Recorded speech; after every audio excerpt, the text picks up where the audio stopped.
Check, check, check. Hello, hello. Hello, hello.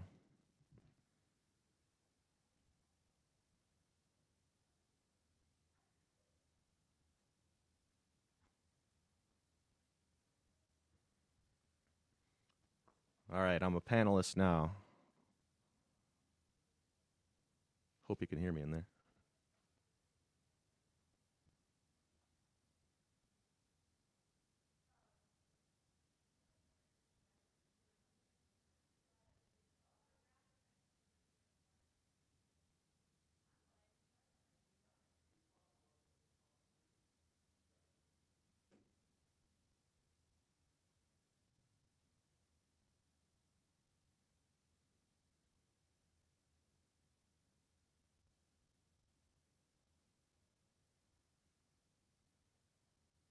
Testing 1 2. Testing 1 2. Gotcha. Hello. I got you. Nice.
As Vice Chair of the Commission, I call this meeting of the Michigan Independent Citizens Redistricting Commission to order at 9:03 this morning.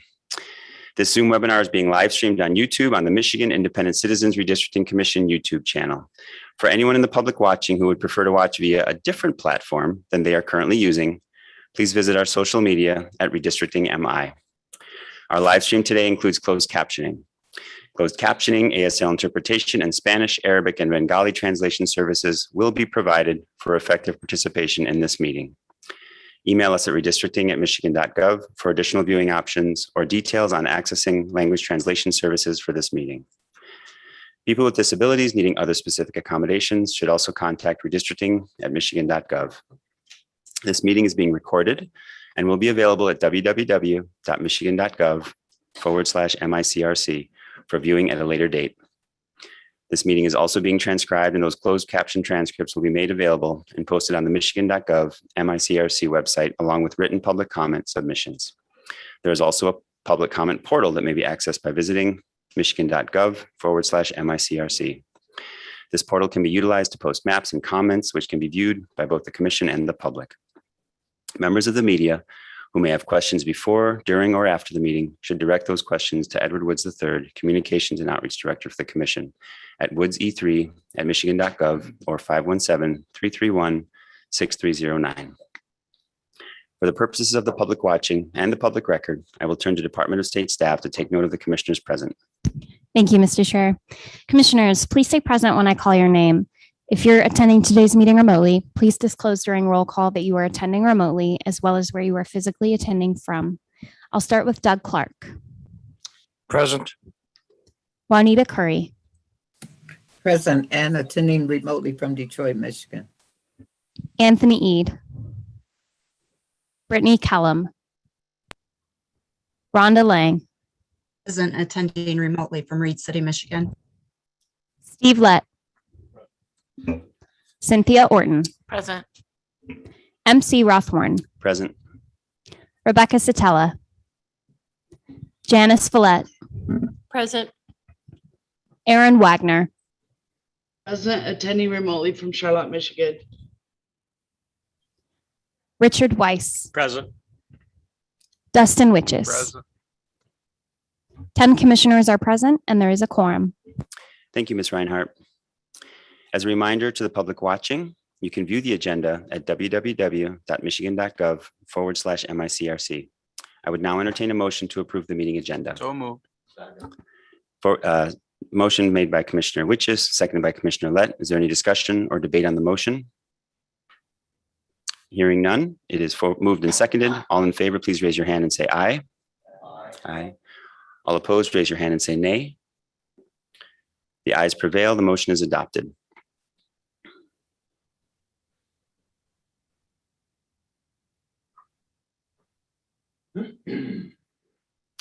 Without objection, we will now move on to public comment pertaining to agenda topics portion of our meeting.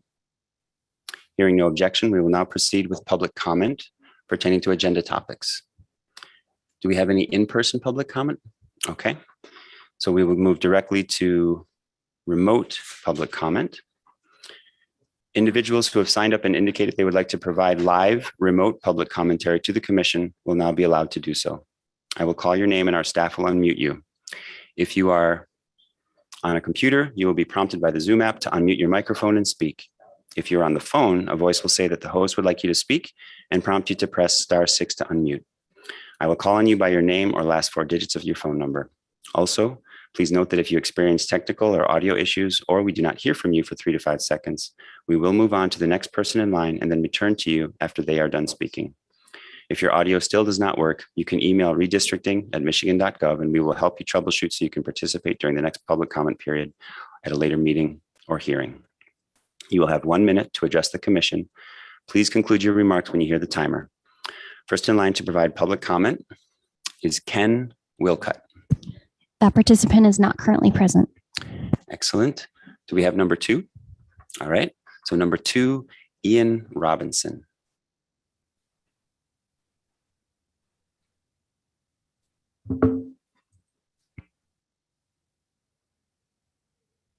Good morning. Can you hear me? Yes, we can hear you.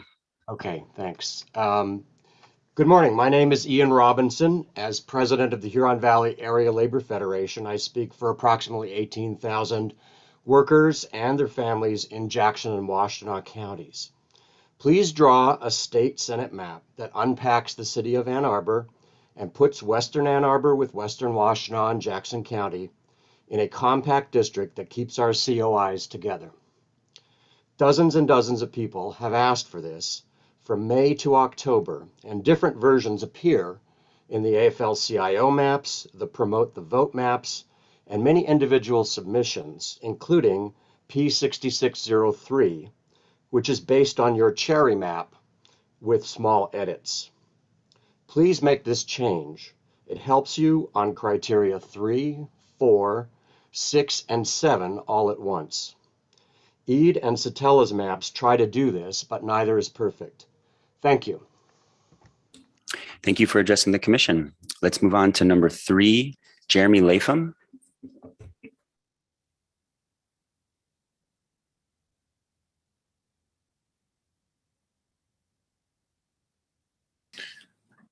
Good morning, commissioners. I'm Jeremy Lapham. I'm a nurse with the University of Michigan Professional Nurses Council. Before I was a nurse, I worked as a farmhand in Western Washtenaw and Jackson counties, and I have a family in Parma and Waterloo. And, you know, at the University of Michigan, we have 6,200 nurses in our workforce, and many of them commute from this region and all along the Jackson and I-94 corridor. We also work with a lot of patients from all over that economic corridor. As well, multiple U of M service programs and affiliates have partnerships with various community and health agencies in Jackson County and Jackson. And if an economic cluster of thousands of nurses and our patients and families aren't a community of interest, I really don't know what is. We deserve representation. So I'd like you to encourage you to draw a Senate district that includes Western Ann Arbor and Jackson together. It'd be much better for the COIs and would help your map be fair to both parties. Thank you. Thank you for addressing the commission. Number 4, John Fitzgerald.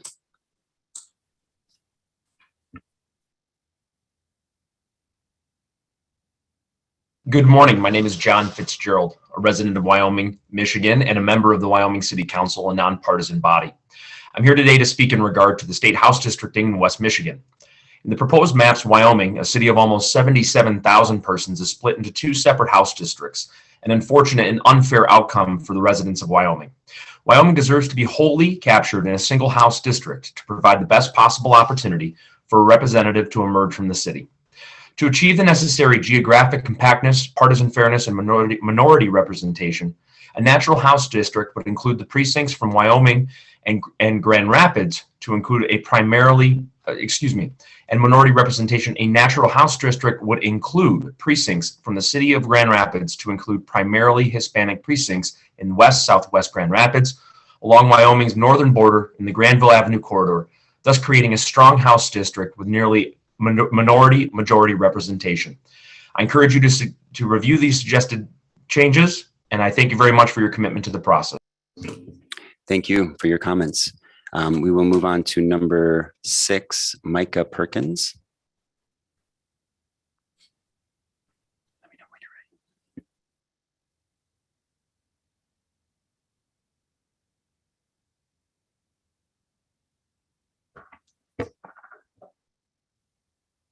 Mr. Vice Chair.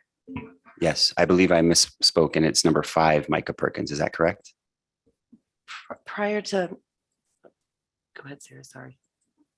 My suggestion was just to log for the record the time of arrival for the commissioners present. Oh, thank you for noticing that, and I apologize.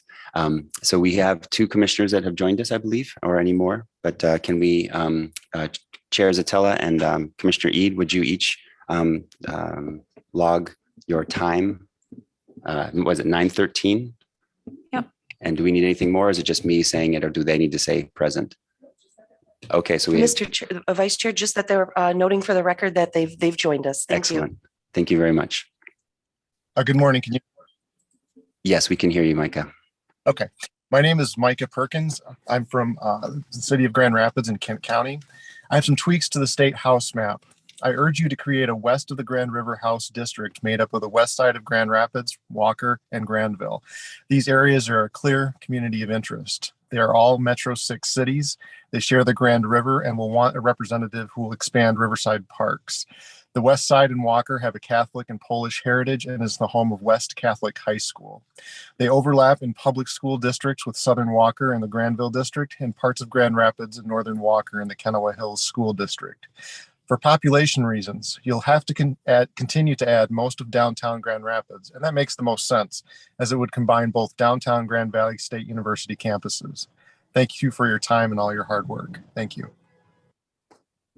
Thank you for addressing the commission. Number 6, Tim Allen.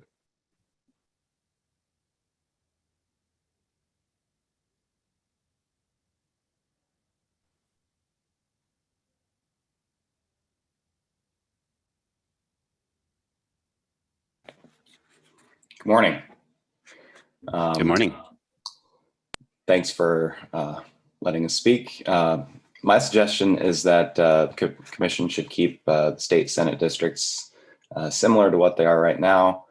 I used to live in Heritage Hill, and it's a cool neighborhood full of historic homes that should stay together in any plan moving forward.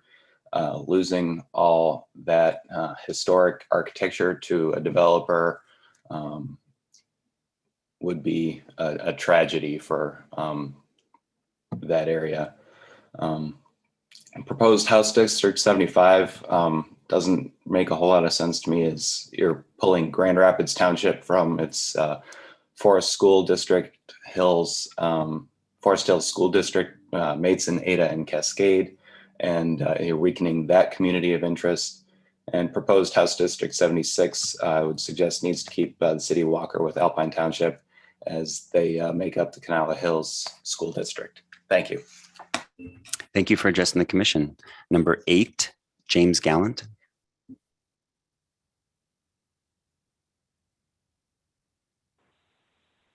Hello, James Gallant, Marquette. These are my opinions. So this commission has allegedly started your deliberations. On the agenda, you have as unfinished business, just deliberations. And Commissioner Lett has now suggested that we're on the final decision, 3 finals. And eventually, I guess you're going to have to swing back around and get just a plain final decision, right? And I believe that the League of Women Voters and others may have been coordinating misinformation effort where making a motion stops the discussion instead of the Robert's Rules of Order requiring that a motion starts discussion. That I believe that in the community, people are being misinformed about that. And I believe that the Secretary of State has overstepped her authority where under MCL 168.486, which requires the language of the Constitution to be directed to the Director of Management and Budget, Julia Dale. And please get that verified by her. You got my FOIA from the Secretary of State, the Department of State. So please refer this to your attorneys, get a report recommendation. Thank you for addressing the commission. Number 9, Anthony Scannell.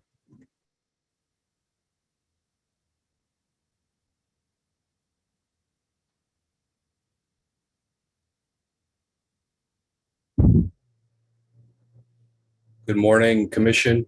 Thank you for some of you having recognized the efforts I put in for map submission for Congress, P7210.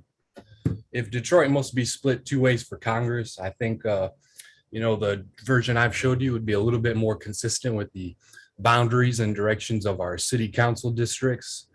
The Western district, I'm interested in for you to draw would also be more consistent with the Rouge River watershed. And believe it or not, check this out. I had a feeling the 2 Detroit congressional districts I've drawn would also be slightly more consistent with the UAW regions 1 and 1A, believe that or not. So I appreciate the diligence you guys have been putting in on neighborhoods yesterday. And to that effect, please take note of some jagged boundaries if you consider, my map. And yeah, I don't know. I just appreciate it. Please carry on. Thanks. Thank you for addressing the commission. Number 10, Ryan Letts.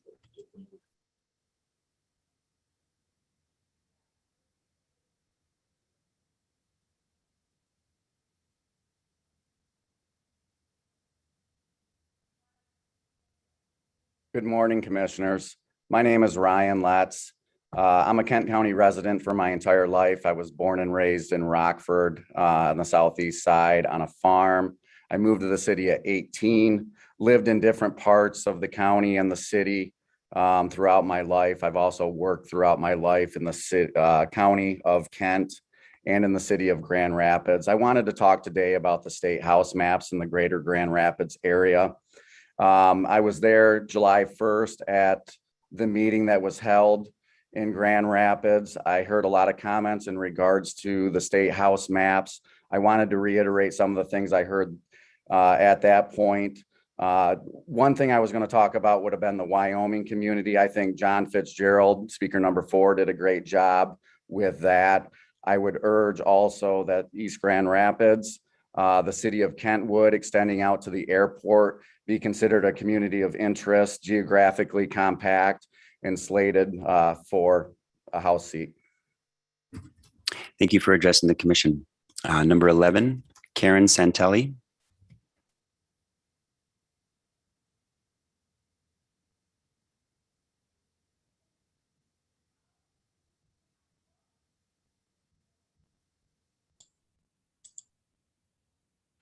Hi, folks. Thanks for hearing me out again. I'm Karen Santelli. I live in Cascade Township. I heard that you may be considering putting Cascade Township in a state map with a state Senate map with Grand Rapids Metro. That's very exciting to me. It shows me you're listening, and I appreciate that.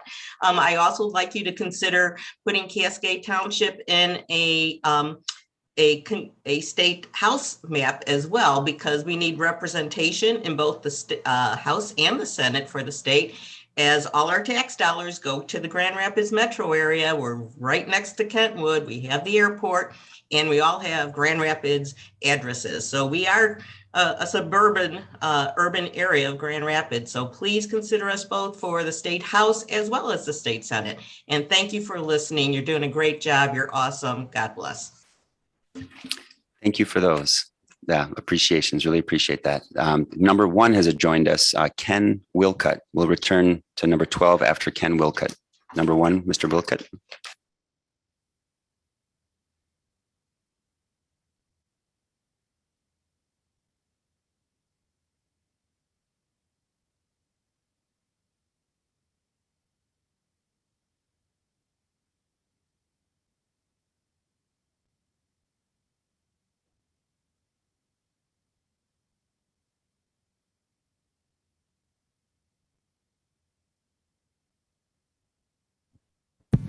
Ken, you're unmuted and free to address the commission. Okay, thank you. Thank you for giving me this opportunity to speak. I'd just like to speak on the house maps in Kalamazoo City. It is not one community. It is one would be better serve the community to be split between an eastern district and would be more diverse and include Comstock and Parchment and the Black communities in the city, and a western district with the college campuses, student housing, and suburbs in Oshtemo and Alamo, along with much of Kalamazoo Township. This would not only make the unpacking of the Kalamazoo city, it'd make 2 House seats more competitive for both Republican and Democrats. Thank you for your time. I greatly appreciate the opportunity to address the commission. Thank you for addressing the commission. Number 12, Catherine Daliga or Daliga.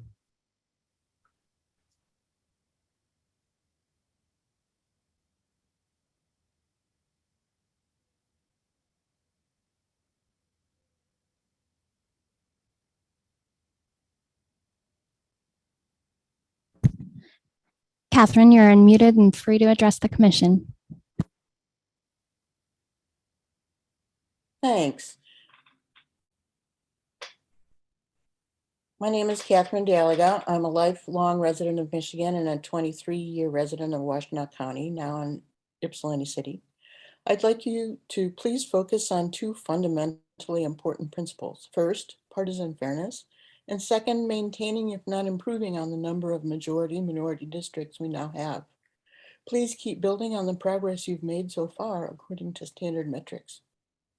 Also, please be bold in unpacking some previously concentrated Democratic strongholds to equalize all voters' capacity to influence the outcome of an election. My own thinking has evolved in this regard, thanks in part to the maps proposed by Commissioners Eid and Sitella. Thus, as an Ypsilanti City resident, I'd like Ypsilanti City and Township together to be in different state, house, and Senate districts from Ann Arbor, even if we are in the same congressional district, which, for that matter, to me is not an absolute necessity. Thank you very much all for your hard work and for your dedication to this project. Thank you. Number 13, Kelly Mitchell.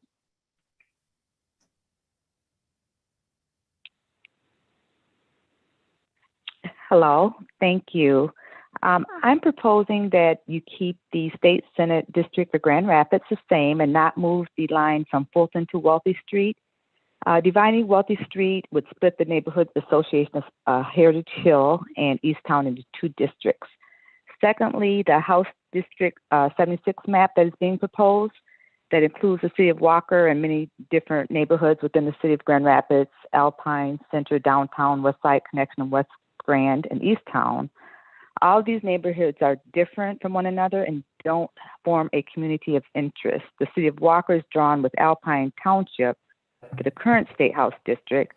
It will remain the same because both of these areas share this Kinawa Hills School District. And then lastly, House District 75, which includes East Grand Rapids Township, Northeast Grand Rapids, and several other precincts in southern Plainfield Township.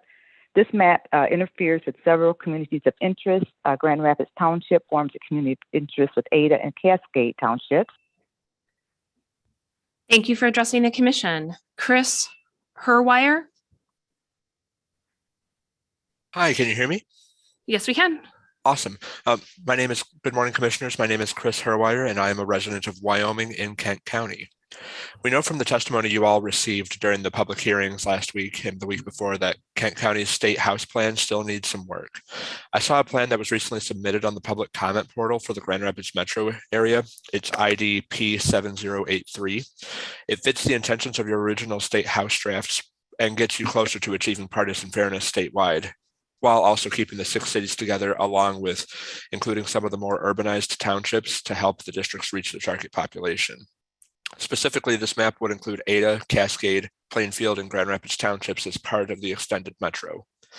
By doing this, it keeps our airport with the metro, unites the Hispanic community in Grand Rapids and Wyoming, and makes the districts more balanced overall from a partisan perspective.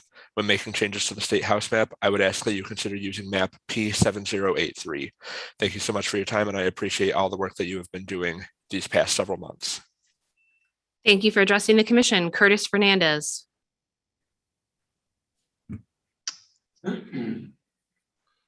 Hello, can you hear me? Yes, we can. Hello, this is Curtis Fernandez with API Vote Michigan. We just wanted to follow up on 2 of the initiatives that we've been chasing. I know that the commission has done a lot of great work. So we're here to continue to make sure that we push forward with some of the changes that we've been requesting. With respect to the state house districts, again, please make sure that we include precinct 95 in Detroit and move that from district 10 to state house district 2 to make sure that we give Bangalatown a voice with respect to representation. Second, please again review the state Senate maps in Troy, or the state Senate map. We want to make sure that the AAPI community in Troy isn't disenfranchised. So please consider including Sterling Heights, more Sterling Heights where there's an Asian community. Thank you for addressing the commission. Jennifer Austin.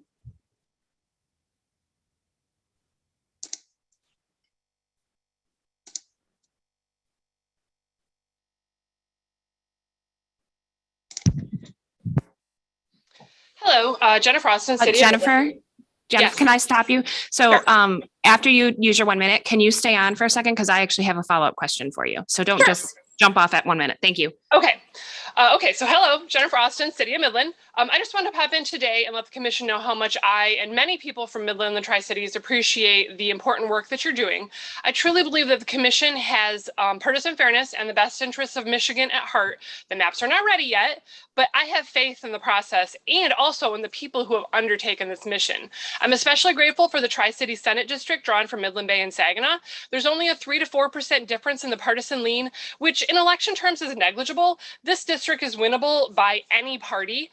I'm looking forward to the candidates that will run in this election because the best candidate will have to prove themselves to voters, and that is the best outcome for the Tri-Cities. I'm a Democrat, but I'm not asking for safe blue districts. We just want to have a chance. Districts with near zero political bias will boost voter turnout and engagement, and it will bring more people to the table so that all voices are heard. And that's the goal of this, isn't it? To make the voices of Michiganders heard. Thank you so much for making that possible. Okay, so my follow-up question for you is, in a previous hearing, you had mentioned that you had specifically tabulated and calculated the comments related to Midland, and that you had analyzed that it was, I think, 60% in favor of the being with the Tri-Cities. I'm wondering if you have that analysis and if you would feel comfortable sending it to us. I can definitely do that. So I don't know if that was at the last time, because I've done this twice. So the most recent tabulation was the one I talked about in Gaylord, maybe? I don't remember now. Yeah, I can send you that, the Google document. Is that what you're looking for? Or you just Yeah, just the data. So because I think it would be helpful and inform our decision making. Okay. Because you've already done that tabulation, and you can send it to redistricting@michigan.gov and they can send it on to us. Okay, awesome. Thank you. Thank you. All right, number 19, Jennifer Fairfield.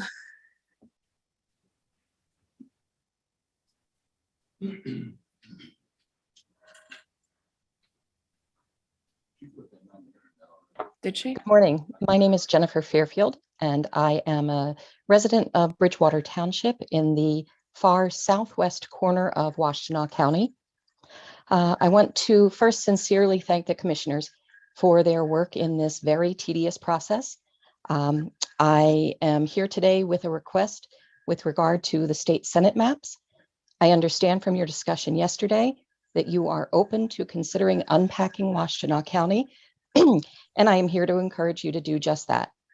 Specifically, I would like to encourage you to unpack Ann Arbor and include portions of Western Ann Arbor in a district with Western Washtenaw County and Jackson County as a way to improve the fairness of the maps. Several of the individual commissioners have presented maps that do unpack the area, and while I do not feel that any of them is absolutely perfect, I look forward to seeing that idea implemented into the maps that you are working on. Thank you again for your work on this project and for giving me the time to address you. Thank you for addressing the commission. Matthew Richenthal.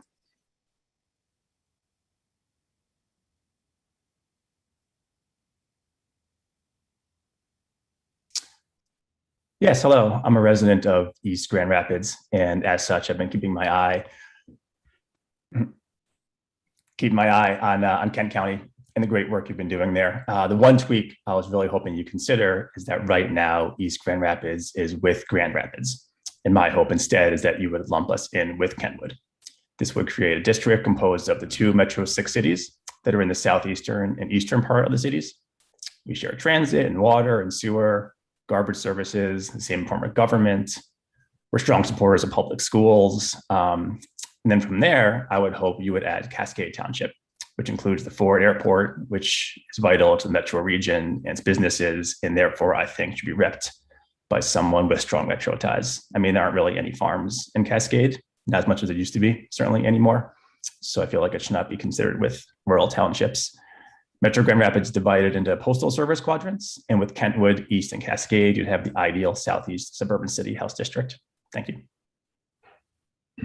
Thank you for addressing the commission. Next in line is Lyle Vogler.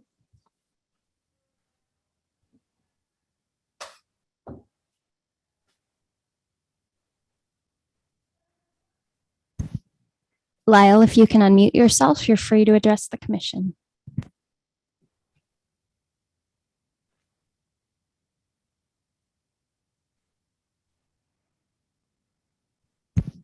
Lyle, if you can hear us, if you can unmute yourself, you're free to address the commission.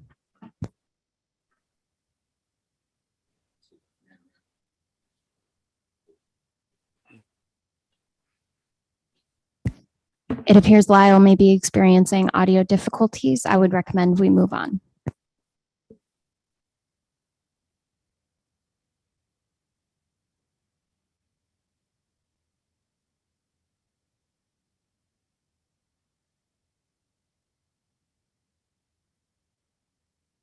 Okay. All right. It appears that Lyle Volger is either not on or having technical difficulties. So we'll move on to Carlos Sanchez, number 24.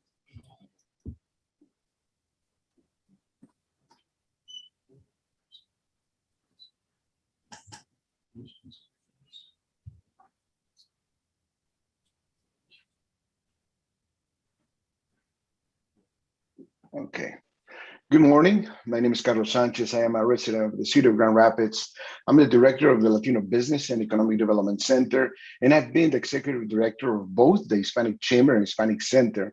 But I'm speaking for myself as a longtime leader in the Kent County Hispanic community right now. You have an opportunity to create a state house district that has the highest concentration of Hispanics in Kent County. You can do this while keeping other communities of interest intact. Much of the Hispanic community lives along Granville Avenue, soon to be renamed Cesar Chavez Avenue, in southwestern Grand Rapids and northern Wyoming.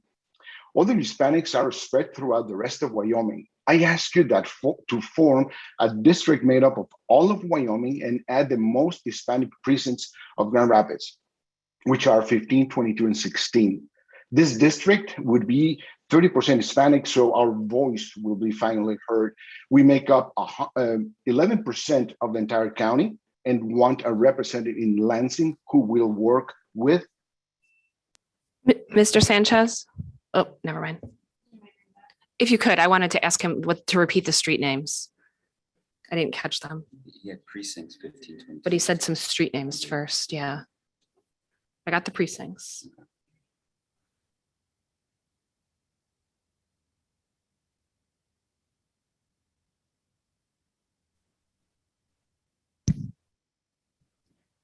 I'm sorry again, Granville Avenue, soon to be renamed Cesar Chavez, in southwestern Grand Rapids and northern Wyoming.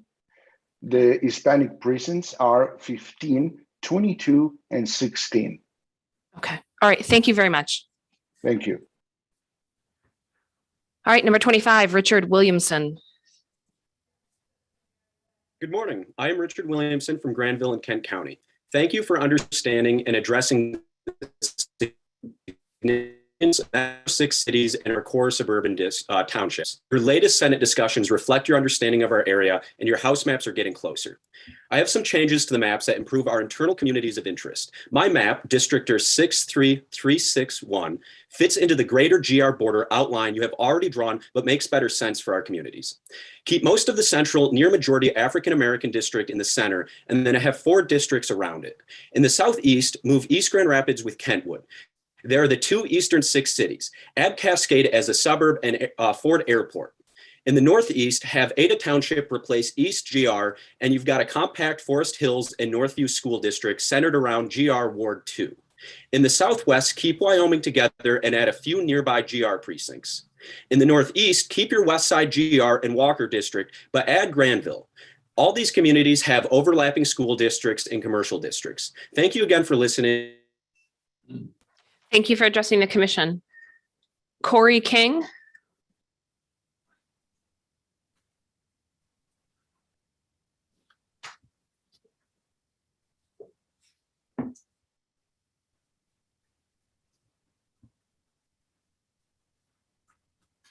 Hello? Hello. Is it my turn to speak? Yes, it is. Okay. Yes, hello, my name is Corey King and I live in Kalamazoo. And I know there are calls for creating 3 districts instead of 2 for the city of Kalamazoo or Kalamazoo County. And I posted on the portal a map showing how you could draw 3 state house districts. That map is map ID number P7173. And the area around Western Michigan University's campus can be combined with K College and the northwestern portion of Kalamazoo County for one district, and the other district can be the northern and eastern sides of the city of Kalamazoo, along with the eastern side of Kalamazoo County, and that could be a state district of its own. The western and eastern parts of Kalamazoo County have different communities of interest and different concerns, and therefore needs two separate state house representatives. And then the southwestern portion of the county could include, which includes Portage, could be a house district of its own, including with Antwerp Township and Kalamazoo, Van Buren County. So I thank you for listening to my comments and the great work you're doing so far.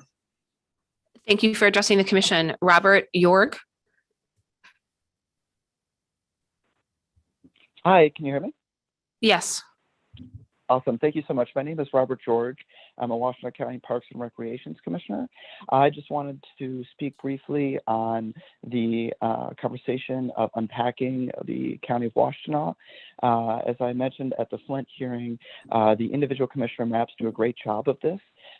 Commissioner Lang's map that takes Ypsilanti and Ypsilanti Township down into Monroe, and Commissioner Eads' map that takes the northeastern corner of the county and the northern section of Ann Arbor north into Novi. That brings together a very strong tech and communication area. That's area is very heavily office buildings and so forth. And then Commissioner Satella's western Washtenaw, most of the city of Ann Arbor, and into Jackson. A very good way to divide the city of Ann Arbor. There are two good ways. You can divide the city north of the Huron River, which includes most of the AAPI population in the city of Ann Arbor, and then you can divide it on the western side with Maine. Thank you for addressing the commission. Next in line is Yusuf.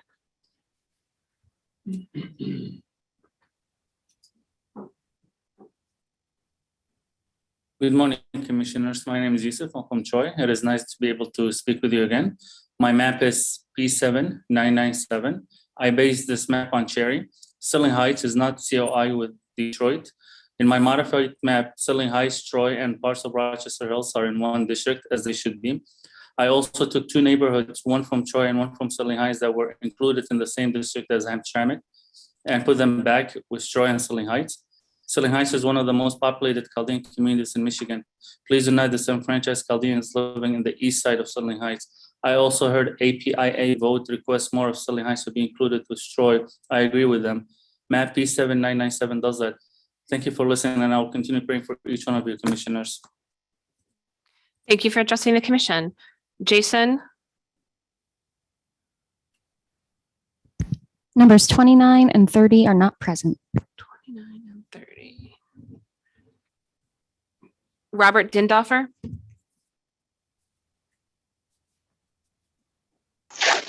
Hello, can you hear me? Yes, we can. Okay, great. Hey, I wanted to thank you guys for your work that you did on that Lake St. Clair State Senate District yesterday, adding my hometown of Grosse Pointe Park back in. Very much appreciated.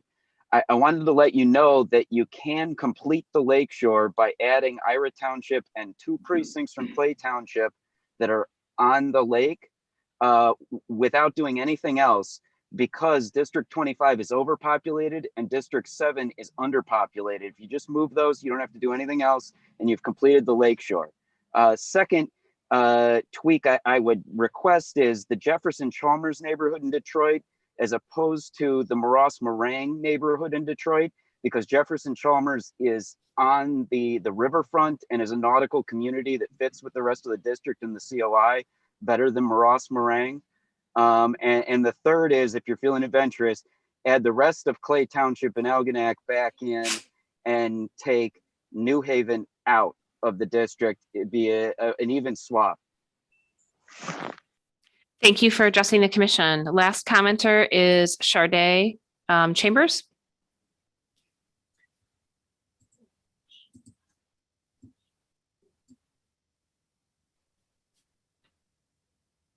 Good morning. Can you guys hear me? Yes, we can. Okay, perfect. It's a pleasure to be with you guys again. I'm Sharday Chambers. I'm from Kalamazoo County, and I am calling this morning as before when we were in Grand Rapids and when you guys were in Flint, just to let you guys know that Kalamazoo County does not want to be pushed further west, especially when it comes to the congressional maps. We've been pushed west before with the Lakeshore, and we don't share the same interests. And we've been drowned out many a times with our current congressman. And I would just prefer if you guys did not push us west, we'd be better coming back towards Calhoun County. If you could fix that, that would be amazing. I will say I do like your state house seat 73. That's my district, that's my area. The only thing I would say is if you could add in Parchment, because they do share the same interests as the city of Kalamazoo and Kalamazoo Township, because we share the same water and share some of the same supplies. So if you could add Parchment, that would be awesome, because our state reps will be able to protect them as well, instead of pushing them out into rural districts where they don't fit. And again, I want to thank you for your service, and I'm praying for you guys that you'll make the best of it. Thank you so much. Thank you for addressing the commission. That concludes our public comment for this morning. However, I'd like to mention that all emailed and mailed public comment is provided to the commission before each meeting. And commissioners also review the public comment portal on our www.michigan.gov/MICRC website on a regular basis. We appreciate everyone who provides public comment in whatever way you choose, and invite you to keep sharing your thoughts, communities of interest, and maps. So at this point, we're going to return to our agenda item, deliberations regarding proposed map, which is carried over from yesterday's agenda. Without objection, commission will continue deliberations. All right, so yesterday. Okay, I made a new copy of it with today's date. Commissioner Clark, did you have a comment? I'd like to address a subject once John brings the map up.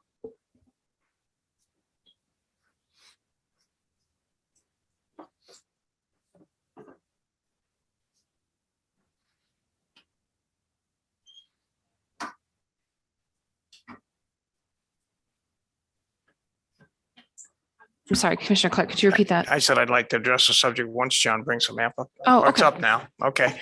And it's relative to Detroit area. I'd like to take a look at District 7. And I'd like to complete the lakeshore on it. So I think the appropriate thing to do at the moment is if we could bring up the spruce map and lay it on top of that, or this. And I'll show you exactly what I'm talking about. Okay. And Commissioner Clark, we did just get that public comment that just. It's exactly what I so, think the last individual of previous one to him discussed. Right. So I guess what I'm saying is that you might not even need the overlay. You might just want to. Well, it'll be helpful. So. Okay. For people online that might be watching or whatever. Yeah. I mean, we're pretty familiar with it.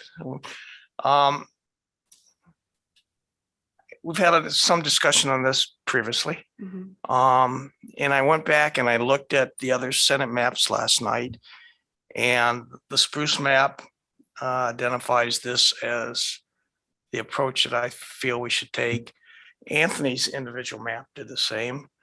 And then there was one other that had this configuration that I'm going to talk about. So it's a pretty wide accepted approach, and I think it reinforces the communities of interest up in the Anchor Bay area of Detroit. So if you take a look at this, the area from New Baltimore around Anchor Bay, yeah, that one there, I think that should be rolled into 7. Okay, to complete the Lakeshore District. Lakeshore District, as I see it, is there's the Lakeshore District and the Thumb, which that area is currently with, but the Thumb is very agricultural and it's more tourist oriented. In this area, people live there. It's not as tourist area. So I think it's more associated with District 7 as it goes down south toward the Detroit River. Okay. So I would encourage us to take this section of 25 as the individual who just talked about this and incorporate that into 7 and complete the Lakeshore District coming down Lake St. Clair. And they have a lot of things in common. There's a lot of flooding in the area. I mean, significant problem for them, but you don't hear about that up in the Thumb area. And I know they have a bridge problem up in the Anchor Bay area too that needs some attention. So I would like to see us do that. And That what? yeah, we'll get comments from I other wanna say people. something too. Go ahead. So the reason why I did this is because it creates more balanced districts. And I don't really think that tip of the bay there has much in common with Grosse Pointe or St. Clair Shores or Mount Clemens or New Baltimore at all. They're very rural up there. It's nowhere near as densely populated as the other areas. And I think what the man was referring to was just grabbing a few precincts, not even the whole thing. Cause like, you know, Marine City is not a heavily populated area at all. Well, I believe It's there's only more, 3 precincts there. I'm not sure. yeah, I mean, you have to zoom in more. John, can you zoom in more? And can we also see can you change the matrix to districts in view so we can see the populations on those 2 districts? Commissioner Lang. I like the idea. When it was shown in other maps, there was positive feedback on that, so I would be all for doing it. Yeah. There was also positive feedback on doing it this way too. As I said, like the cherry map has the most comments out of any map that we have, 400 and plus comments in favor of the map, plus all the hundreds of comments we received at the public hearings in favor of this map with this configuration. So Yeah, but but the comments on the map are generic to the entire state, not this specific area. So I thought this, from living relatively close to this area, I felt this area was more appropriately associated with the South. And I think we need some population in 7 anyways, do we not? Yeah, it's down almost 5,000 people. So I think it's the right thing to do. Let's get some comments from somebody. Commissioner Orton. It sounds like you don't like it, but it sounds like several commissioners do. So let's try it and see what happens. Before we do that, we need to run a partisan fairness report and save that so that we can see the difference that's going to make in changing that. But we didn't do that on all the other changes that you made yesterday. So correct. Well, no one asked for it. I mean, no one asked for it. So I'm asking for it. Why is that a problem to ask for analysis so we can see what the effect of a change is? It's not a problem, but are we going to do this with every change we make? If we are, then we need to do it with every change we make. No. If no one's asking for it, we don't need to do it with every change we make. Well, but we need to be consistent. Can I try to get in here, please? Sure, And I go see ahead. Commissioner Lang too. So I think what we're trying to do, right? We have contentious decisions, right? We have things where we're not going to agree, right? And I think what we're trying to do here is somehow recognize a process that not one of us is going to drive it all. So I think what we're right with somehow let's just see if there's a way, right? Because I think what other commissioners are asking for is some consistency. And I appreciate what you're saying is if we're not asking for it, then, but we each also want to expedite the process, right? So I think, right, we may not have asked for it because we were trying to get into a rhythm. So what I want to suggest somehow is each change we have to, right? I think partisan fairness is also evaluated after the whole map. So there's going to be other changes that might address it, right? I'm just saying, all I want to do is say, I appreciate that this cherry map is super, it's the best partisan fairness. And that's why we're using it. And I think we're trying to recognize communities of interest and trying to recognize all the things that we wanted to do. And we started with yesterday.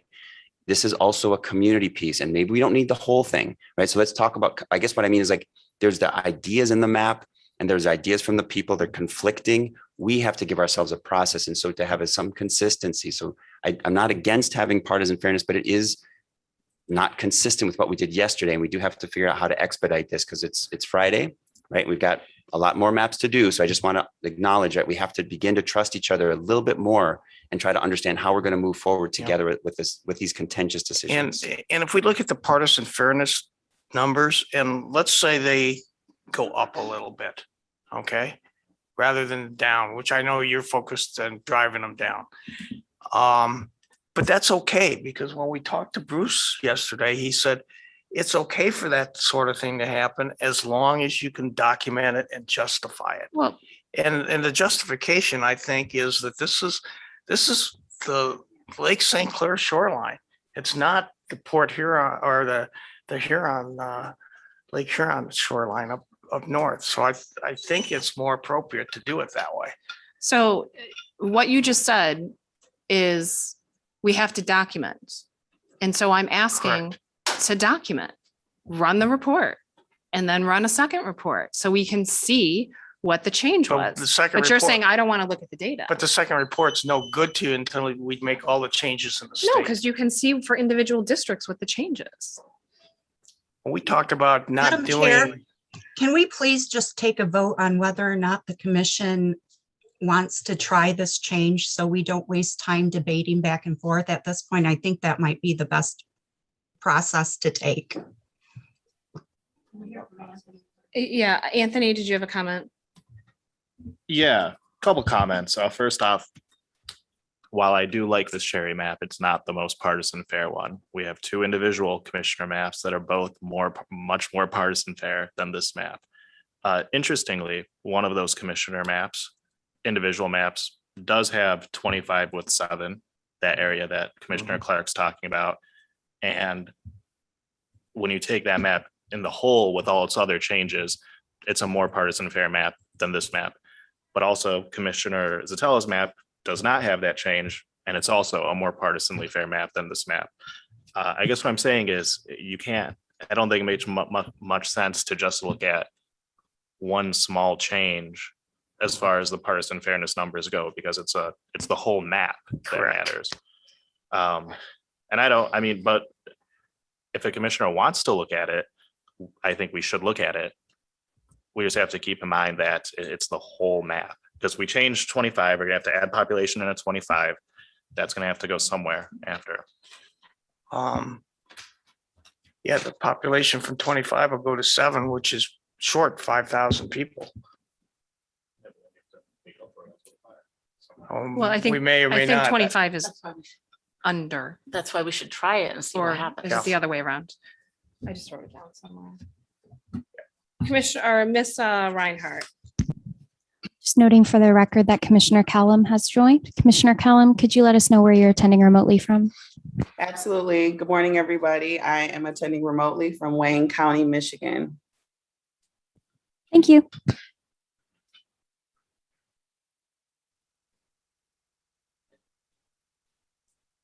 See, I would look at the changes, So, not including Marine City. I think maybe Marine City would go up.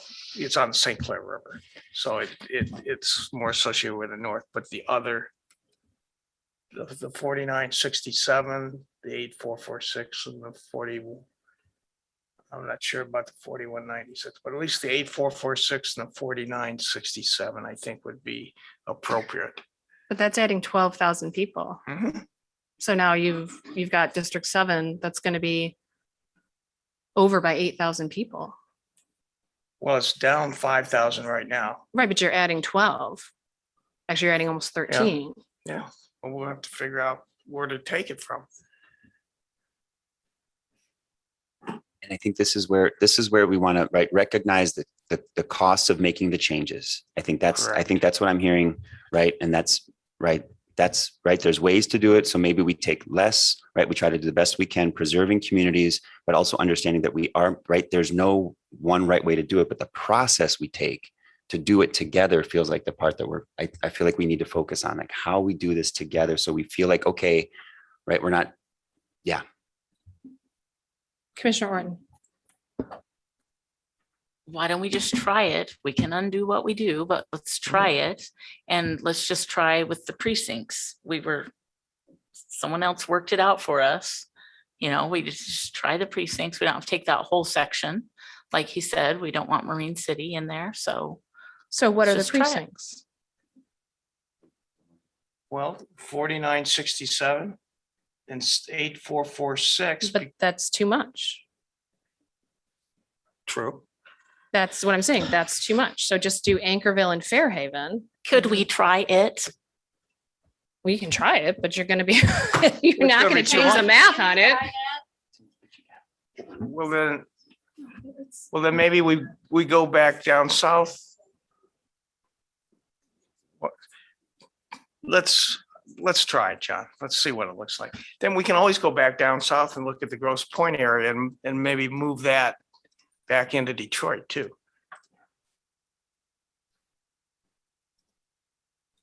But Okay, so take this 4967. correct.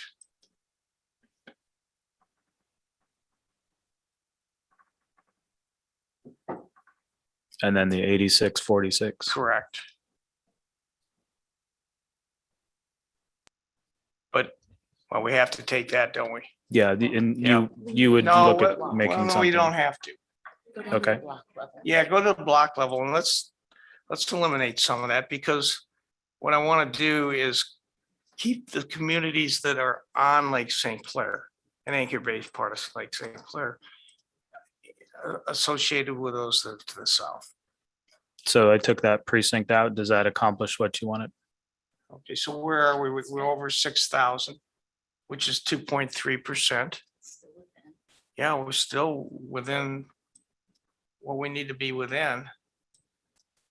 And then we don't have to make any further adjustments if necessary. So, Can you reverse it and so that we can look at the Hispanic and Black voting age population and then put it back in? For 7. Okay, so do you want me to undo what Yeah, I just did? undo and then you can redo it. Okay. Right now with it, it's 23 minority percentage, Yeah, right? 15% African American. Mhm. And that's the District 7 number you're Yeah, I'm looking? looking at 7.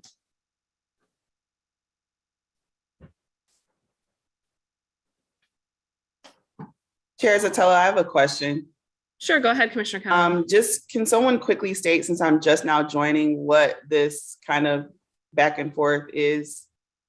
So Commissioner Clark wants to include the rest of the Bay in with District 7.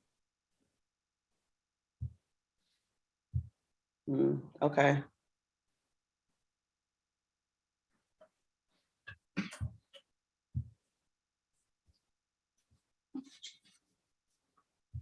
He Oh, we're says it's necessary for a lake shore district. So what is it? It's not too much. Okay. 16%. Okay, put it back. okay, put it back, and I think I want to make some other changes. Okay. To get the number down. I mean, the minority population is pretty high. The minority population is pretty high for that area. It's not a VRA district. No. But no.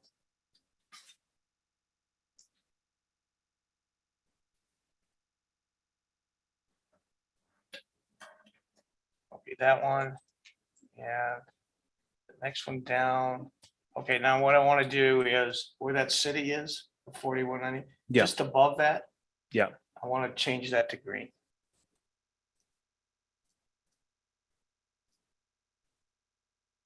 Lime green, not the other. I don't want the other one's gray or green. But Okay, and this is where you were before we reversed the changes.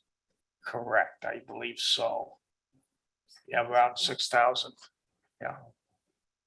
So that keeps the lake shore together, the Lake St. Clair Lake Shore. Yeah, and I look at the Well- population, yeah, it's 6,000. But I look at the percentage was what, but 0.3% over, which I think is in line.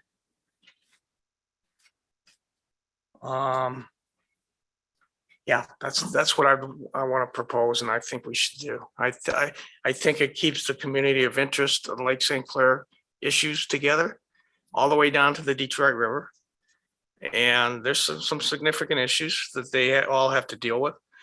And the same issues that they're dealing with south of the Detroit River for the flooding and that, and we've put them together to make this happen. So that's what I want to propose, and get comments from the others. Go ahead, Commissioner. Oh, sorry, Commissioner Rothman. So what I'm looking at is, again, I'm focused on process, and I like this. It feels like a good compromise. It feels like it's right. We didn't change the numbers too much. It feels like we're listening to people and we're getting closer to something.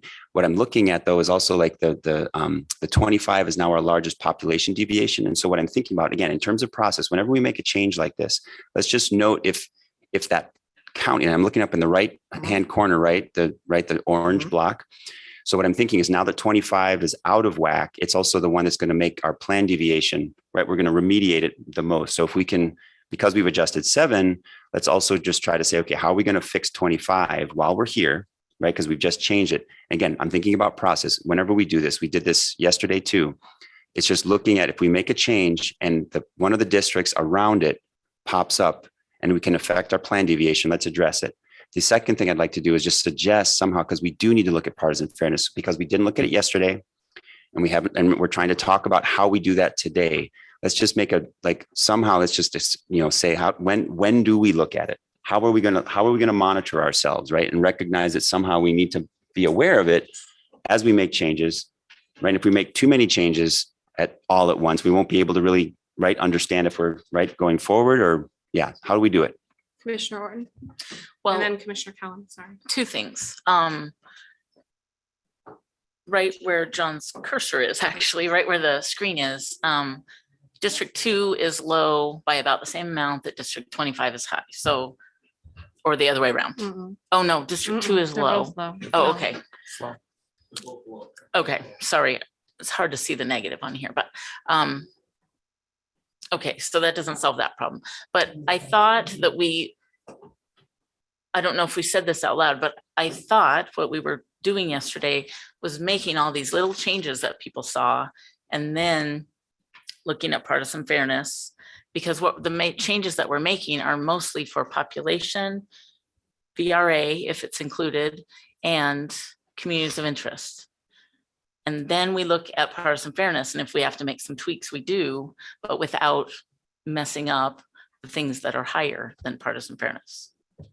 Right now, we have really good numbers. We have good plan deviation. We started out with good partisan fairness numbers. So let's just make the little changes and look.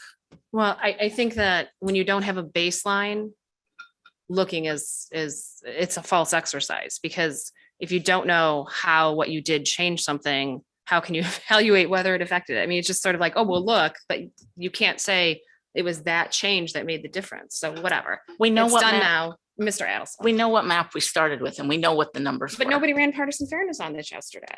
So we don't know. Now we changed something, and now we're going to change more things. But we changed things yesterday. But again, we changed things, and when people asked for data, we ran reports. When people asked to look at VRA, when people asked to look at the different numbers we looked at, we ran those reports and we looked at them. So, I don't understand the distinction, but whatever. If you guys, this is what you want to go with, fine. I have stated my objections. I thought we should have ran partisan fairness before we changed it. You didn't want to do that. That's fine. Moving on. Mr. Adelson.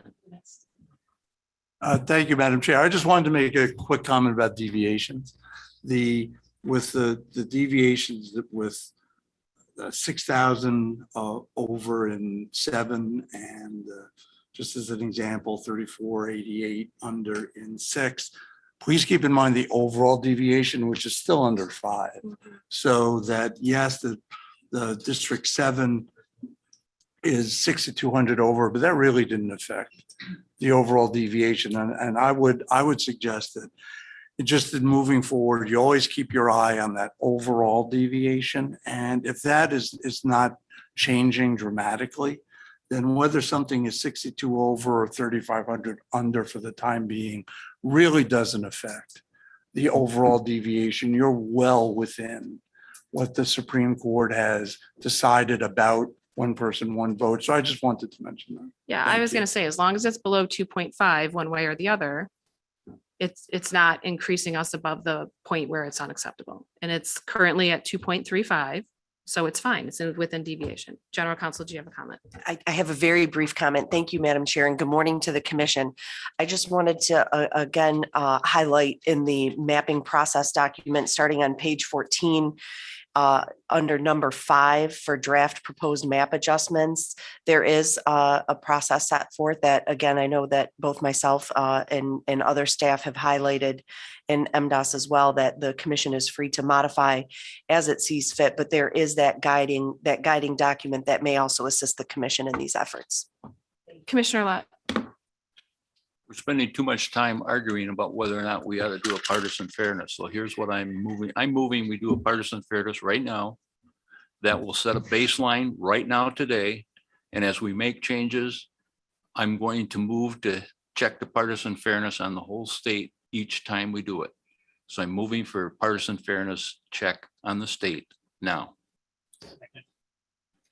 Commissioner Kellum, did you have a comment? I see you have your hand up. Yeah, myself and Commissioner Wagner had our hand up before the motion was on the floor. Oh, I'm sorry. Commissioner Wagner, can you go ahead, and then Commissioner Kellum? I just wondered, since we're over here in this area anyway, and we're going to run a partisan fairness, can we do what Mr. Didenhofer had suggested this morning about Jefferson, Chalmers, and Morris? Is it Meringue? That's what I was going to say, Commissioner Wagner. And I was concerned about any part of Detroit being with the New Baltimore area. Mm-hmm.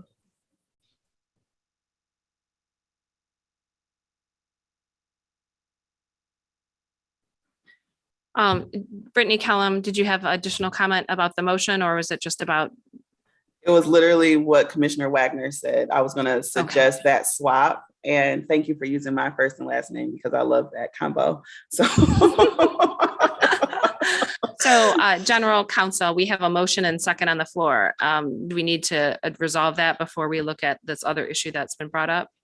Madam Chair, yes, you have a motion moved by Commissioner Lett and seconded, I believe, by Commissioner Weiss. The motion on the floor is to move that a partisan fairness check be done on the map now and as a baseline, and that it will be checked with all a partisan fairness will be with all future changes. That is the motion on the floor, and it should be resolved before business proceeds. Okay, so you want to run partisan fairness every time we change anything? Anything? I may be making that motion throughout the day, but we're not going to sit here and argue about running partisan fairness. Well, we've already decided we're not doing it, so. The interpreters can't hear all of the conversation that's happening in the room. I only hear Chair Zatella. Oh, yeah, you don't have your microphone on, Steve. Commissioner Wagner, did you have another comment, or was your hand still up from before? My apologies. Commissioner Eid. I'd like to amend the motion to instead say that we run partisan fairness numbers when a commissioner requests it. That way we won't get bogged down in making it checking it every single time we make a small change. And I think that gets to where Commissioner Lett wants in his motion anyway. Why? So, Madam Chair, the motion that was moved and seconded hadn't been restated by the chair. So if there is a desire to modify it by the maker, they can do so. So so if the commission would like to modify that motion, it is, or having it withdrawn and a new motion stated, that would be fine. Or as Commissioner Eid indicated, to amend it to only have, to not have the future checking with all future changes as part of that. Or you can divide the question, because it can be divided into do a partisan fairness check on the map now to set a baseline, and to vote on whether partisan fairness checks will be run on all future changes. So what would you like to do? I don't want it on all future changes, because we were doing minor changes in Mike, I don't think, is your mic on? Yeah. Okay. We were doing minor changes in neighborhoods and doing street lines, so we don't need to do that. I think Anthony's suggestion is good, so I would withdraw my motion and let Anthony do it. I think we need to do a baseline right now, get that out of the way, and then move forward with when we start making bigger changes, have a request for a check and no debate. So, Madam Chair, given Commissioner Lett's expressed desire, I would recommend that the commission proceed with Commissioner Eads' motion to amend the original motion. And Commissioner Ead can restate that motion, and it was seconded by Commissioner Witches. So that would be the most expedient and clean way to proceed. Commissioner, so I'm sorry, I'm confused at this point as to what. So, Madam Chair, we had the original motion by Commissioner Lett, seconded by Commissioner Weiss, and that motion had two parts: to do a partisan fairness check on the map presently, to set that as a baseline. The second half of the original motion was to run a partisan fairness check on all future changes to the maps. And Commissioner Ead had a motion to amend to strike out the second part of the first of the original motion. So to amend the motion to only require a partisan fairness check on the map now to set a baseline, and to strike out the second part requiring a partisan fairness check on all future changes. Commissioner Ead's motion was seconded by Commissioner Witches. So at this time, Madam Chair, it would be appropriate to open debate and discussion on the motion to amend to strike the second part of the original motion. Okay, so is there any discussion or debate on the motion to amend? All right, hearing none, let's go ahead and vote on the motion to amend. And to clarify, this is allowing a partisan fairness check when a commissioner requests. All in favor, raise your hand and say aye. Aye. Aye. All opposed, please raise your hand and say nay. Okay, the amendment to the motion prevails. So at this point, we're voting on the motion as amended, which is to run a partisan fairness check right now, and then also to run partisan fairness checks upon commissioner request, because that is the amendment, right? I see you nodding. Is that? Yeah, okay. All right, all in favor, raise your hand and say aye. Oh, I'm sorry. Is there debate or discussion on the motion before I take a vote? Commissioner Ead. Yeah, again, I think this is a good motion. I think it gets us to a good compromise on, what we want. I think we just have to be careful at the same time.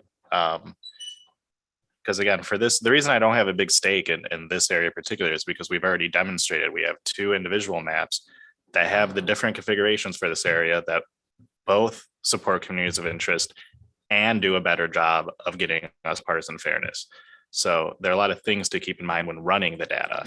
But with that said, I think it's a good idea to do whenever an individual commissioner thinks it's appropriate. Wow. And Madam Chair? Yes, General Counsel. So the motion was to strike the second part, that the motions would be made for the partisan fairness checks as they come up. So if a commissioner wants a partisan fairness check run at a certain time, that motion or that request, it doesn't necessarily have to be a motion, that request would be made at that time. So the motion to amend just struck out the future partisan fairness checks. It just required a baseline check now. Was that the substance of? No, he was amending to say the partisan fairness is that when a commissioner requests it. When a commissioner requests it. Yeah. Yeah. Okay. My only comment on this is we've spent 20 minutes discussing something when it would have taken us 3 seconds to run a report, move on, and it's just absurd. All right. All in favor, raise your hand and say aye. Aye. Aye. All opposed, raise your hand and say nay. The ayes prevail, and we've now established that commissioners can request partisan fairness. Hooray. Let's move on. Any other changes we want to look at? John, can you run that partisan fairness report, which is based on the changes, not the original? Commissioner Lett. Yeah, I have a comment. Yeah. There's no need to be snarky, Wow. and you're being snarky. All right. Thank you. Excuse me. I'm the So- chair and you're calling me snarky. Yeah. That's whatever. Well, I'm sorry to speak out of turn, point of personal privilege. We've observed several behaviors, nonverbal, verbal. So if we're gonna call out one, we need to call out other. This is high tension. We're trying to make decisions. Let's not take anything personal, and we can't keep wasting time. So let's just try to all have some decorum. Thank you, Commissioner Cullum. Mr. Morgan. I just want to point out here that every time we run a partisan fairness check, the way the program works is it runs it on the name of the plan. Right. So what I'm going to have to do is I'm going to have to run it and then save it as another document. Yes. So I just want to point that out. So it'll have the same plan name, but I'll probably put something like a timestamp on it or something like that. So we can check the state of the map at different times. Yeah. Or maybe just call this baseline because it's supposed to be a baseline. Well, I'm generally, I would keep it consistent with the name of the plan Okay. rather than any other designator. Okay. So then you want to do a timestamp? That's what I'm recommending. Okay, go ahead.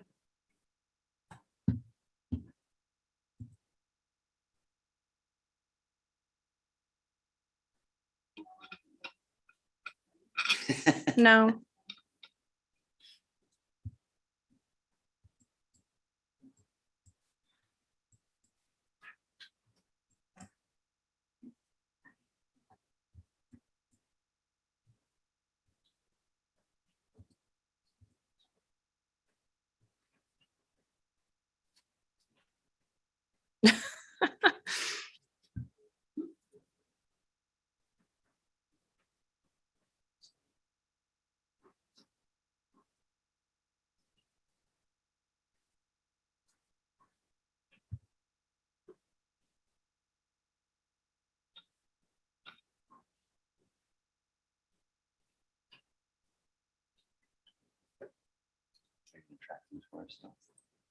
Are you what?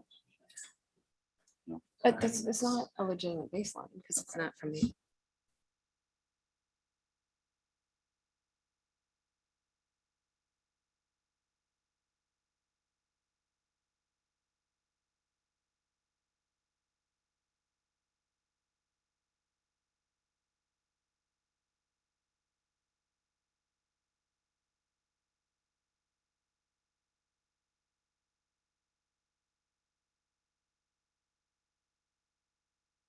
Okay, I just gave it a timestamp and the name I'm using is the origin of the plan and then today's date. Thank you.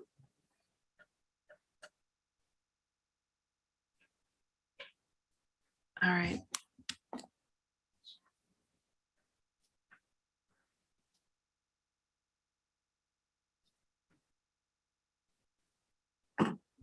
If I may, I think for me, the seats votes ratio seems to be the one that I'm monitoring the most. I don't need to see anything other than seats votes ratio. I'm not sure how other commissioners feel, but I'm okay with, just jumping straight to that. Do you want me to go through all the other tabs? Commissioner Eid and Commissioner Orton.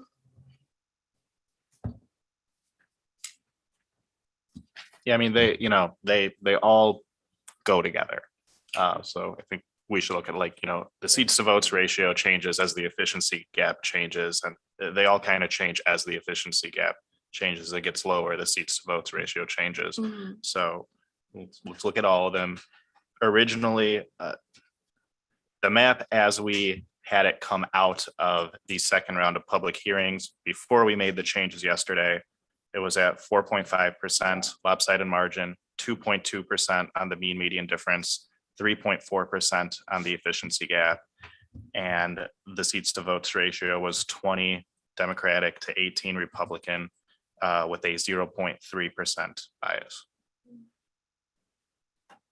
Now, that doesn't include the changes that were made yesterday evening, but let's level. I think Mr. Morgan is asking you to click on the tabs. So let's So check we've that got out. the So we got 4.5. That's the same.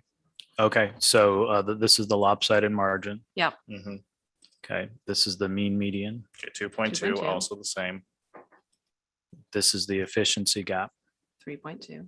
3.2, so that's actually gone down a little bit from 3.4%, but there's no way at this point for us to know if that's due to the Detroit changes that Commissioner Kellum and Commissioner Curry made yesterday, or the changes that Commissioner Clark made today. Let's Right. go to the next one. Okay. And this is also the same 0.3% with a 20/18 ratio.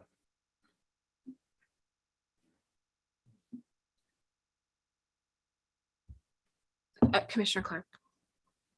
Thank you, Madam Chair. Yeah, so my opinion is the change that's proposed really reinforces our COI area and it doesn't impact the numbers at all.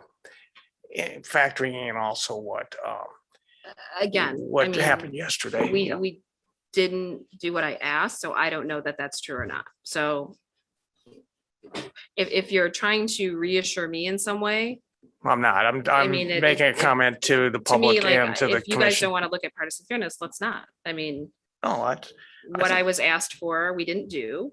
So we've done something else. So can we just, unless there's continued discussion on this, can we move on and continue working on the map? Why don't y'all just take a vote and get through with it? There's nothing to vote on. Let's just, unless there's continued comments on the partisan fairness. Well, y'all We have the continuing. supposed baseline. Let's move on. Let's move on. Move on. Let's move on. Okay, stop bringing it up.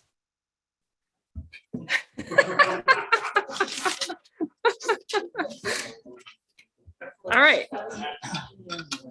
So is there anything else you want to change in Commissioner Kellum? I know that there was, and Commissioner Wagner, there was something with Detroit with Jefferson Chalmers. Is that what it was? Yes. Oh, yeah, I see it. Okay, Jefferson Chalmers. John, is it possible if you can change the colors between 6 and 7? Just make it's a little hard for me to see. Okay. Thank you.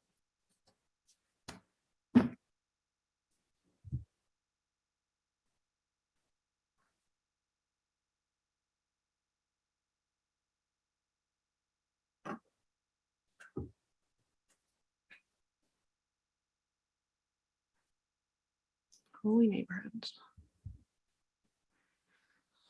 All right. So thank you. That's much easier to see. So we have, why isn't 8 showing up on our districts in view? 8's over there. Oh, I see it. Thank you. Thank you. Thank you. Okay. Somebody else to read it. What do you mean? That's Aaron and. Well, I'm just going to read off the numbers. That's all. So 7 right now is 6,000 over. 8 is 3,200 under, and 6 is 3,000 under. And kind of the thought process was pulling out Jefferson Chalmers. What is it that you wanted to do, Commissioner Kellum? It's adding Jefferson Chalmers to 7 and putting Moss Meringue and maybe another one into 6. So it's just swapping. That was what was in the public comment, if I got it correct. Does that sound, I'm seeing Commissioner Wagner right her head and Commissioner Kellum. So, okay, that's what we want to do. It's Okay, a swap. so go ahead. Why don't Commissioner Kellum, do you want to lead that or do you want MC to do it? It's John, I fine think for you MC to do it. It's fine. I mean, you all articulated what myself and Commissioner Wagner said. I don't have to take ownership of that swap. Go ahead, John. Okay, so I'll point out here that this is the boundary of the other plan. So starting with Jefferson Chalmers, starting with these neighborhoods into 6.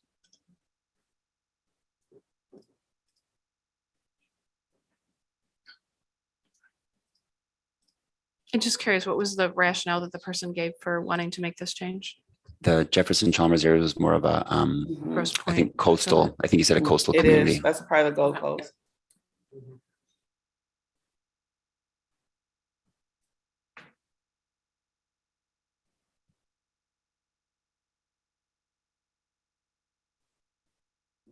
Okay, so that goes into 6, and then we'll start with Jefferson Chalmers into 7. Correct. Thank you.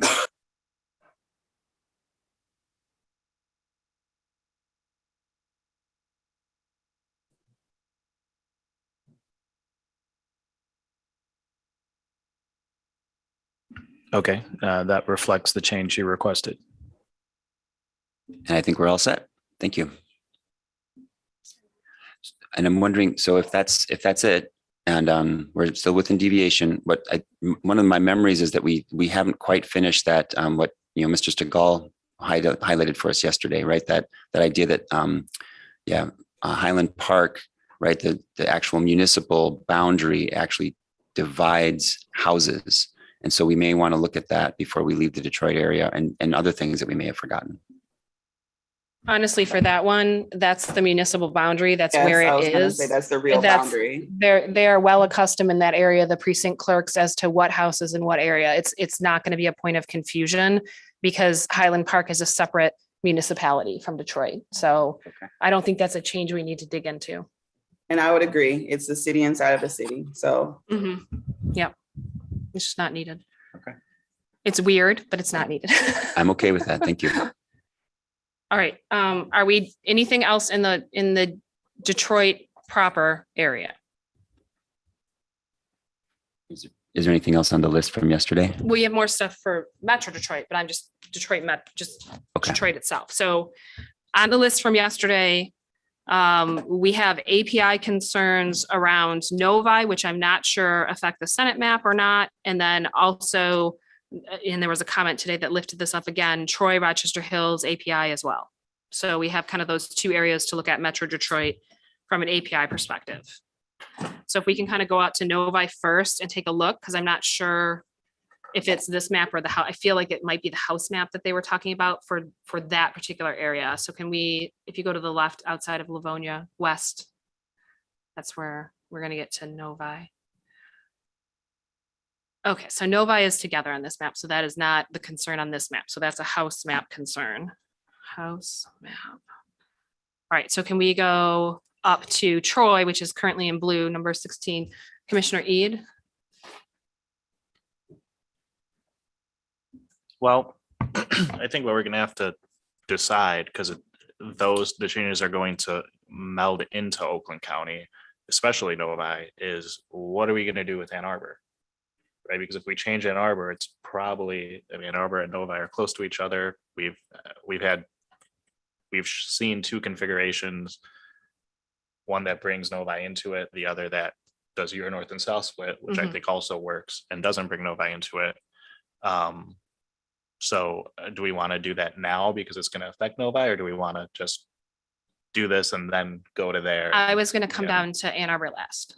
So, and I don't know that Okay. that's necessarily going to affect Novi, but I think in terms of the specific comment about API for Novi, it's not implicated for this map because Novi is together and it's the house map where we have precincts and Novi split up. So we don't need to worry about that specific thing here. That doesn't mean we might not make changes later. So. All right, so 16, there were some comments about the Sikh community in Troy, Rochester Hills, and Sterling Heights, yes. And so I think we kind of need to look at that, just Asian American in general, because Sikh would fall under, I believe, Asian American in the census. But I think the complication here is, John, can you pull up the map so we can see a little bit more south? Because Troy is the southern part of District 16. Yeah, so they want to bring in more of Sterling Heights. I'm wondering if there's a particular concentration north or south for Sterling Heights. And, can you scroll down to the District 6 on the matrix so we can see what the API is right now in 6 and then look at,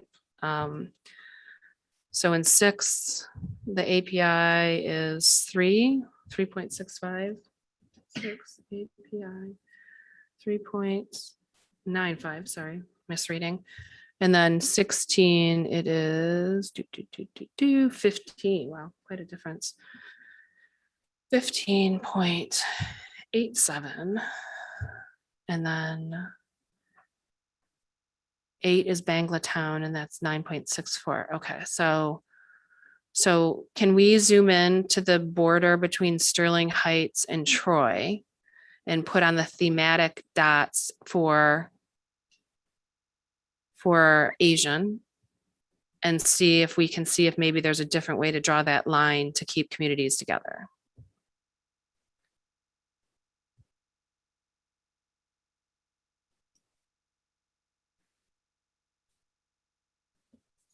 There's something we missed.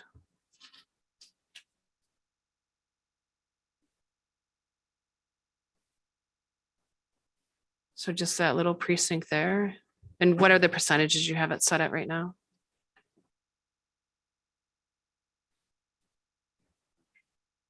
%14. So if I remember correctly, because that's 14%, that's actually going to bring down our percentage. Is that accurate? Yeah. Was that a yep to me or? Okay. In District 8. Yeah, if we were to wait, you're take- trying to add it into District If we were to add it 16? into 16, it's not going to improve the numbers, but it will add more community members in. Generally speaking, yes.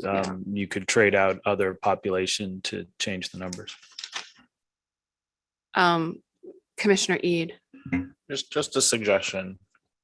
So first off, I'm not sure the Sikh community identifies as Asian American. I'm not sure they put that on the census.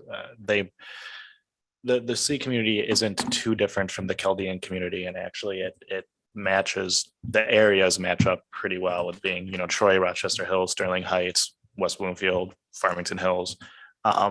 They might, I'm just not sure that they do. But if we can look at the top of 16, the northern areas, does this go into Oakland Township? Yeah, it does. That might be an area to look at, taking Oakland Township out of it and instead including more of Shelby and a little bit more of Sterling Heights. I mean, you could put Utica in there into 16. If you take out Oakland, you can put more of Shelby in there. How we have the dots right now, they match up pretty well. Or Yeah. you can go down Well, into that- I 8 was- too. I was going to say, I thought we were quite careful in this area. We were trying to keep together. Commissioner Clark, it'd be helpful if we had a map. Yeah, if you're gonna take some from Oakland Township, I'd take the northern part of Oakland Township. It's very less populated and the southern part of it is really integrated into Rochester Hills. So- Commissioner Rothorn. In response to if we had a map, so one of the things I wrote down from the Chaldean commenter in Grand Rapids, and I haven't, like, our map, the portal doesn't work as well as I'd like from me. I maybe others can find it, but 68370 or 68270. I wasn't sure if it was a 3 or a 2, but 683 or 68270. Did anybody else get a chance to write that down, or does that sound accurate to anyone else? This was for Chaldean, Chaldean district. That's what I but heard. not the Sikh.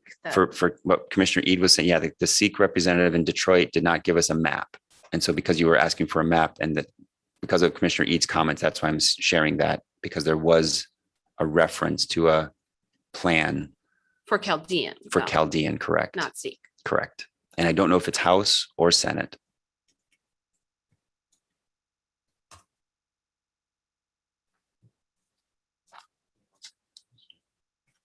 Are we sure that it was this map that the concern was about? Is it possible that it was a house map? That's what I mean. That's kind of what I'm wondering, because this looks, Yes, you got it. We may actually I. be I- okay here. Yeah, I feel Yeah. like we drew this very specifically to keep together the API community. And I'm not, what? Yeah, okay, so let's just move on from here, because I don't think this is an issue for this map. Because looking at the numbers, I think, unless anybody disagrees, I think this shows pretty clearly that this map is doing what they asked. Okay. All right, so Ann Arbor, and then Anthony, did you have something about West Bloomfield too? Like what was? Yeah, I mean, at the Detroit hearing, especially during the virtual public comment, we heard from people from West Bloomfield and Orchard Lake, Sylvan Lake, referencing the Chaldean community of interest there, the Jewish community of interest there. And they brought up that they don't want that area to be with the northern part of Oakland County, Waterford, Independence Township, Springfield, Holly, would rather be basically with either District 9 or 11 as we have it drawn. Okay, can we pull the map over more so I can see what he's talking about? So can we pull it so that 9 is, there we go. All right, so You're talking about District 18? Yes. All District right, 18. And repeat what you just said. So So, you see that part right there with the township of West Bloomfield and Orchard Lake, that square that's on the south right corner? yeah, where Sylvan Lake and Kiko Harbor are, is that Yep. where? Okay. Yeah, all of those essentially. It's my strong opinion that they should be with either 11 or 9 somehow. Now that takes some reconfiguring, but then Yeah. if you do that, you can also make a better 18 by putting all of the northern Oakland County townships together.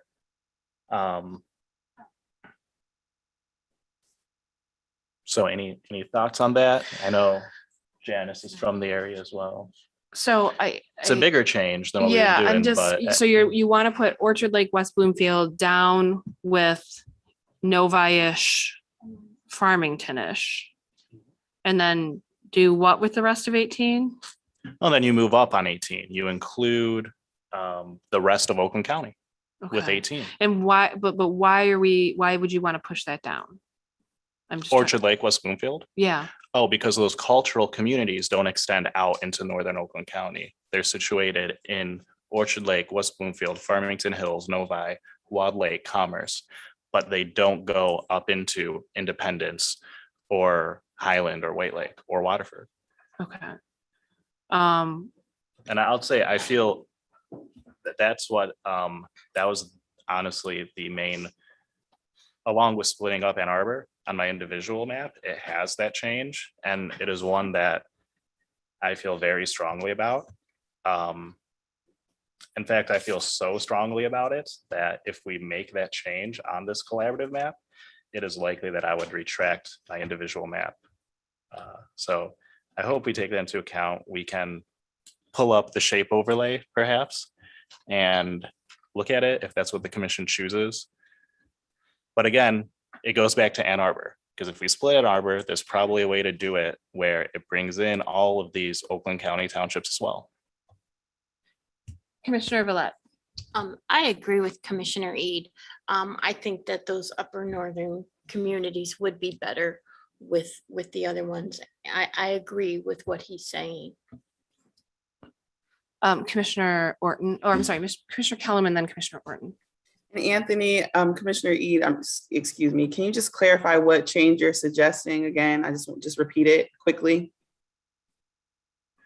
Yeah, the main change is changing West Bloomfield, Orchard Lake, Kego Harbor, and Sylvan Lake to be, instead of with District 18, with either District 11 or District 9 in some configuration. And then to make up for that population difference that we're taking out of 18, to push 18 up into the rest of Oakland County. So you could include Rose and Springfield and all of those areas. Can we zoom out a little bit? And then Commissioner Orton. Zoom in one more step, just so it's not quite so far. Just a clarifying question, Commissioner Eid.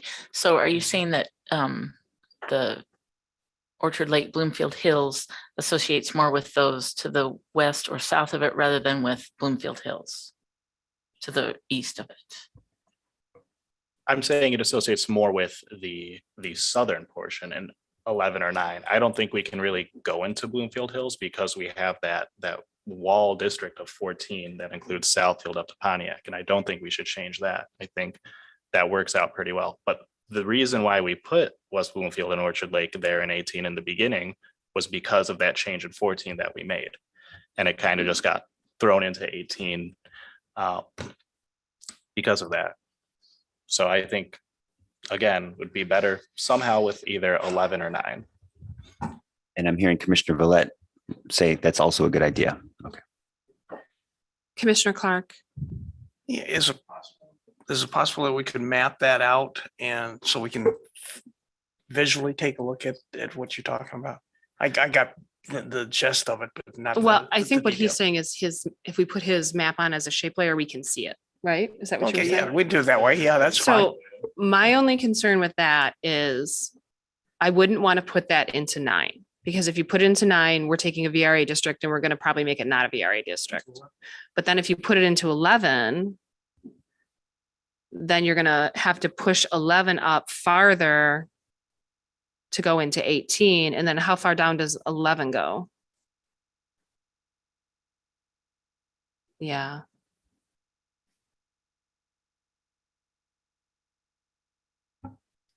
I'm not sure it's going to be an even swap, but I feel like what you're saying about Ann Arbor is true. Cause like if we're going to redo Ann Arbor, I think we probably need to do that first.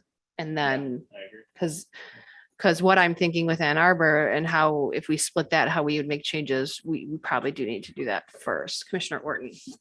Let's just overlay his map and see what it looks like. That would be the fastest way to do it. Yeah. And what can we take off that other overlay that's on right now, John?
Can you zoom out a little bit?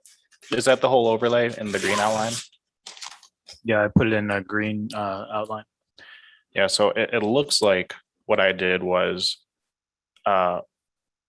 make, because of the Ann Arbor split, putting the northern portion, the northeastern portion of Ann Arbor up to Novi, that frees up a district of West Bloomfield, Farmington Hills, and Commerce. And then But then you're dipping into dipping District into 9, Yeah. and 9 goes down into 10, and then Canton's included in that Ann Arbor district. Yeah.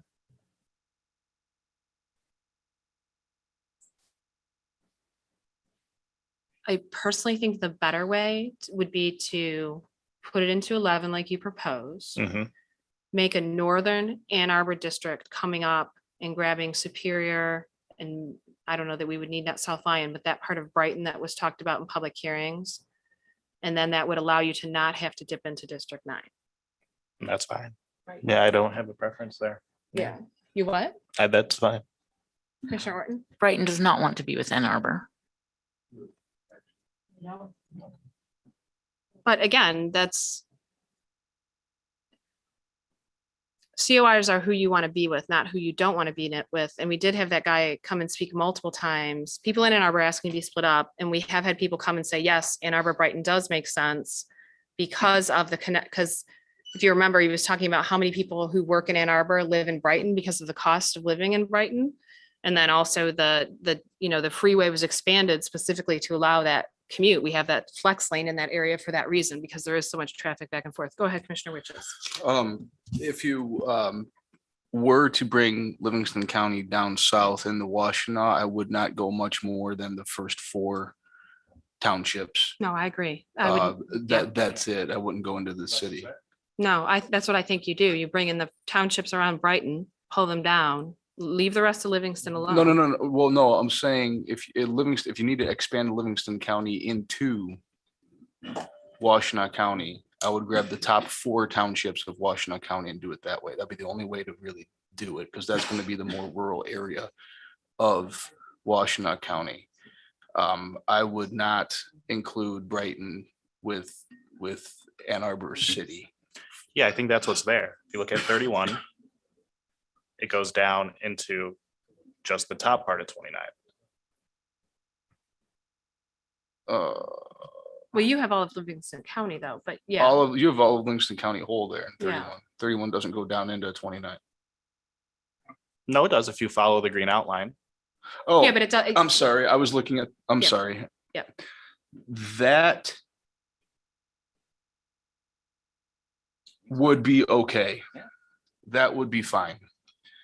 Because that's going to be the area that is going to be going one to Dexter, going through hell, going through Going through hell. Glad we get to say going, that. and the areas south of Pinckney, which would, in my opinion, would align with Livingston County, but I wouldn't go much. That is like the limit where I would put it right there.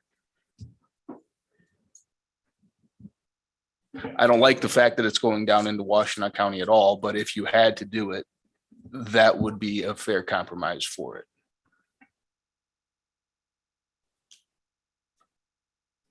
Yeah, I feel like that would really kind of drown out any balance that you have, because then you've got the whole of Livingston County balancing out those 4 Washtenaw County areas.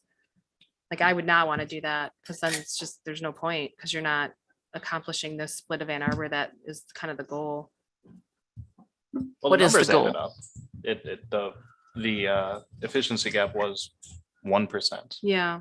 So I don't know if it was because of that or because of some of the other things on the map. So we could try it and run the numbers and see, or we can, I just want Orchard Lake and West Bloomfield to be somewhere else. However we achieve that, that's up to the commission.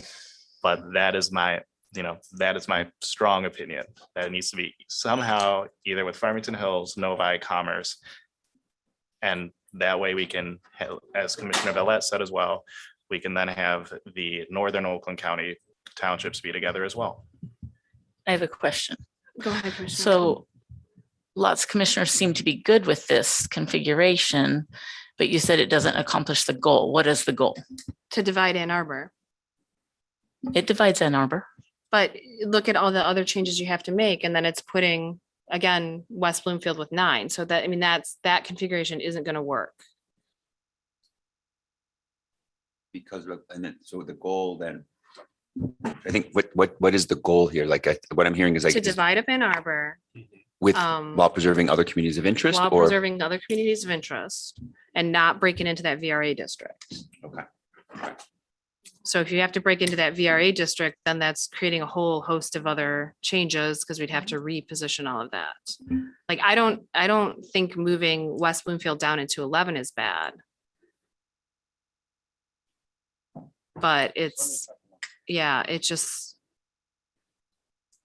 I mean, again, I think it all comes down to how you split up Ann Arbor. I think we have to look So- at Ann Arbor first. So I agree, we should look at Ann Arbor first. But the 9 I have on my individual map that has these changes still has it as a VRA district. It has it as 36.56% BVAP and overall minority of 48.48. Yeah, but that's because he then went into 10, and then, you know, it's like this whole cascade of 10, changes. right. Yeah, this whole cascade of changes to move one community based on personal, like you want it there. The West Bloomfield has to stay together, which we did. So Commissioner Clark and then Commissioner Orton. Yeah, I just have a question. Why do we want to split up Ann Arbor? I remember previous conversations where Dustin wanted to keep Ann Arbor and Ypsilanti together. So why aren't we taking that approach? Because, go ahead, Commissioner Rothman. One of the reasons I think it's important is because I think it's about being consistent. Also, like, we have split other cities, and it's notable that we haven't split that one. And that's one reason for me, anyways. It's like to try to be as consistent as possible. And the second reason I think is because there is a significant area, or the Asian population there, that I remember Bruce, we noticed it, and it was trying to say, can we have a representative district? So that was the other reason to try. Again, one, first consistency, second, because of the Asian population in particular. But Right, and but the then- Senate districts are so big that I don't know if they'd have an impact in that. That's the problem. In the House, they would, but the Senate is different. I just want to question, because I remember what Dustin always wanted to have Ypsilanti and Ann Arbor together and not split them. Commissioner Witches. It's not what I want, it's what I've heard. So, Right, and I mean, there's arguments for and against it. I mean, I can see both sides of the story. Keeping Ann Arbor whole, fine. Splitting it and splitting Ypsilanti from it also works. It's perfectly fine. But I do want to say that I wouldn't say for the sake of consistency, split up a city, because then you just said that what we're doing is we're splitting up cities. So. And I hear that. Thank you. Well, what I would say on that point is that I do think there is a consistency argument there, because if you look at the top 10 cities in Michigan, every other city we've had splits in. And couple with that, the hundreds of comments we've received on the portal from people in Ann Arbor saying, please split up Ann Arbor. So it's not just, it was put together. Again, this gets into kind of the point I'm making with Commissioner Eid. It was kept together at the insistence of commissioners, myself included. Right. So I was part of that who said, no, keep Ann Arbor together, keep Ann Arbor together.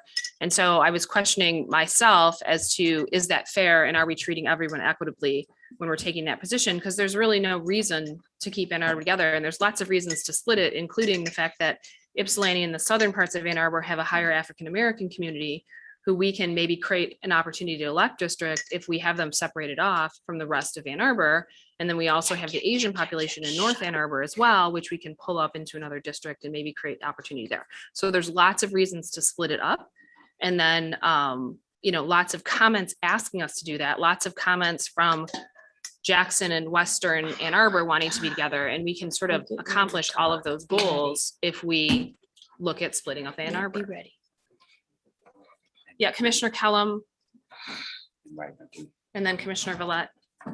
Sorry, I had to move around things a little bit. I actually do support Commissioner Ead's change. I had to scoot up closer to my screen because I think we could do some further tweaking in the Metro Detroit area. 9 wouldn't extend up so far. And I think I did also hear and make notes of the comments about some of the northern suburbs. So in the effort, again, to improve and show that we're listening, I would say that I'm a fan of what he suggested. And also, I mean, it was a long time ago, but going to school, middle school and high school in that area and kind of knowing the area, I think it makes sense. I don't think it's necessarily just like his personal gripe or change. Okay. Okay, Commissioner Wagner, I hear you have your hand up too.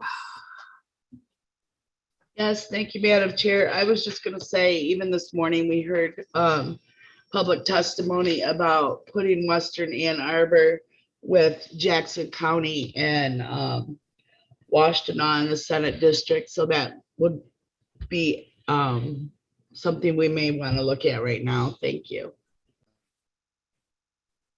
Commissioner Villette? I just wanted to say Commissioner Orton had her hand up and she was acknowledged by you before, like the 5 last people spoke, before you spoke. You I'm sorry. acknowledged her. I'm sorry, Commissioner Orton. I have no idea now. There's a lot of water under the bridge. Make something up. Commissioner Eid. Yeah, we're almost at 11. How about we Yeah, I was just going to motion suggest to, that. Yeah, we take don't need a 15. motion. Okay, We don't need a motion. We don't. 11 or 10:56, we were supposed to take a break at 11 o'clock. So without objection, we will recess until 11:10. Hearing no objections, we're in recess to 11:10.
this meeting of the Independent Citizens Redistricting Commission back to order at 11:13 a.m. Will the secretary please call the roll? Yes, Madam Chair. Commissioners, please say present when I call your name. If you are attending the meeting remotely, please announce during roll call where you are attending the meeting remotely from. And unless your absence is due to military duty, announce your physical location by stating the city, the county, or the township, or the village where you are. We'll start with Doug Clark. Present. Juanita Curry. Present and remotely attend the meeting from Detroit, Michigan. Anthony Eid. Present. Brittany Kellum. Present and attending remotely from Wayne County, Michigan. Rhonda Lang. Present, attending remotely from Reed City, Michigan. Stephen Lett. Present. Cynthia Orton. Present. MC Rothorn. Present. Rebecca Zatella. Present. Janice Villette. Present. Aaron Wagner. Present, attending remotely from Charlotte, Michigan. Richard Weiss. Present. Dustin Witches. I'm present. We have 13 commissioners present. Thank you. All right, so we were talking about potential changes to the Ann Arbor area. Commissioner Eid, did you want, I'm sorry, what, Commissioner? Oh, Commissioner Lang. When it comes to Ann Arbor, we've had lots, keep Ypsilanti with, separate, but there's also public comment on the portal that talks about it being a coordinated effort by a Democratic group with specific instructions, it's saying. So I don't know if that's something we want to look into. We've talked about the politicalness before, and is it something that we want to look into to make sure that if they're new comments, are they legit? Are they not legit? This is where I always have the issue. It gets harder the more public comment we get to know which ones are genuine and which ones aren't. So I don't know if that's something that should even be addressed or what. I know I split it in my map. I just don't know. This is where I am having and struggling internally, I guess I would say, with making these changes, because I know it's going to affect people for 10 years. Thank you, Commissioner Lang. Commissioner Witches? I appreciate that, but you also basically just described the city of Midland in the opposite direction.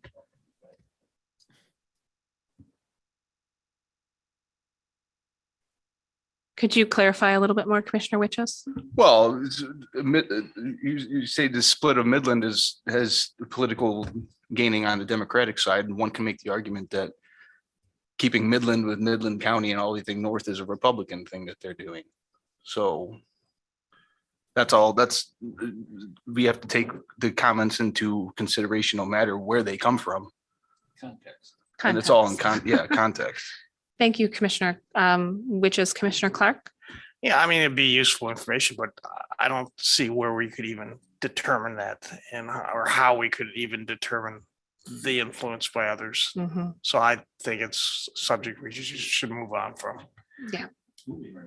Okay, so there has been proposed by Commissioner Eid making some changes to the Ann Arbor area. Is it the will of the commission that we make those changes or let him, start to make those changes? Do we want to do that? Go ahead, Commissioner Lett. I think we should take a look at that. That's been a contentious area right along. And I think let's make those changes. And then this would be an appropriate time to take another look at the metrics on the state after we do those. Okay, so we have our baseline for partisan fairness. Do we want to, as we've done in the past, do we want to have this saved and then create a copy, or do we, okay, Commissioner Horton, is that what you were going to add? That's what I was gonna say. Since these are bigger changes, we Yep. should make a copy. Okay, so Mr. Morgan, can you save this plan and then make a copy of it? And we will have Commissioner Eid start to make those changes on the copy. Okay, that'll take just a moment, Okay, please. thank you.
Okay, I made a copy and I'm referring to this as version 2 for right now to separate it from version 1. Thank you.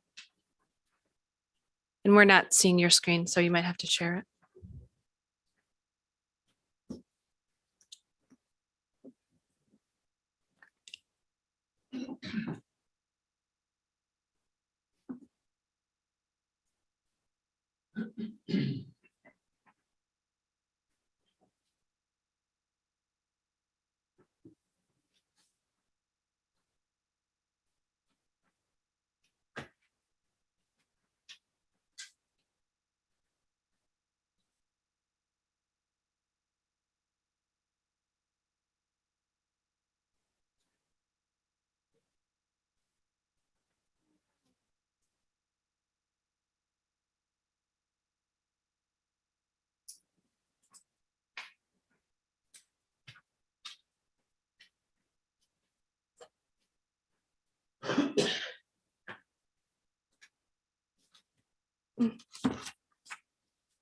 Okay,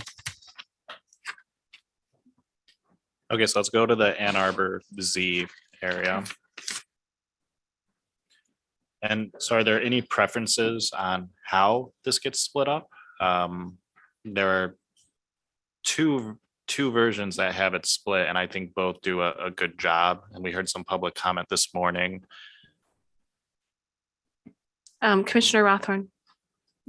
One of the things I was hearing is that there was concern around with District 10 and that the way that, right, when if we move it into, yeah, that District 10 has a large Asian, is it an Asian population? Is that in Canton and that was right? Yeah, so Canton has a large Asian population, yes. Yeah, but the District 10, that's what I was listening for. Commissioner Zatello, is like there was concern around 10, like if we move 9 up, even though it was a VRA district in Commissioner Ead's map, that 10 would be affected. And that, yeah, so I think that's that's what I was thinking of, was like just trying to lift up that concern, and then that in responding to your question, like, how do we draw it? Right? If we can avoid changing 10, 10. Yeah, that- because if you look right now, 10 is 34.9% minority. And that does not include the Arab population in Dearborn or in the Canton area as well, because we have a significant Arab population. So I think I would treat that, it's basically a VRA district. So I would try not to mess with it if we can avoid it. But beyond that, any other thoughts on how to divide Ann Arbor? again, for me, there was the Asian community, and understanding where the Asian population is, that was a primary. Yeah, that's what I think we got counsel on. And that's why I thought, yeah. And again, it's a Senate district, so it may not make as much impact. I understand that as well, but that's. Do you want Mr. Morgan to put on thematic dots? Would that help? Yeah, I think so. Okay. So Mr. Morgan, can you put on the Asian thematic dots for the map? Okay.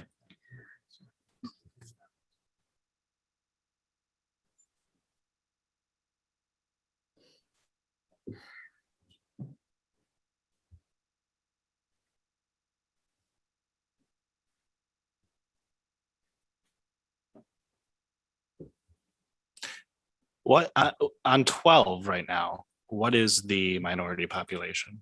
It's 27.88, if I'm reading it correctly. I can't see. 25.29. On District 12, Yeah. Don, when you Yeah, get it says the total minority population voting age is 25.29. It's 13.3% African American on District 12. Is that the district you wanted? I was just curious because That's on this the alternate downriver seat. Yeah, on this other configuration, if you put Canton with Ypsilanti and Belleville, it gets you I have a 39.02 minority population. However, Commissioner Zatella is right. If we make these changes, the Asian population is split between what would be that Canton Ypsilanti district versus what we have now that has Canton with Westland. So there's a number of factors to consider here. Can you do Canton, Sumter, and Ypsilanti? So Sumter is that little part of 11. It doesn't have much population, but that might work. Yeah, you probably could. Okay, so how about let's start with Ann Arbor though, because everything's gonna go from Ann Arbor, right? Can we all agree on that? Mm-hmm. So how do we want to just split Ann Arbor? Do we want to go with a north-south split? We just had an overlay up that had it split up. The northeast side was popped off. However, we can bring up the other configuration that has more of a straight up north-south split. But let's bring up both of those configurations and see which one the commission likes more. Yeah, I would also say that there was a commenter today who specifically said, cut north along Huron River and then cut east-west along Main Street. So that's another thought too.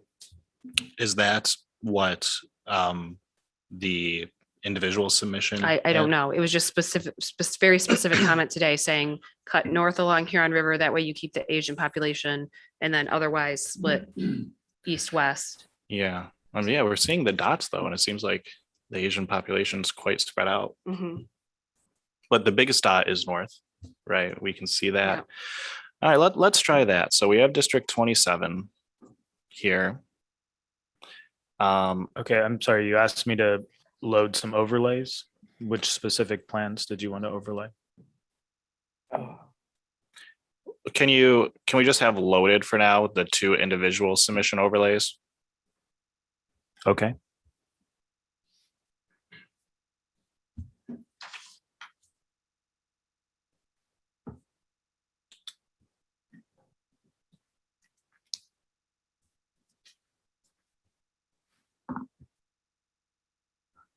And by two, which two do you mean? There were three submissions. I'm sorry, there were three submissions by individual commissioners. So which all right, let's two just have all three loaded up in Okay. case we, load it in there in case we want to turn any of them on.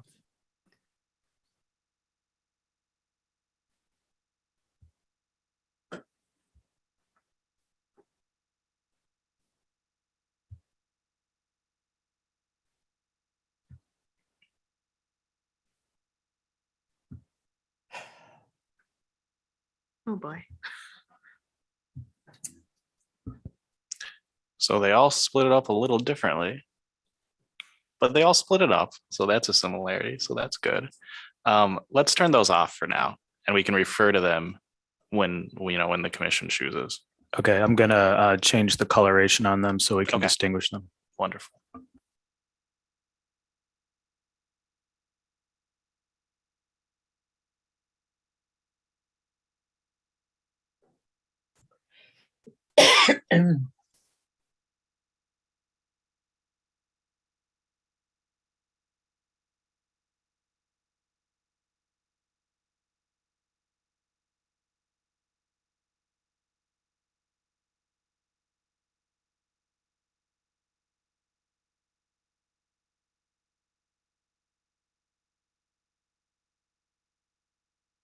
Okay, so the red line is from Commissioner Zatella, the green line is Commissioner Eid, and the blue line is Commissioner Lang's map.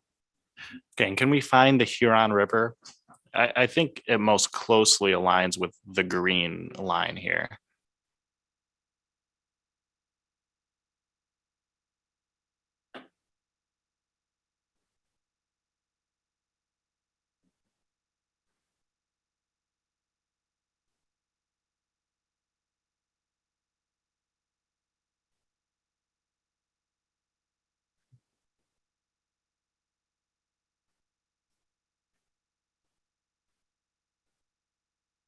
Okay, the river feature here is the Huron River. Okay. Can you put back on the green line? I just want to see what parts of that match up and which parts don't.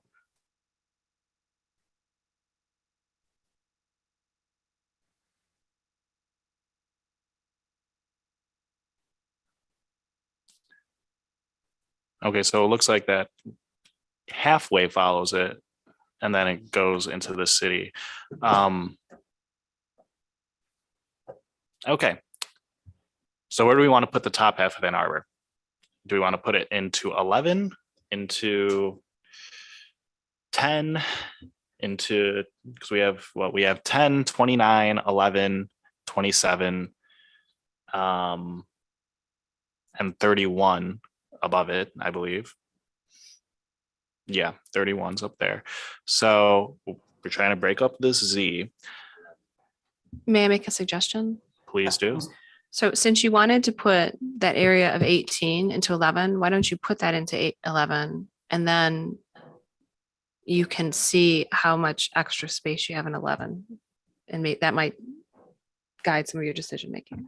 All right, let's do that. So let's go back up to 18. The West Bloomfield, Kego, Orchard Lake, Sylvan Lake, let's put that into 11.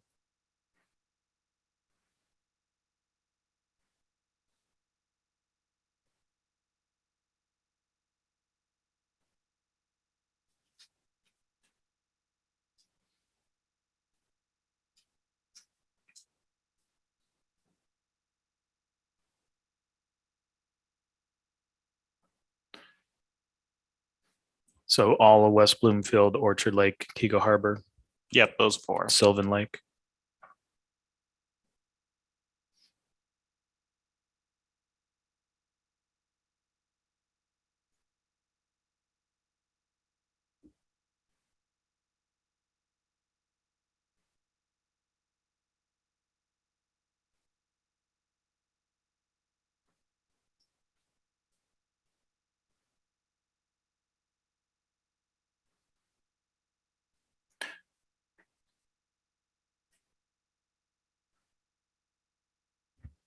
Okay. Okay, now let's move back down to that Ann Arbor Z area.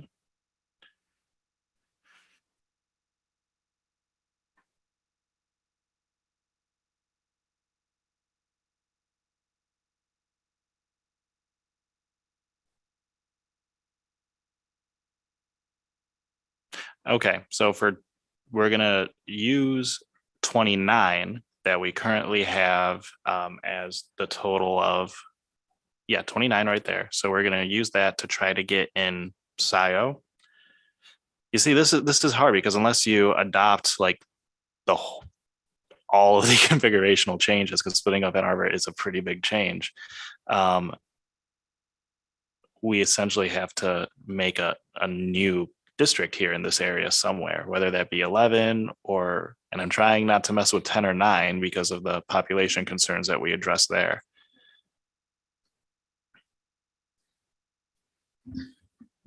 Commissioner Orton?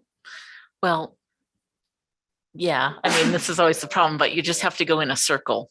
You know, you either do 3 or 4 districts, however many, go in a circle and see if it's worth it. I guess, see if the change off is worth it at the end. Okay, so you were contemplating SIO into 29 or something else? Yeah, it looks like SIO's in 29 on this overlay. So let's do that. Okay. SIO on the bottom part of Ann Arbor there, that's below the river. Okay, so you want SIO and this part of Ann Arbor into 29? Mm-hmm. Okay.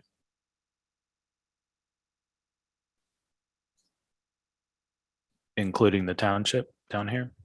Yeah. And then we'll evaluate and we'll see what everyone thinks at the end, I guess.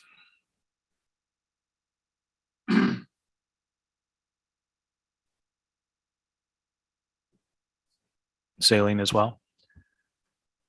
Yes, saline as well. Celine. Celine, Celine. thank you. Sure. Celine, and remember Mylan. Yeah, I Not remember Mylan.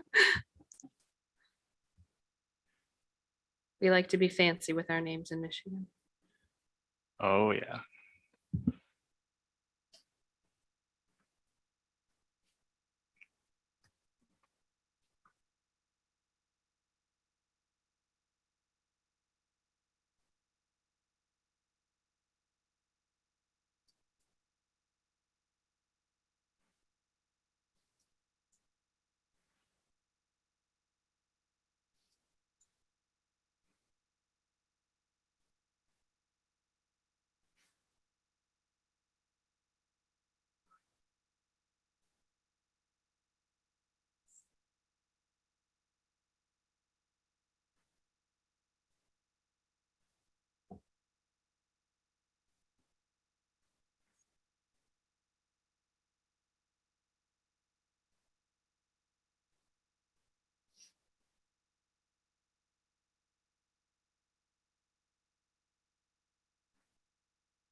John, I know it may be counterintuitive, but we've learned from Commissioner Zatella before that this area is like, if you use voting precincts, you might want to just do it at the block level.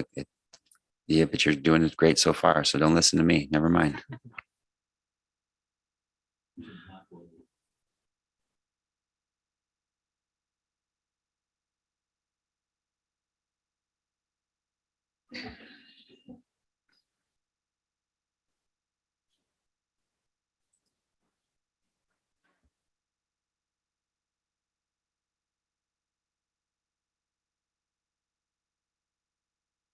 Yeah, I'm just taking them one at a time. I understand there's issues here.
Yes, that is weird.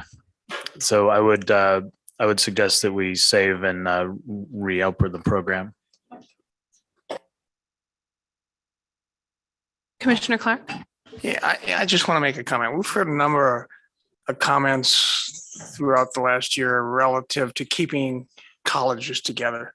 But this area has got so many different schools, Concordia, Eastern, Washington Community College, Ann Arbor, which is integrated throughout the city. I don't think we can do that, but I wanted to make that known to the public as we go through here. I think this is just one area where it's very, very difficult to do.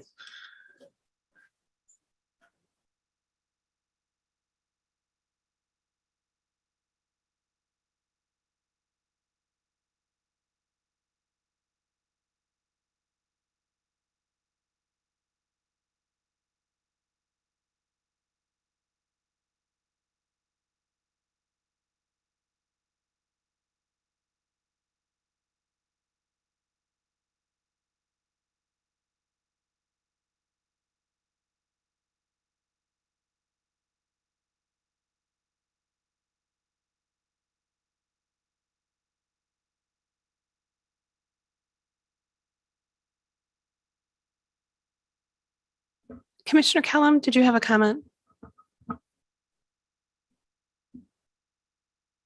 I did, but Commissioner Eid, I think, went in a different direction. So I'm just kind of watching now. Okay, thank you. Well, what was your direction? Just curiosity. I'm not sure. I was thinking of pushing.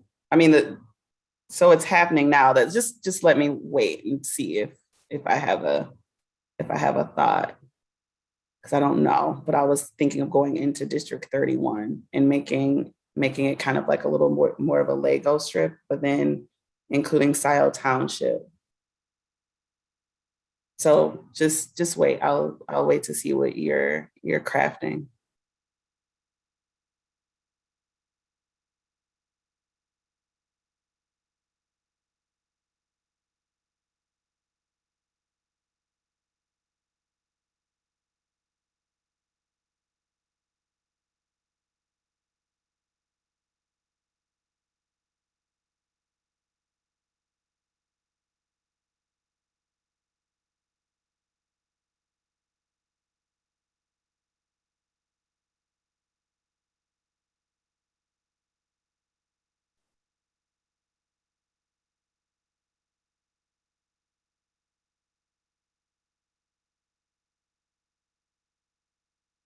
I'm wondering if there's a more efficient way to do this, because we have this configuration that we're essentially making on a different map, and we have a different type of split on a different map. So instead of putting those changes on this cherry map, might it be better to just pull up those maps and look at them and, figuring out which one we like better?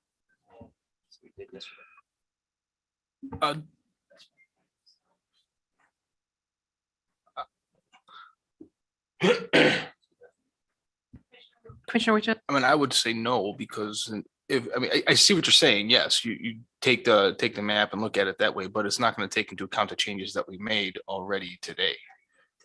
So it would basically just be a moot point, unfortunately, because that would be nice. Now, if we could bring in and import that particular district, sure, then we could do that. But then you have to fix all the ones that were overlapped, and you're going to cause even more work, I would think.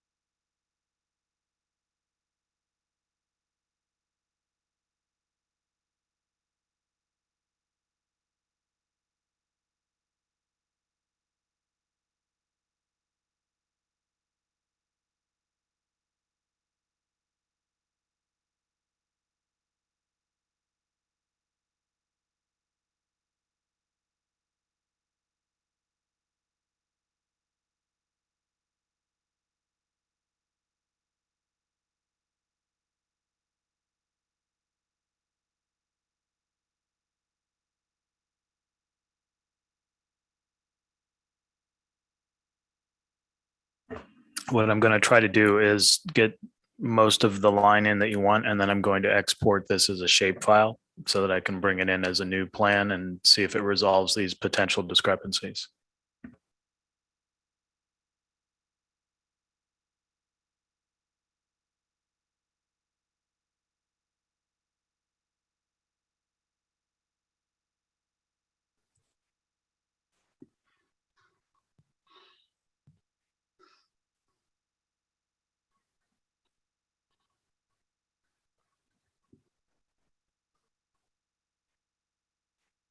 Hey, John, this is Ken. I can't. Could you try reselecting that district number up there? Or have you already done that? I just don't know why. Yeah, I know there's a problem here, but like I said, I want to just get to a shape file and then I'll offload it and re-import it and see if that will resolve it. You could just do the rebuild and compress sequence as well. I don't know if one's quicker than the other though. Well, I'm hoping that this will be reliable. Hope is a good thing. Rebecca, Commissioner Lott. this is not a motion. This is a suggestion since John's having so much problem. And we're supposed to go to lunch from 1 to 2. We may want to consider doing 12 to 1 to allow him to work on the program and we can come back from lunch and then move forward instead of just sitting here. You don't enjoy our company? Is that what you're saying, Mr. Lott?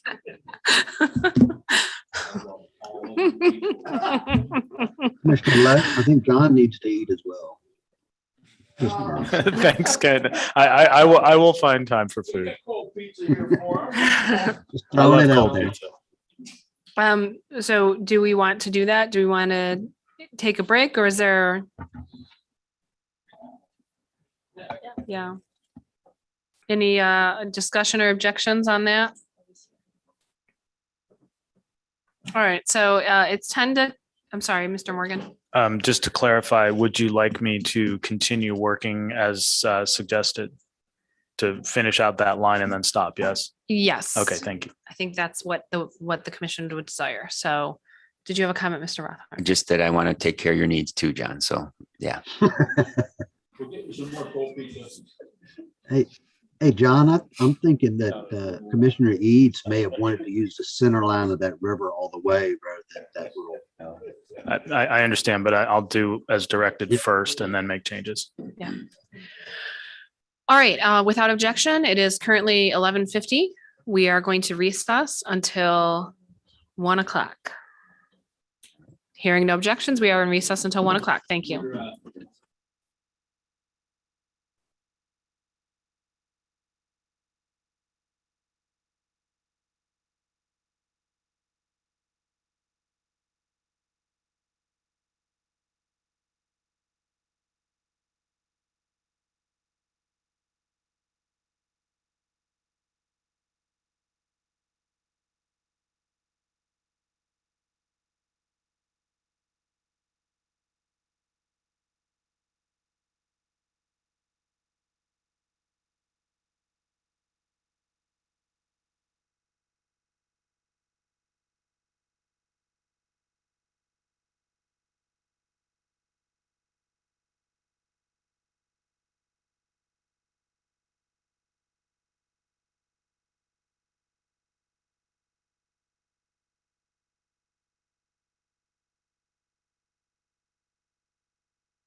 As chair of the commission, I call this meeting of the Michigan Independent Citizens Redistricting Commission to order at 1:02 p.m. Will the secretary please call the roll? Absolutely, Madam Chair. Commissioners, please say present when I call your name. If you're attending today's meeting remotely, please disclose during roll call that you are attending remotely as well as where you are physically attending from. I'll start with Doug Clark. Present. Juanita Curry. Present. And attending remotely from Detroit, Michigan. Anthony Eade. Brittany Kellum. Present and attending remotely from Detroit, Michigan. Rhonda Lang. Present, attending from Reed City, Michigan. Steve Lett. Cynthia Orton. Present. MC Rothorn. Present. Rebecca Satella. Present. Janice Follett. Present. Aaron Wagner.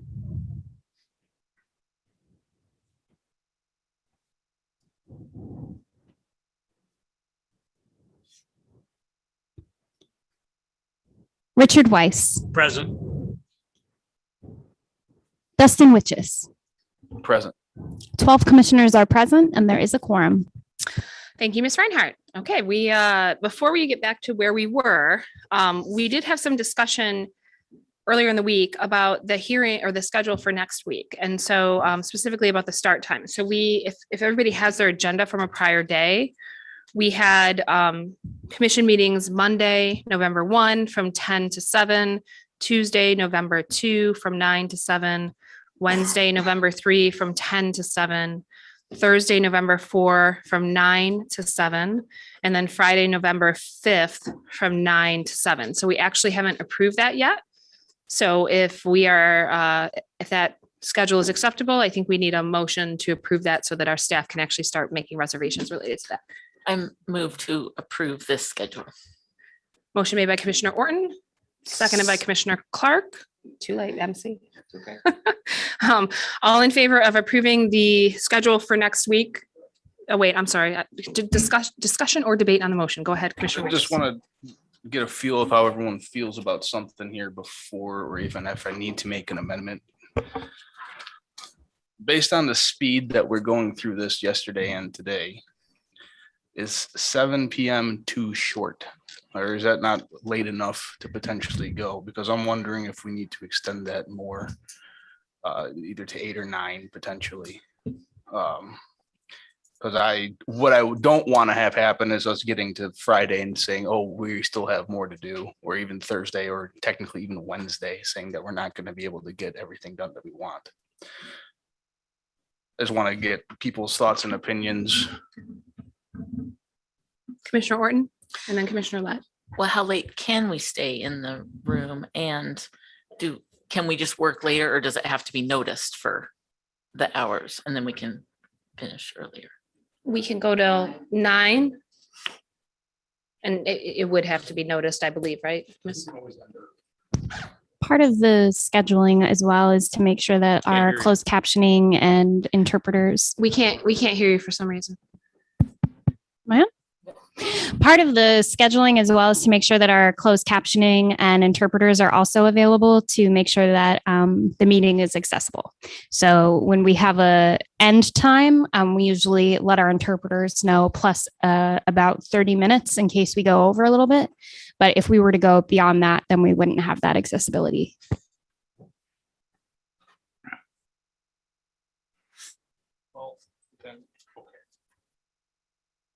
Then I'll make a motion to amend that we make the end times 9 p.m. knowing that we can always end early.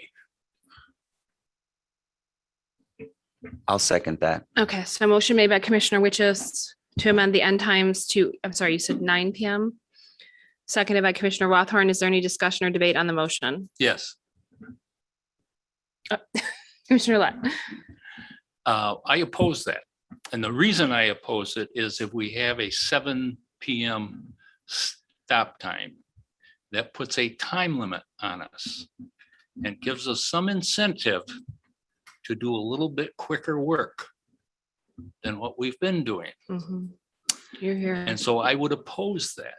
I think leave a stop time of 7. We're not taking a dinner break, and by 9 o'clock, I'll probably be dead.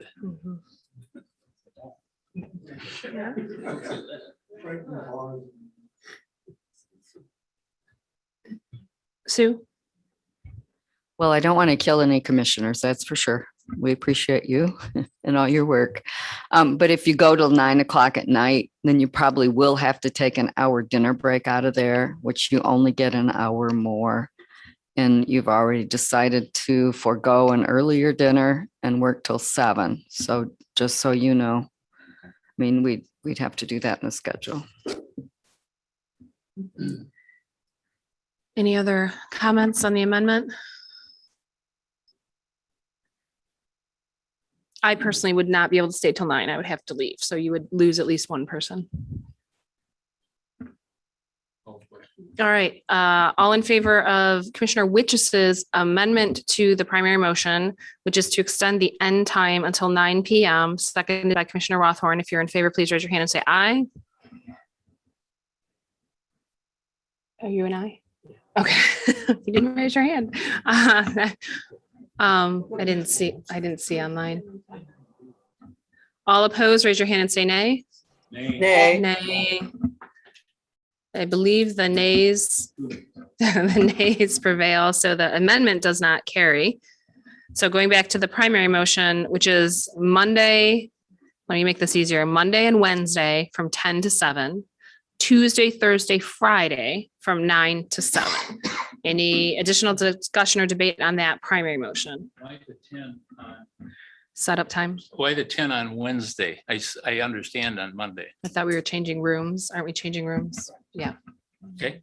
Just curious. Yeah, that's for the AV. All in favor, raise your hand and say aye. Aye. All opposed, raise your hand and say nay. All right, the ayes prevail and the schedule is adopted. All right, go. I have another motion. Commissioner Lett? I move that we, for today, that we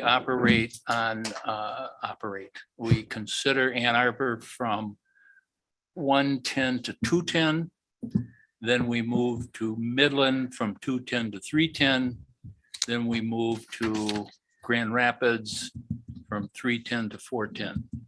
That sets a time limit that we're to move us along, gives us a goal to reach. Can you repeat the times for me? So it's Ann Arbor 1:10 to 2:10. 1:10 now. Yep. So an hour, 1:10 to 2:10, 2:10 to 3:10, 3:10 to 4:10. And then Ann Arbor, Midland, Grand Rapids, right? Okay.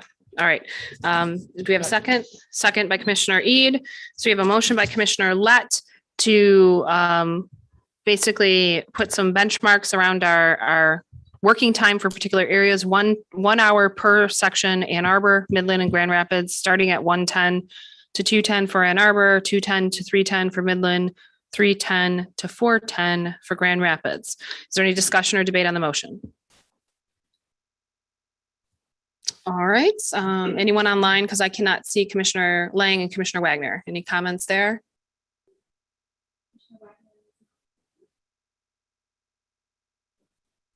None for me. Okay, thank you, Commissioner Lang. All in favor, please raise your hand and say aye. Aye. Aye. All in favor, please raise your hand and say, or all opposed, please raise your hand and say nay. The ayes prevail. So the motion is adopted. So let's get to it. I think we're going to go back to Anthony. Yes, who's saying question? Is that? Oh, I'm sorry, Sarah Reinhardt. Thank you. For the initial vote for an amendment to extend to 9 p.m., Commissioner Villette, could you confirm what your vote was? Yes. It was yes. Okay. Thank you. I vote yes. Thank you. I believe it was Orton, Villette, and Witches were the 3 yeses. And oh, Weiss too. That's right. You didn't raise your hand. You said it, but you didn't raise your hand. Okay. You waved real fast. All right. So, Mr. Morgan, can we bring back up the map where it was at?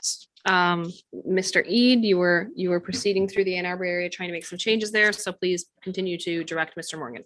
Okay, so we try to be efficient during this, and I think that the split in the Eid individual Senate map cause too many changes to happen, and we'd be here all day if we were to do that.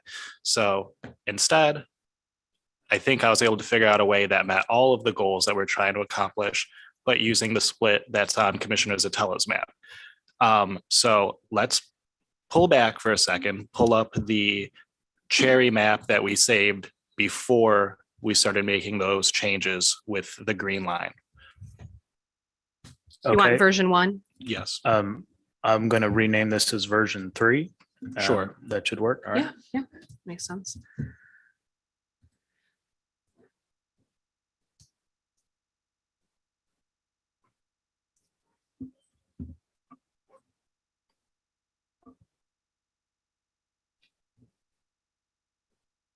I'm trying to see if I'm in the Zoom meeting. Just a moment.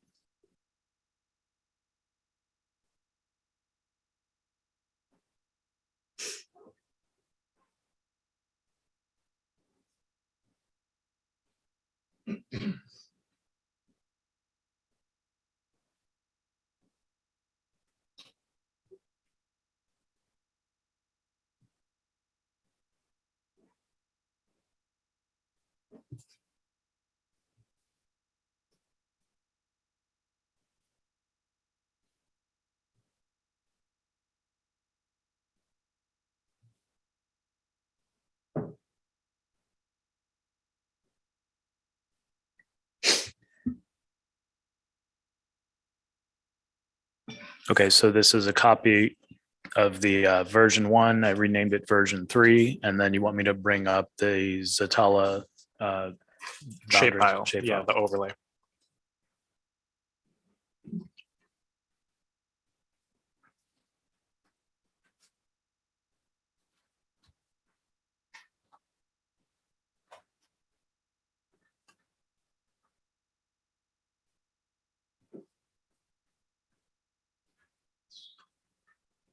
And this also, just to be noted, is not going to make any significant change to District 9 or District 10. I think it only changes one tiny precinct in 9. But what I heard earlier was that the commission wanted to keep those the same for VRA and minority race reasons. So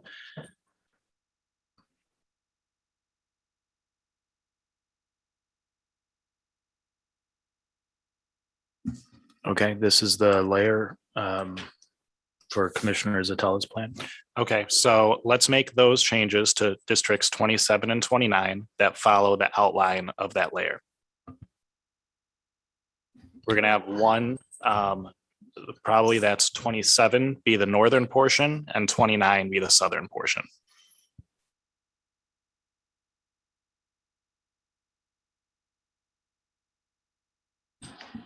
Okay, so 29 is here, and you want to put this entire southern portion into 29? Yeah, I mean, it doesn't matter which one's which. We just need one to be 27, one to be 29. Okay. So whichever way is easier for you to facilitate that change.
Once we're done with Ann Arbor, this gets a lot speedier because then we can go to townships mainly.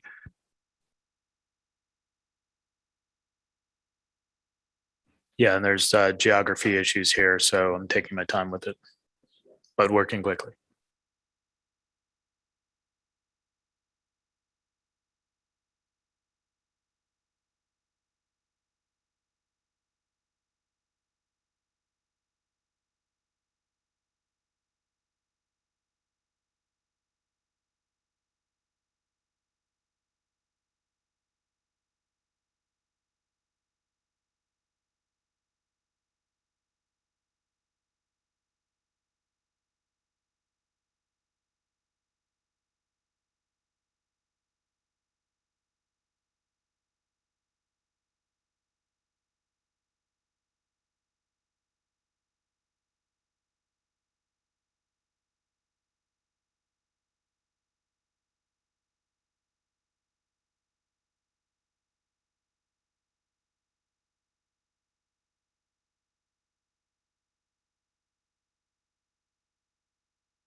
Okay, John, I'm gonna go ahead and save this and then re-import it because there's probably a geography problem. I think there was one little triangle down on kind of the to the west, a little bit more southwest corner. It looked like maybe there was still an unassigned or yeah, something.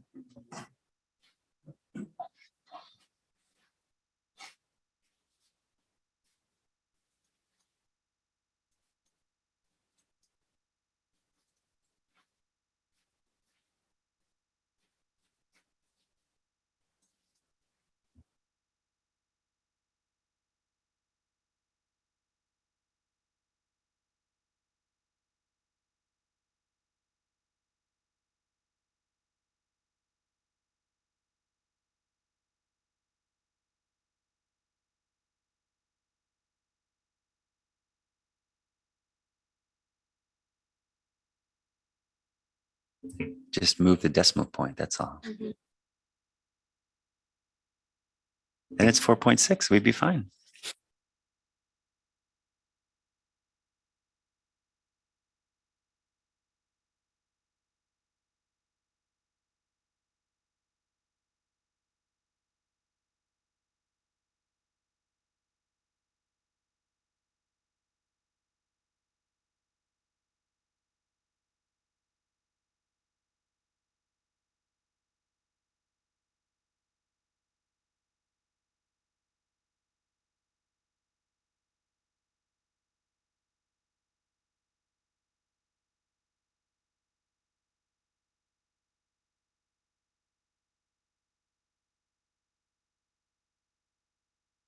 SHP is State House Plan.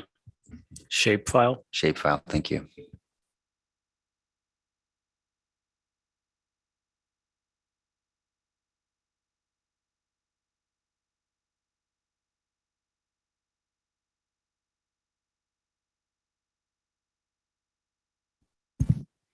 Commissioner Eid or Madam Chair, while we're saving down here, could you provide any additional justification for the change to this district?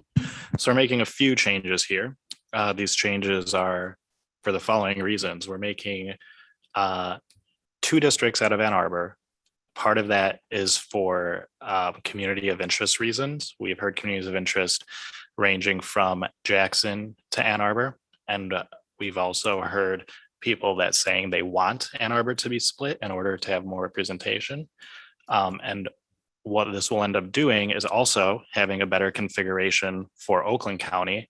The changes I mentioned earlier, including West Bloomfield, Orchard Lake, with the more southern parts and being able to recombine some of the northern parts of Oakland County.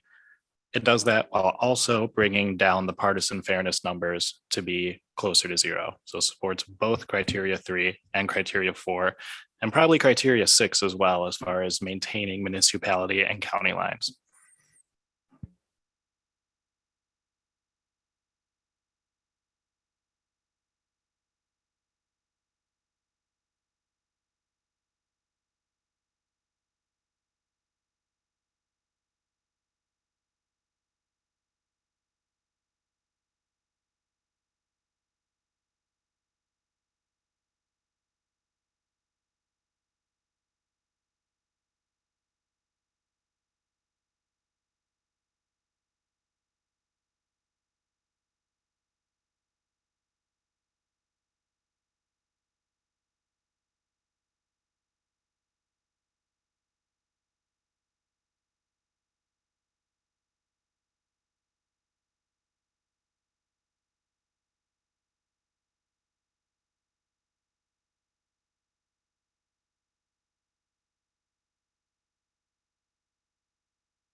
Okay, so I saved the plan, brought it back in, and it looks like it's following the line. Do you want to run a contiguity check? No, instead, we'll do that at the end. Let's follow the line on 27 as well over west. I believe 29, there are some changes westward as well.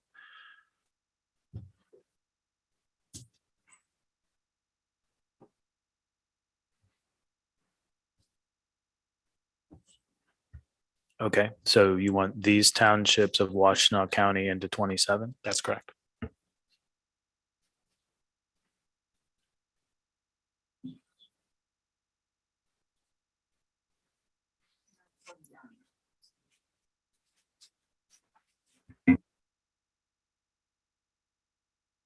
Eagle Eye Orton.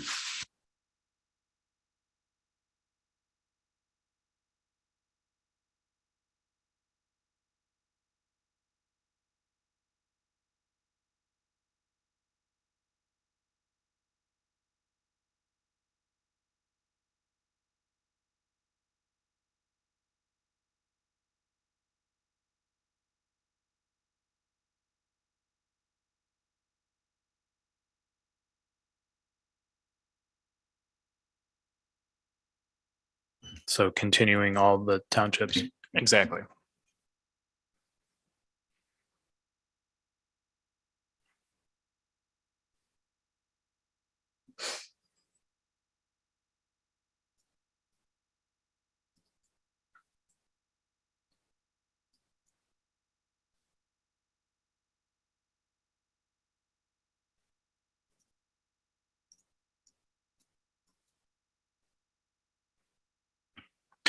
Okay, on the top, on the left, you see Marshall over there, that little part of 29 that's jutting out.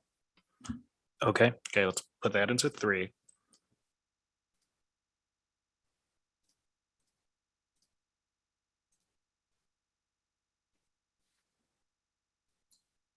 Okay, now let's go eastbound.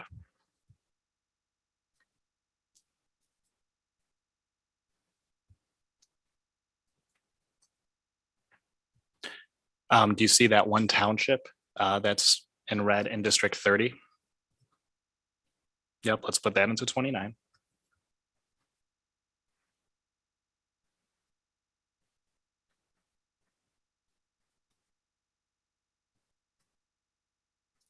Okay, and then further eastward, Superior and Salem counties.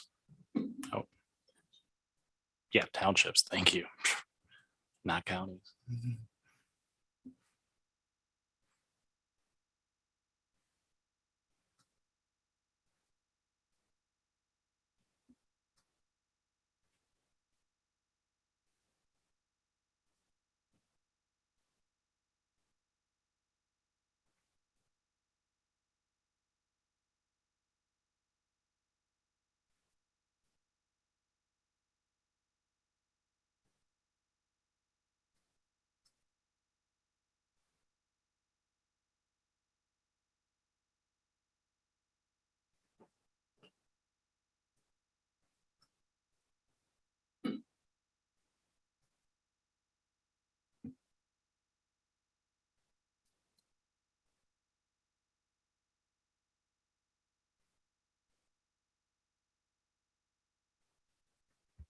Okay, you wanted Superior and Salem into 27 or 29? 29.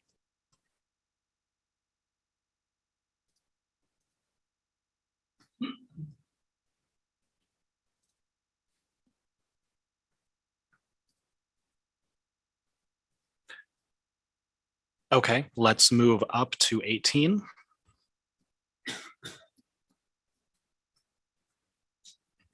Okay, let's zoom in on Lyon and South Lyon. They're on the bottom left. Move those into 18.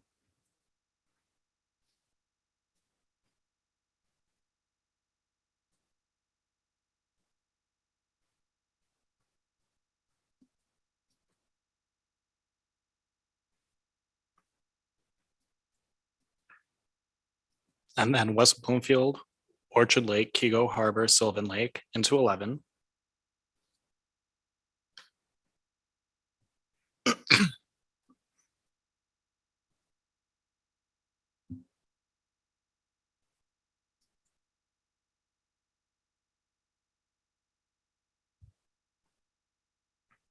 Okay, go left into Commerce Township. We're gonna go to the precinct level.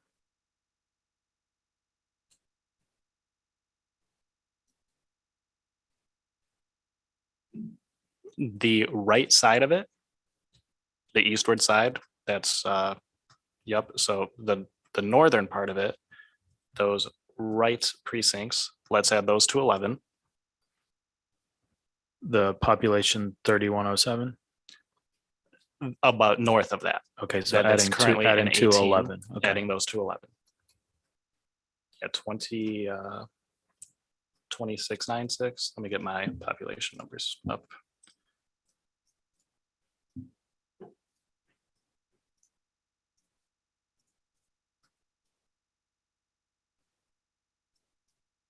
Yeah, 2966, 2539, 2968.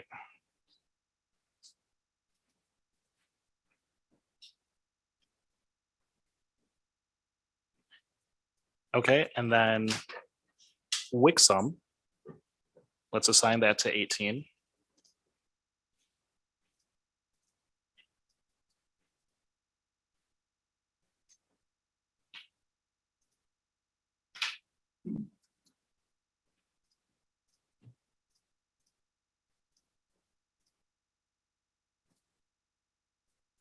And 18 needs a little bit more around that area. Do you see that one block shape that we made? Yep, let's assign that to 18.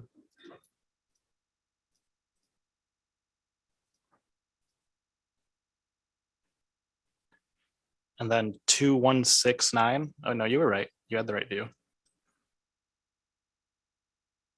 Little lower. Yeah, 2619 right at the edge there. South. A little more south. There you go. 2619. 3169. 3515. 1708 and 2836.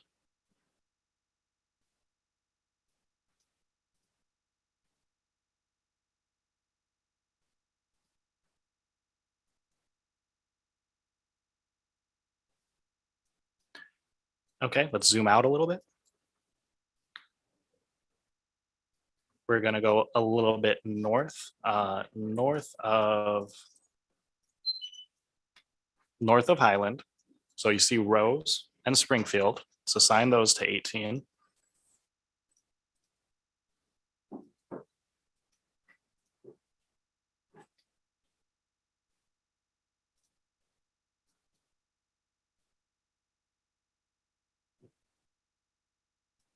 And Groveland as well into 18. Right there. And then the little part that's sticking out in Independence Township, that exactly right there. Yeah, that voting precinct, let's change it from 2 into 18.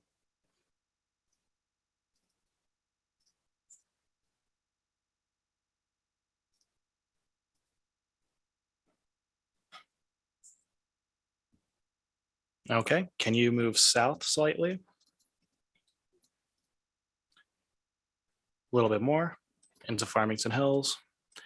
The one precinct in District 9 that is sticking a little further north than the rest of them, exactly that one. Let's put that into 11. And that's the one change on 9 that's being made, that one precinct I was talking about. Yep. Well, that is a mostly white area, so it's not going to reduce the VR numbers. It'll actually probably bump them up a bit, so that should be okay. Okay, now 31.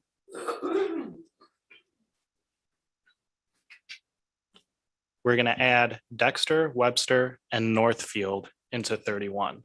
This keeps Livingston County whole, but adds a few more counties to make up for the population difference between 29 and 31.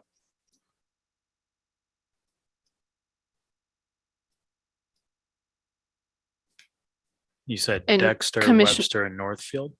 Yes. Yes, and Commissioner Witches, weren't those the ones that you suggested earlier? Yeah, if you needed to go south into Washtenaw County, adding those northernmost townships of Washtenaw County and Livingston would be okay.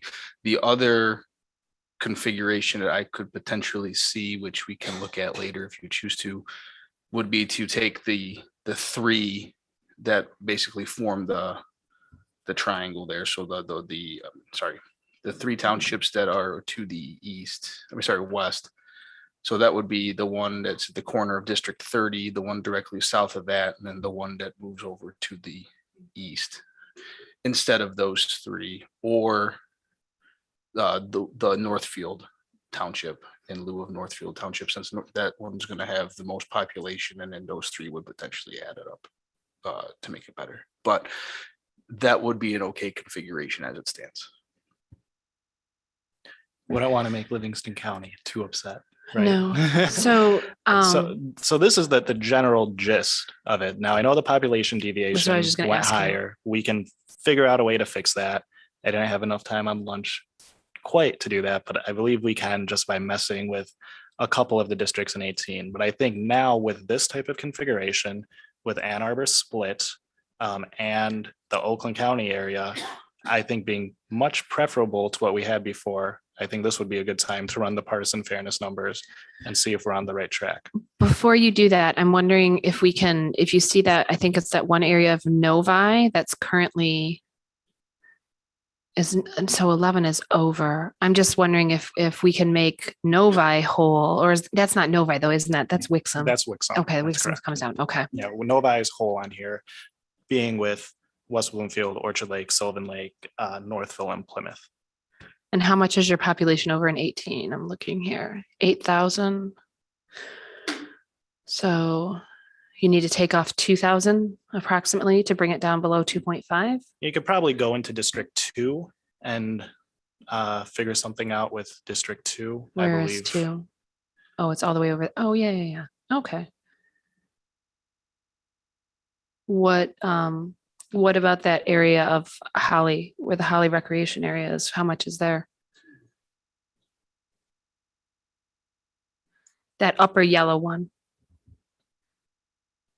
Right Groveland? there. Yeah, Groveland. What if you put that back into 2? I'd be fine with that. I don't know what. And that maybe, should eliminate your issue right Maybe there. Commissioner Vallette would have an opinion on that. I'm not sure. Yeah, just try to fix it now if we can. So Groveland into 2? Yes. Mhm.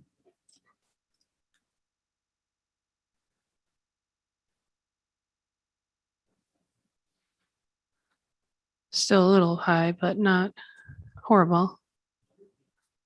Yeah. So 18 is good. 2 is the one that's now a touch off. But the good thing is that it's adjacent to 16, which is the other side. Yeah. So I think we'll be able to fix it. Yep. I think, yeah, maybe, do you want to just try to help us understand if we like this and if we want to move forward? You know what I mean, in terms of facilitating?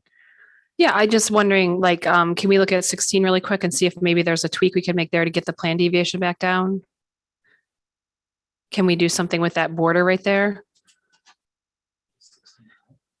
So 16 has 6,000 too many and 2 is 8,000 under. I recall Commissioner Clark earlier today was talking about the northern section of Oakland Township. You want to move that into 2? Does that make sense, Commissioner Clark? For 16? Yeah, so let's look up there. Yeah, because that solves the plan deviation. So right there, Oakland, that northern, let's try that northern precinct, see how much is there.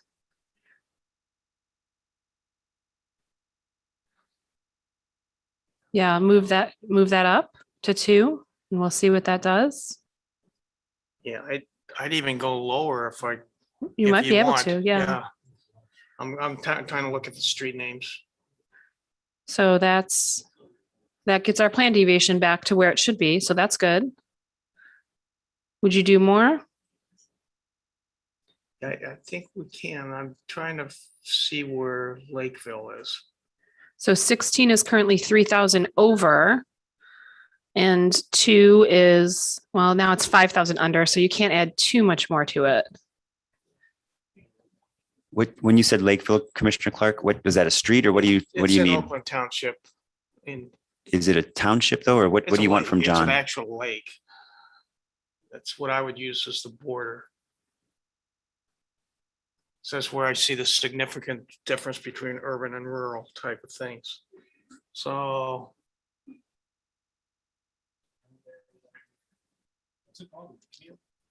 Yeah, Lakeview, yeah. So John, can you see if we can find something that's called Yeah, can you Lakeview? make, 16 a little bigger. Oakland Township.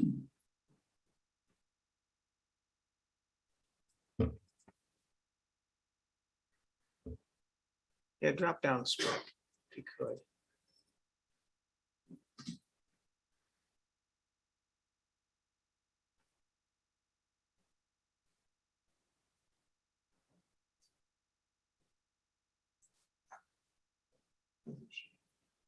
Where is it in comparison to Bald Mountain? Does that help? Oh, I see where we're at now. Yeah, Bald Mountain Recreation Area is up in the corner. Like, where is it compared in comparison to that? No, I think, no, I think we're down as low as we should go. And I mean, we can go lower if we have to. And if. You don't have to. If I were to do that, I would do it on the west side up top. Where the blue Yeah. is, yeah. But I don't think we have to because we've got it balanced again, and we've got Lake Orion and Oxford together. We got a lot of public comments about that. Can we kind of go back to the Ann Arbor area to see what other changes were impacted? Yeah, and I guess I'm just, yeah, in the Ann Arbor area in particular, like, do you remember, Commissioner Zatella, as you were drawing this, is this a, like, does this preserve the Asian community? Do we know? Or was it not possible to preserve it? No, the northern part has more of the Asian community. So, and then as does parts of Superior Township. So that's putting them together. And just for my reference, Superior's to the east, those. Yes. So in between Okay. Canton and Ann Arbor is Superior Township. Okay, so it is a long district west to east. So we've got a preserved sort of Asian community in District 29. Our 5.8. Thanks for highlighting that, John. We have 22% minority district, and then 27 is the one that's above it, and that's almost 30%. Okay, And we do have Jackson in here, so there is minority community in Jackson, but it's probably more African American. But we just don't know that right now, right? Okay. Commissioner Clark. Comments. What I think Anthony did up in the Novi area and north of there, I think is a good move. I really support that. My concern with the changes is Ann Arbor, from Ann Arbor west, and we're going all the way from Ann Arbor to Marshall. And we did that because we split Ann Arbor. Okay, but we split it east-west. We could have gone and split Washtenaw County, but that would have kept Ann Arbor and the Ypsilanti whole. Okay, and then kept the rural area to the west. However, this change from the Ann Arbor west is, I believe, is beneficial to Ann Arbor and not Jackson.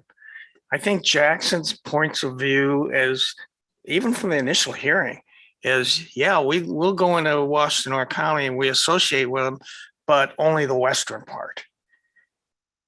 And then the other concern I have is how far this thing goes to the west, all the way to Marshall. I think it's excessive, but and it takes a lot of the rural areas and lumps them into the Ann Arbor areas, both those districts, both 27 and 29.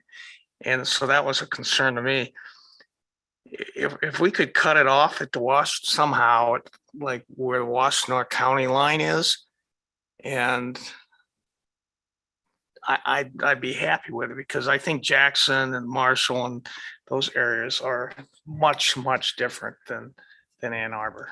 So John, can you zoom out a little bit so we can see the districts on the bottom, 26 and 28? Because I think they're similarly pretty long as well. I don't think this is disproportionate to, in terms of compactness, just in terms of the length. I mean, if you look at 26, it's pretty long too. Yeah, it's quite a bit longer, actually. Yeah. Commissioner Witches, and then Mr. Adelson, you had a comment? So I think District 29 is acceptable, along with District 27 with Jackson going into Ann Arbor. My only concern is the part of Ann Arbor that is being taken and put into Lansing, because I want to say the pieces that we're grabbing from Ann Arbor are the more affluent ones. For which one? For District 29.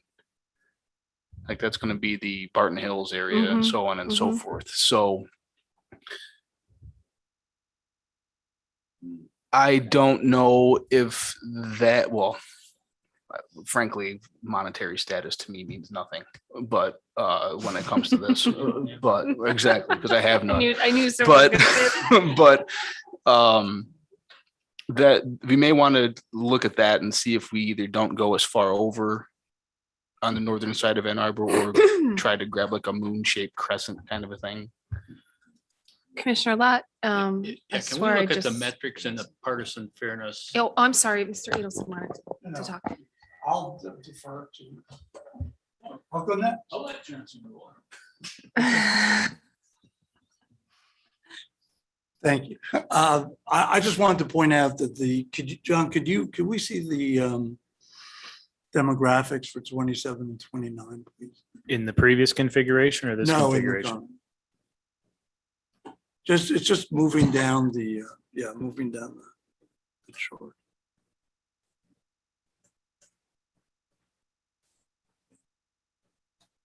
Thank you. Yes, my recollection was that the Ann Arbor as a whole had about 12% Asian VAP. Now that number by itself is not going to be sufficient to typically elect or have an opportunity to elect candidates of choice. That number is effectively halved in the two districts. The adjoining townships that have been added in, that I didn't see that they had a significant Asian population. So this is more an FYI. The number wasn't large enough by itself to elect, but as you know, I'm always cautious in a situation like that when you divide a minority group. Now, the largest concentrations, as I recall, were in North Ann Arbor, but there was also population in the southern part of the city too. So Commissioner Lang. I just want to make sure that you saw the message that Commissioner Wagner is with us now. Oh, Commissioner might have- Wagner, can you identify where you are dialing in remote from? Remotely attending from Charlotte, Michigan. Thank you, Commissioner Lang, for letting us know. Commissioner Orton and then Commissioner Clark. I'll hold mine. Commissioner Clark and then Commissioner Eid.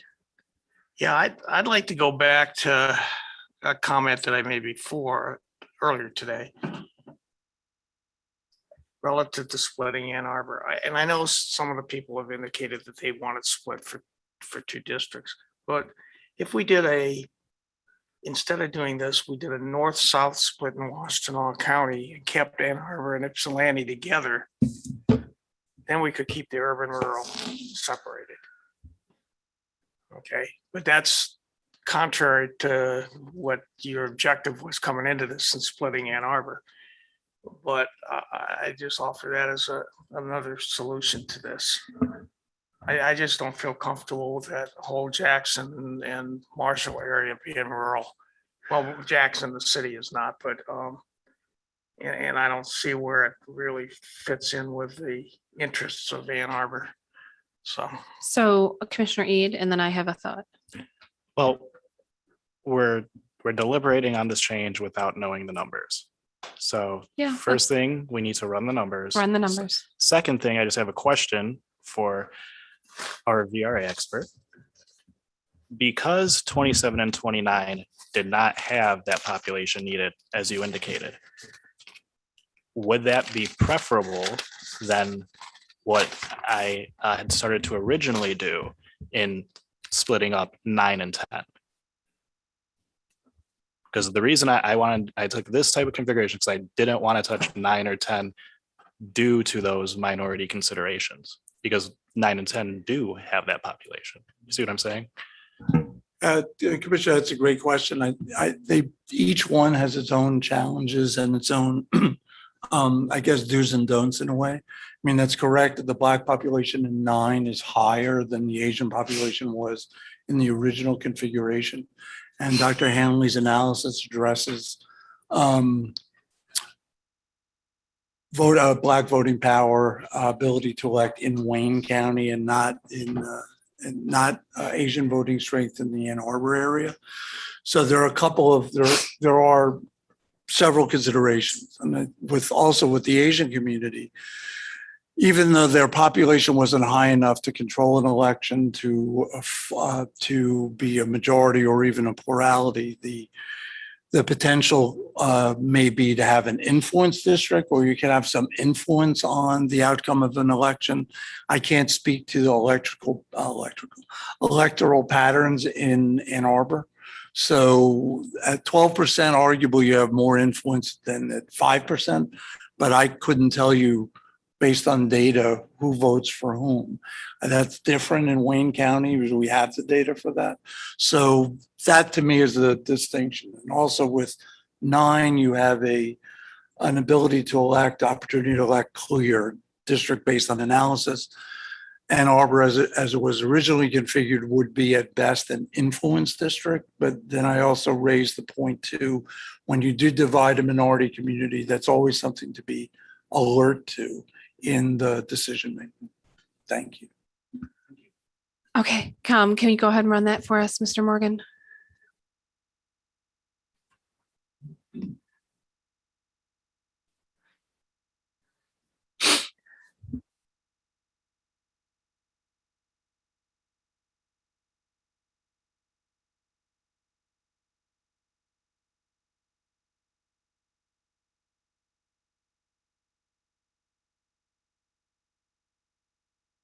And I did make note of the original numbers. before we made these changes as it was originally saved in version 1.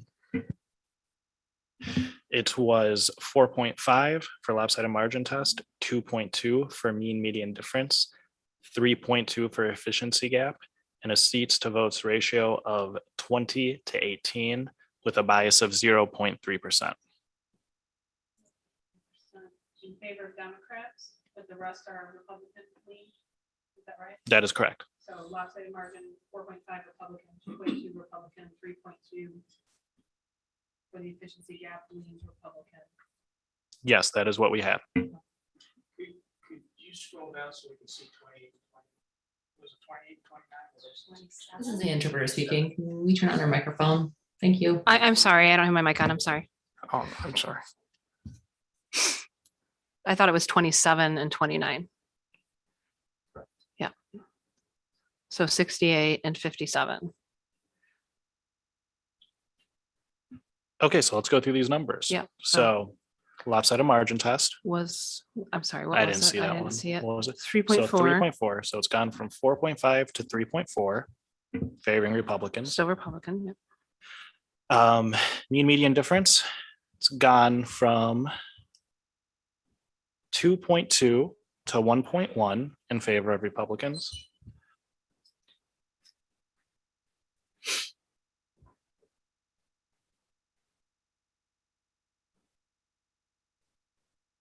So did we get that 2.2 to 1.1? Yep, an efficiency gap. Efficiency gap went from 3.2 to 0.6% favoring Republicans.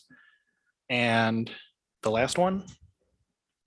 So we went from 20 Dem and 18R to 21 Dem and 17R. And the bias increased from 0.3% Democratic to 2.9% Democratic.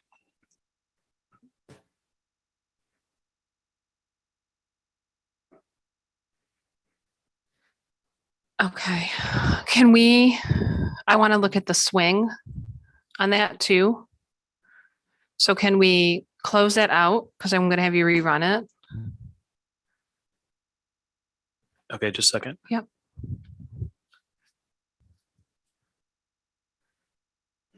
So your purpose is to look at the delta? Just to look at the change Yeah. of how it swings, like how stable it is.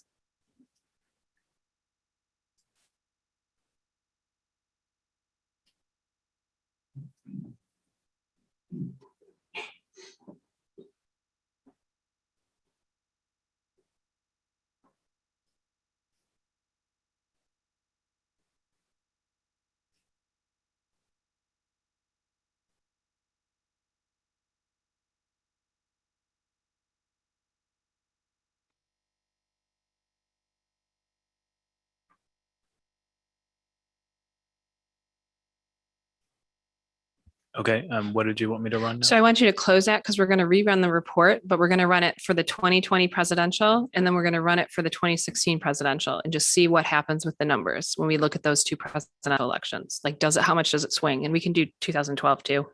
Those are the three presidential elections that we have. And can For, we, for the state senate plan Yes. So Okay. the same plan that you're in, just rerun that report. with the presidential elections? Yes, for start with 2020. We'll look at that, then we'll look at 2016, and then we can look at 2012 as well. can you help us know, because this is the first time I'm seeing this and it may be helpful. So help us know what it is that you're sort of analyzing and yeah. So I've had some discussions with Dr. Hanley about this, and there'll be more follow-up on it, but our totals are a weighted average of the elections. And then when you dive down into individual elections for plans, so we have plans right now, particularly for the congressional, where the metrics look about the same. So the mean median efficiency gap, they're all like 0.6, 0.7, mean medians 2 point something. But then when you look at individual elections, you see some of the plans have huge swings. So that's what I'm looking for is, so instead of doing, do Biden versus Trump, to see how much does this map swing? Because that gives you just a little bit more information about the stability of the plan. And what I think you're also saying is that Dr. Hanley was saying that this is a good idea. Is that true? Right. When you're comparing different plans to dig into the lower level, it's something you can consider looking at as well. It's just another point of data to look at and say, okay, because like I said, particularly for the congressional, that was something I was looking into because our congressional plans are so close. And yet there's some that have very significant swings year to year. So this is 2020 presidential, right? So this is That's correct. This is lopsided the margin goes down 2020 election Yeah. for one election. for one election. Yeah. 2.9 Republican. Can we see mean median? 0.8 Republican. We look at the efficiency, 2.3 Republican, and then let's look at the seats votes. And then Commissioner Eid, go ahead. Well, I was gonna say, if you want to go down this route, then, and I think you probably are gonna do this, but we should probably look at 2016 as well, because a different party won Mhm. each of those. Those are the two that I think are most, because they show a swing. So yeah, so that's exactly what I want to do. I want to look again. So we got that. So we can close this. We have it. And then rerun it for 2016, Clinton versus Trump. And then we're going to see some different numbers.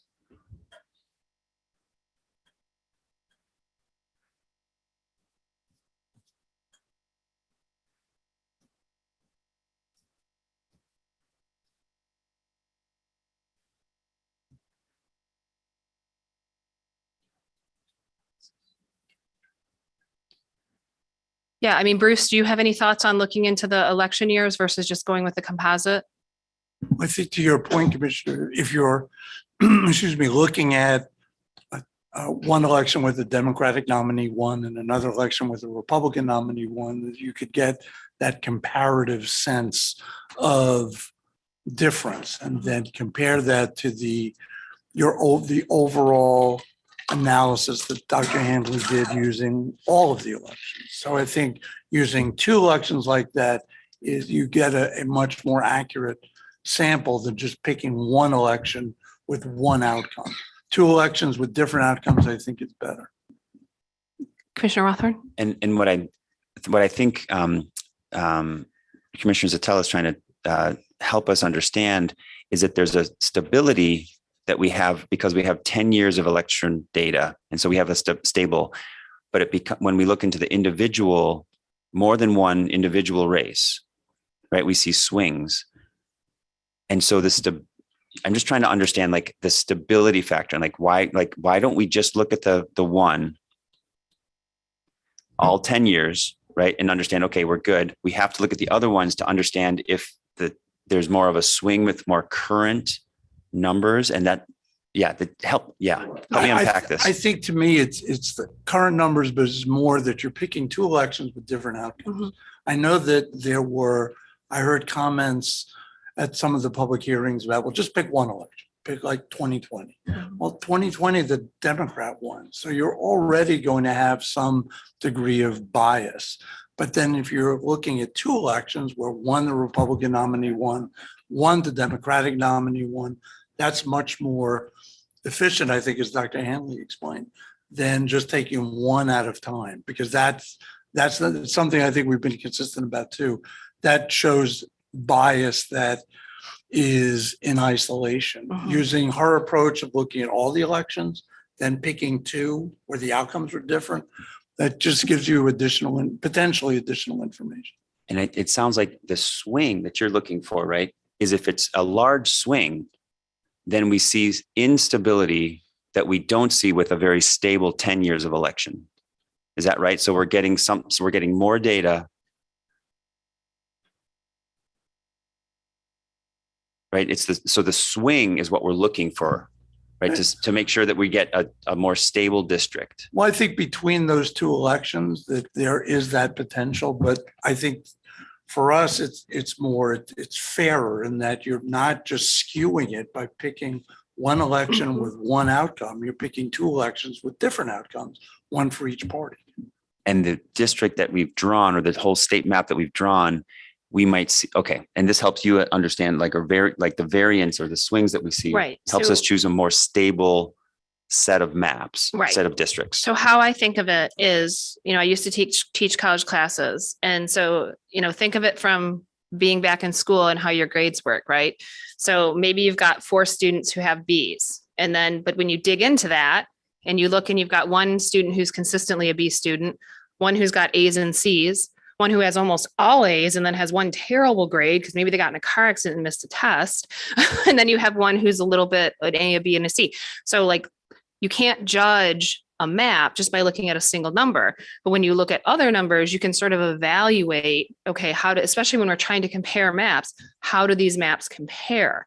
So looking into the 2020 versus the 2016, these are 2 elections with very different results. If you have a map that's swinging wildly, to me, that's a less reliable map than a map that I would expect some swings, but like 2 to 3% swing one way or another, or within our margin of what we're looking for, say up to 5, to me, that's a more trustworthy, accurate map than one that's going from 0 to 11. So that's what I'm looking for, is that swing. Because to me, it helps me understand the plan. Like I would expect more Republican bias in the 2016 election because Trump won that year and there was a wave of Republican votes. And then 2020, it was the opposite. So same thing with Obama in 2012. I would expect there to be less Republican bias and more Democratic swing in that. So I expect some bias, but what I'm looking for are things where there's significant bias that I wouldn't expect, because that tells me that there's an issue with the underlying plan. Mr. Brace. Yes, I'm happy to come in on this discussion. It is an important discussion, and it's something that we've always tended to look at, and why we try to put in as much data as possible. Because in politics and in elections, you do see the changes that take place, certainly over this past decade. And by looking at the individual contests, which is how we've set this up so that you can do that, you've got the ultimate flexibility. We've created the composite score so that we kind of take any individual bias out, but we give you the capability of looking at the individual ones and be able to run the comparisons and see how it looks. So I think this will give you the ultimate, what is the wide variety of what we might see. Thank you, Mr. Brace. Can we see, Mr. Morgan, those last numbers that you ran? And then go ahead, Mr. Lepp. We're at the order of the day. Yep, I know. We're going to switch. That's why I'm asking him to show this. So we got 1.9 for lopsided margin. 2016. This is 2016. Yeah. That's correct. So mean median is what? 2.1 Republican. Efficiency gap is 3.5 Republican. Seats vote is 18-20 in favor of Republican, with a negative 2.5 bias for Democrats. So that's exactly what I'm talking about, the swing. So just to wrap up so we can move on. So when you look at the overall for the lopsided margin, version 3, the composite is 3.4 Republican. When you look at the 2020, it goes 2.9 Republican. For the 2016, it goes 1.9 Republican. Mean median, it goes from 1.1 Republican for the composite to 0.8 for the 2020 presidential, and then up to 2.1 for the 2016. For the efficiency gap, we have 0.6 for the composite, 2.3 for the 2020, again, leaning Republican, 3.5 leaning Republican for 2016. And then in the seats votes, we see that swing where we have 21-17 for the composite. But then if you look at 2020, it's 20-18. And then if you look at 2016, it's 18-20. So there's swings, but they're still within that 5% that we talked about earlier. Go ahead, Commissioner Eid. Well, I mean, what's most striking to me, comparing those 2 elections, is in the election where Republicans won, they won the most seats, 20-18. In the election where the Democrats won, they won the most seats, and it was the same ratio, 20-18. I'm kind of surprised it's 20-18 given the composite score. So that's surprising to me, actually, but it works. And on both elections, it seems like the party that won the most votes wins the most seats. Commissioner Witches. Not jumping the gun here, but we're going to Midland next, right? We're going to Midland. Is this map, is Midland city with the Tri-Cities or no? I believe it is. Okay. You want to handle Midland, Dustin? I don't. I was what my my thought was, if this wasn't the case and Midland wasn't in with the Tri-Cities, well, wait a minute. This is House, right? No, this is Senate. Senate. This is Senate. Oh, what am I missing here? Oh, it is with the Tri-Cities. Yeah, it's with the This is not- Tri-Cities. Right. So my only, never mind. Moving right along. Okay, so we have exceeded our time on Ann Arbor. We're moving on to Midlands per our motion earlier. Thoughts, concerns, discussions around Midlands. Commissioner Lang. Of course, you guys know that I'm going to, because I've spoken them many, many times, and it still comes down to the argument of, isn't it a community of interest? And I know we have differing opinions, and I am being empathetic to the people that gave comments at our first Midland hearing back in May. And out of the 75 people that gave public testimony there, 39 came in person and said that they did not want us. They either wanted Midland to go with Gladwin or go to the west, or they wanted the county whole.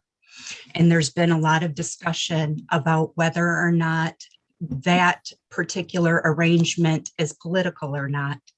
And I think any commissioner that knows me in any way over the last year knows that I do digging on everything. I've done digging on hires. I do digging on everything. So that's what I've done.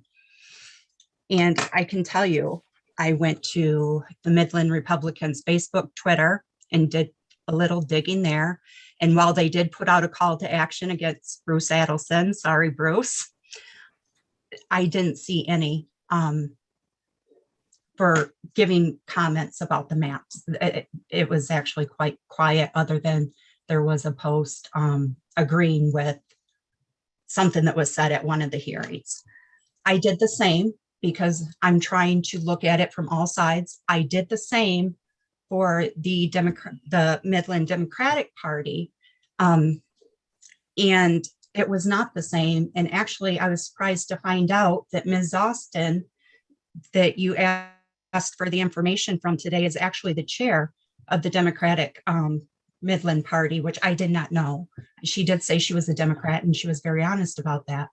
But upon looking more into it, there was a call to action. And I'm not discounting, the people very well may feel this way, but it makes it harder for me to say this is the right thing to do when there is a call to action. Just for an example, for the Oak Max suggested comment, this map does not achieve a fair map with as close to zero political bias as possible. I would suggest you create the Midland House District like is drawn in the Pine map. There's several of these telling people what to say. And as we went through the hearings and as I read public comment, I do see a repetitiveness of the same words, the same phrases and everything. So that's when I said I have a hard time not necessarily separating, but knowing what is political and what isn't. In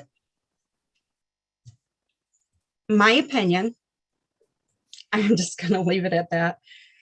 One more thing, we did have a handout too from the last Gaylord public hearing, and I'm assuming, I don't even know who it came for. It was from Speaker 46, and I guess it was trying to say that these are the people that are for it. But as I started looking where these comments came from, there's comments from Ann Arbor, Traverse City, Aranac, East Lansing, St. Clair, Bad Axe, areas that aren't actually Midland.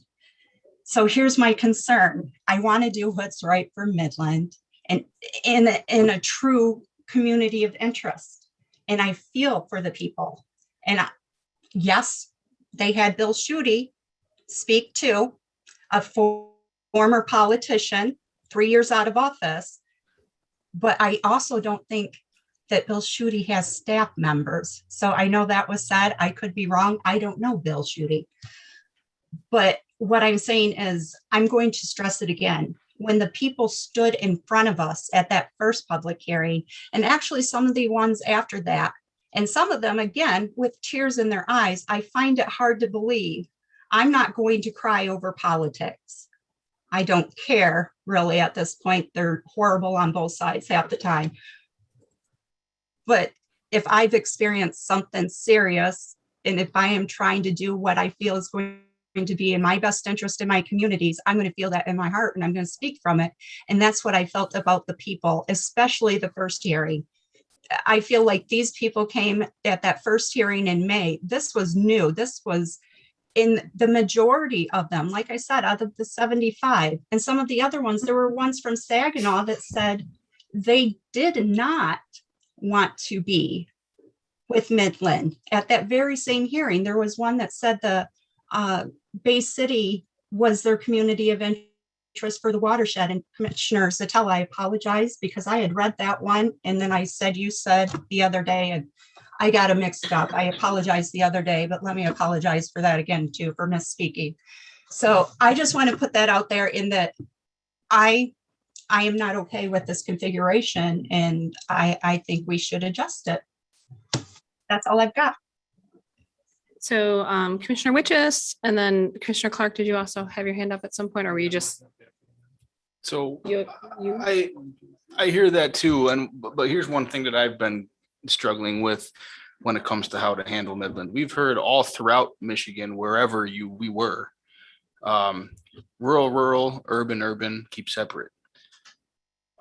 Putting Midland City in with Midland County makes it, or Midland City, Midland Township, and going up north to Gladwin, takes that consistency that we've been doing of saying, doing our best to keep rural, urban, doing that everywhere in the state of Michigan, except for Midland.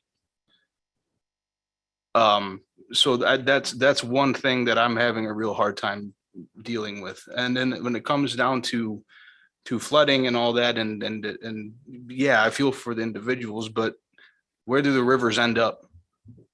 They end up in Bay City In Saginaw. Saginaw. Yeah. That's where it ends up. Yes, I mean, the Midland was in the way and had some flooding, but I mean, for saying that there's that one reason for another for taking Midland going north because of a flooding event that happens one every 1,000 years or so with dams breaking, I don't buy that as a community of interest one bit. Commissioner Clark, and then Commissioner Lett, and then Commissioner Orton. Oh, and then I think Commissioner Lang's got her hand up again. He was next. So do you want to let her go, or? I just wanted to respond to Dustin. I see what you're saying.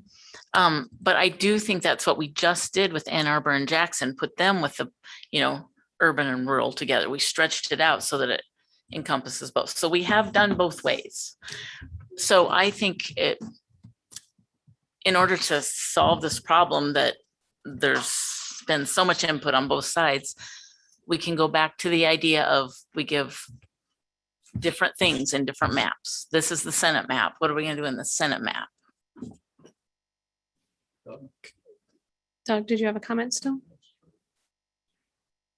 I did.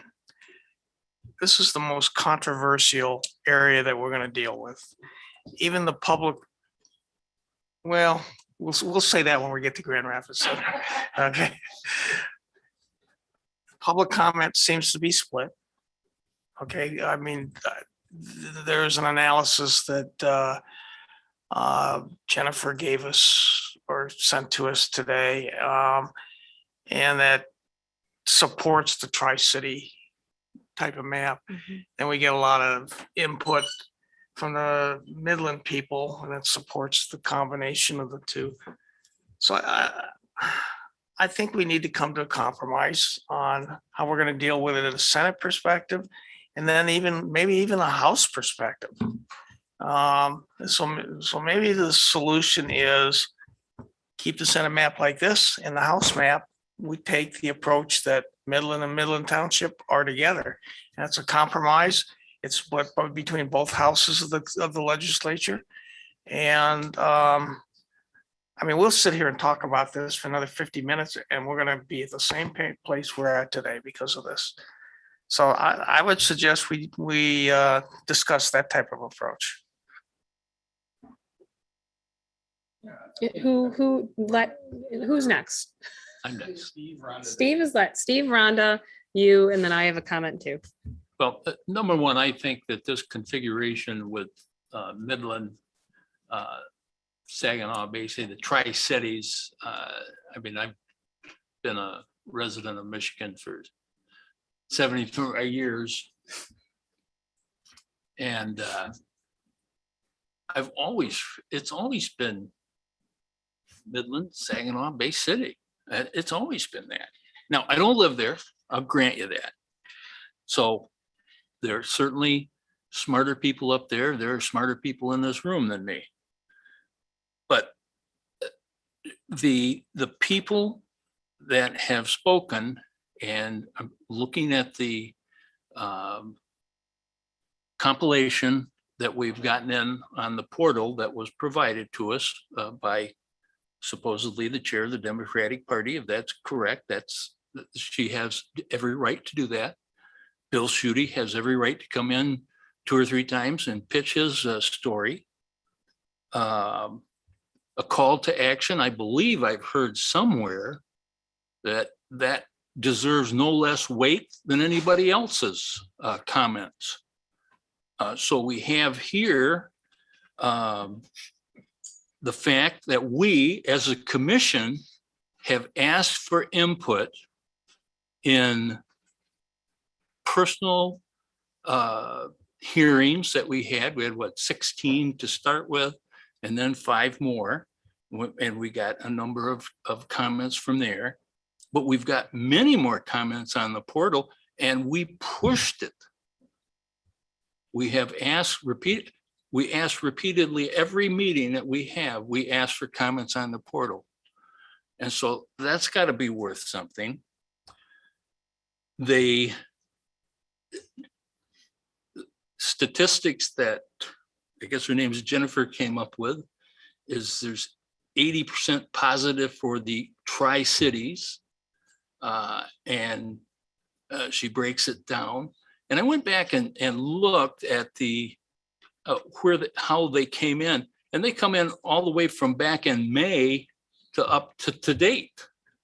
So this is, and I'll give you, a lot of them that we see, they say the same thing. No question about it. But we've seen that with everybody.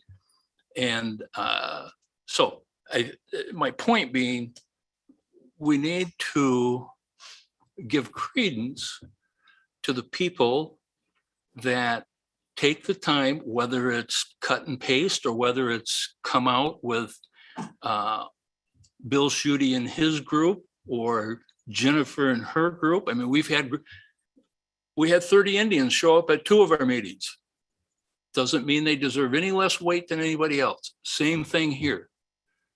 I think this map looks good, is compact. It is, I can't see number 1 on there. I think the numbers are pretty good. I don't see any reason not to adopt this in the configuration that it is for the Senate district. House district may be a different question. But those are the reasons that I think that this map is a good one, and we should give it serious consideration. I don't see any changes that we need to make. Thank you. Steve, I agree with a lot of your comments. I'm just going to point out too that on my map, I did do a compromise.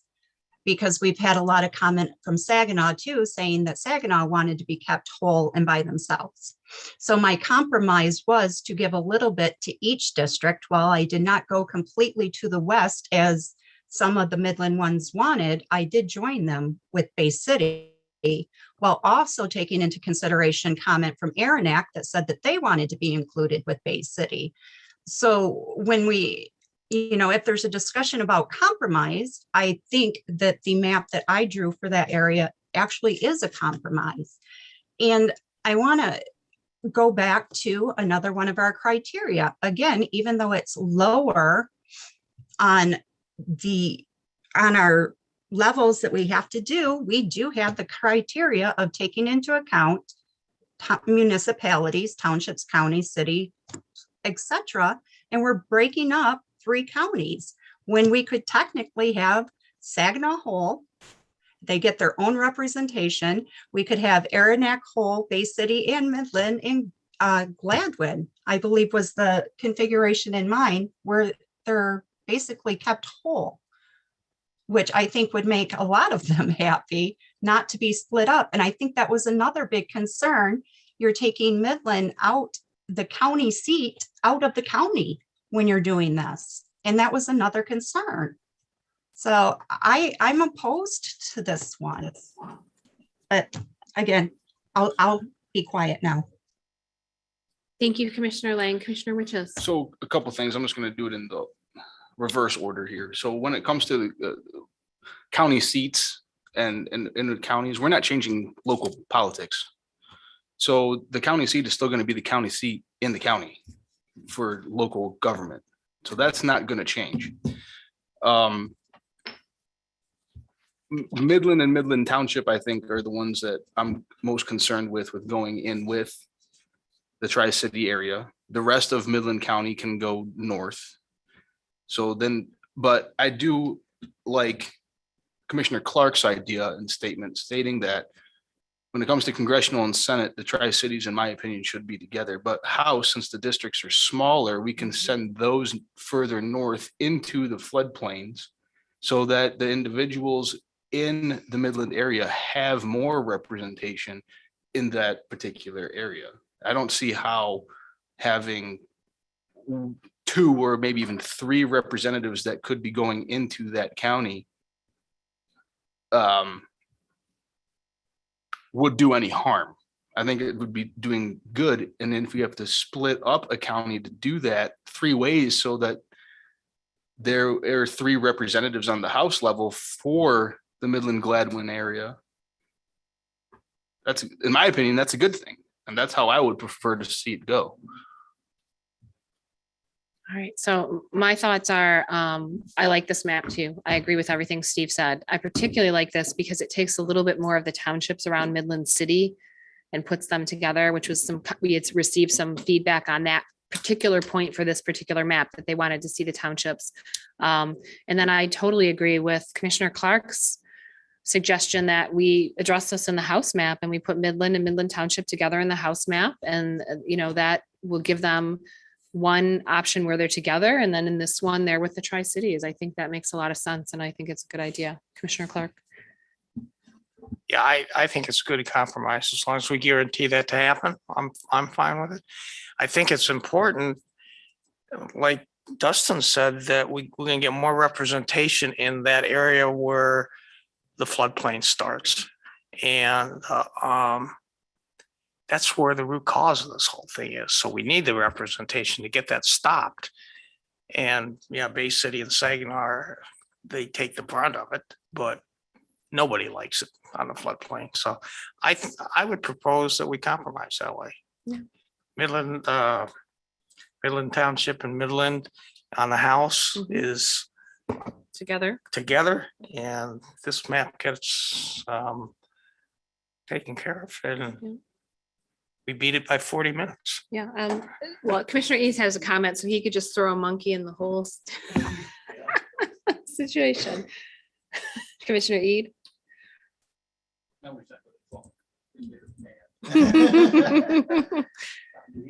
So not yet, but I was going to ask if we could run a report on the number of county splits that this map has, because we haven't examined that. I don't think that this map splits up counties any more than any other map, but if we want to check that, we might want to. Yeah. For the whole state, for Senate, for its own vote. Yeah, for this one Yeah. and the configuration that has Midland the other way. Yeah. If the argument is county splits, let's compare the two. Well, I think, I know you were out and you stepped in. I think we're sort of coalescing around this concept that for this map, we're leaving this in this configuration. And then for the house map, we're going to put Midland City and Midland Township in their own house district. I think that's sort of what people are thinking. And that district may be expanded based on population right, to yeah. the west and the north, but yeah. Yeah. Commissioner Witches, and obviously Commissioner Lang has objections to that. She doesn't like the configuration. So she stated that. Last thing I'm gonna say here, another reason why I prefer in the House, we could have multiple representatives in one area. I'm not an engineer. I don't live underneath a dam. I don't think I ever want to live underneath a dam. But in my mind, if there was more representation in that particular area, maybe those dams wouldn't have failed. That's my own, maybe a political opinion of mine, but I feel like, again, fail to see how having more representation in an area is a bad thing. And if we could potentially, maybe, hopefully, knock on wood, stop it from happening again in the future by having more representation in that particular area. Commissioner Lang, Commissioner Kellum, Commissioner Eid, and then Commissioner Weiss. And now I'm writing that down because that's a lot of people. Now, I was just going to ask, I mean, it was just said that this is the configuration we're going with and might compromise on the House district. So I'm just curious, are we taking a vote on that? Or is that just what they're saying? Because obviously, as you said, I object. So my vote would be no. Yeah, I don't think we're consistent with our prior practice. We aren't really taking votes on issues like this. We're just sort of reaching a consensus and moving forward, understanding that you object. But I think the majority of the people on the commission are in favor of that configuration, it seems like, based on the nods in the room. Just a comment, we haven't adopted this map. We're just working on this map. We'll be back at it Monday. At some point, we're going to have to take a vote on it, but I think what we've done so far is to simply work through some issues and then move on to the next issue. If that helps you, Rhonda. Commissioner Kellum. So I have I guess a general question and a concern, even like the wording that's being used, because I think even Commissioner Clark said, if you promise that we'll make a compromise in the next map. I, as a commissioner, can't make any sort of promise or compromise. I'm going to continue to do the best depending on the circumstance. So this idea that we're acquiescing for one individual when we should just be doing our best job is making me a little nervous. And I know some people might think that's not what's happening, but it sounds like we're trying to massage folks' miserable spots. And this is not what we're supposed to be doing. If we make a compromise, it's because we actually think that's the right thing to do, not because we're trying to satisfy someone's temporary discomfort. Point taken, Commissioner Kellum. Commissioner Eid?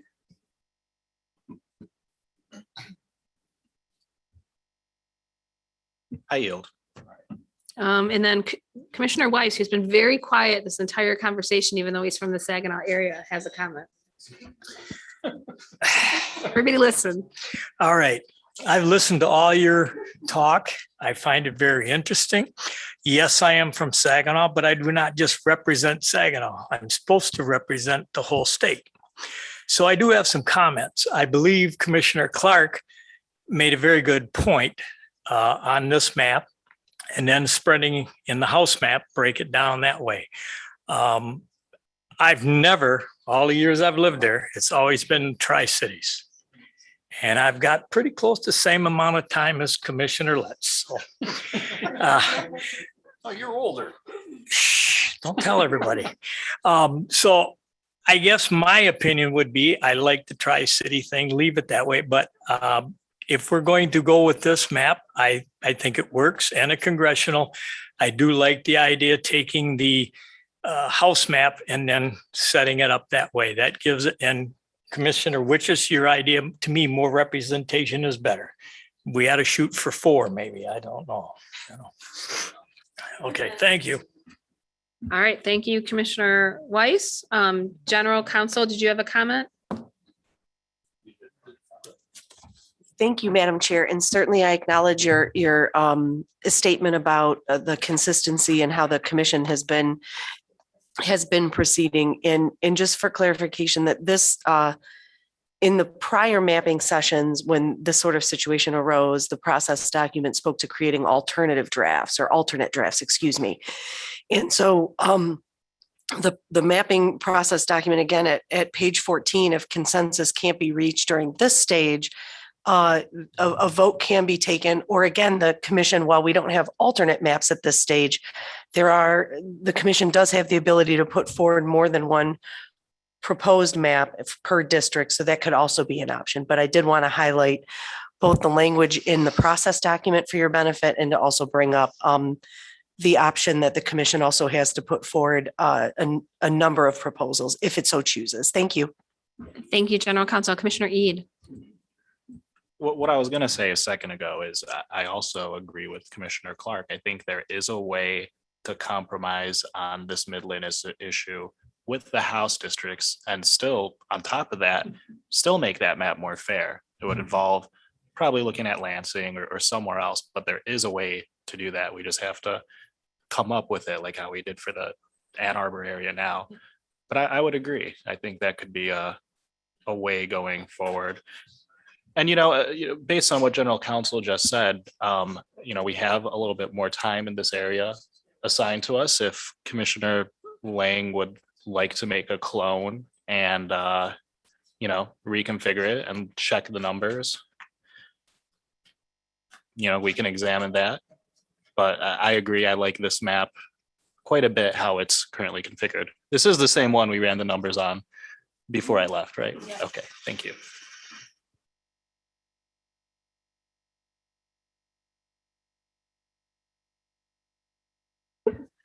Commissioner Lang, did you want to make an alternate map? I made a whole alternate map, so I guess it's really not necessary. Okay. All right, then we will move on. Is there any more discussion about Midlands? No, Mr. Morgan. I wasn't sure if Commissioner Curry wanted to comment. Her hand had gone up a couple times. I think, was that Commissioner Curry, did you have a comment, or was that because the mouse forms a hand and it looks like. Thank you. Did you have a comment, Commissioner Curry? I think it was something else. Thanks, John, but I don't think it was my hand. Maybe it was my. Okay, head just popping looking or out, something. just looking out for you. Yeah, every once Thank in a you while much. when the mouse floats over there, it looks like a Yeah. hand, but it's not the Yes. same. Yeah. And then I moved my direction in the house, so you probably see anything flickering around here. All I right, have to so get comfortable. we're supposed to take a break at, I think, 3 is normally when we would break. Do you want to do 10 minutes now and come back, or do we want to? Okay. Yeah, so then we can go into Grand Rapids. Yeah, so it's currently 2:40 without objection. We will recess. I'm going to say 15 minutes because we always do 15 minutes anyway. So hearing no objections, we will come back at 2:55.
I guess. So please take it as it resonates. I mean, it's pretty big, so I would say it would be the queen. It's huge, is what they're showing me.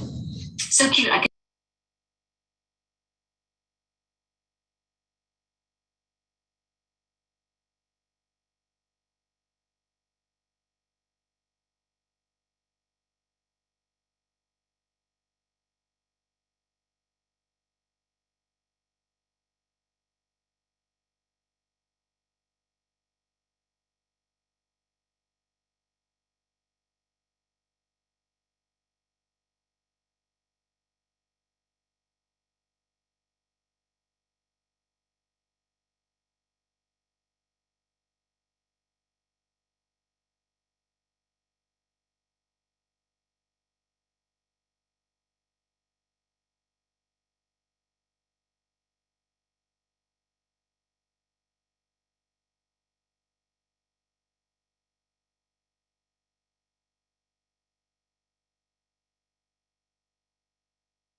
As chair of the commission, I call this meeting of the Michigan Independent Citizens Redistricting Commission back to order at 2:59 PM. Will the secretary please call the roll?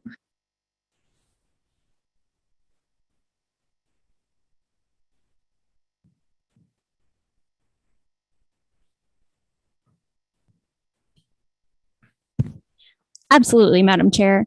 Commissioners, please stay present when I call your name.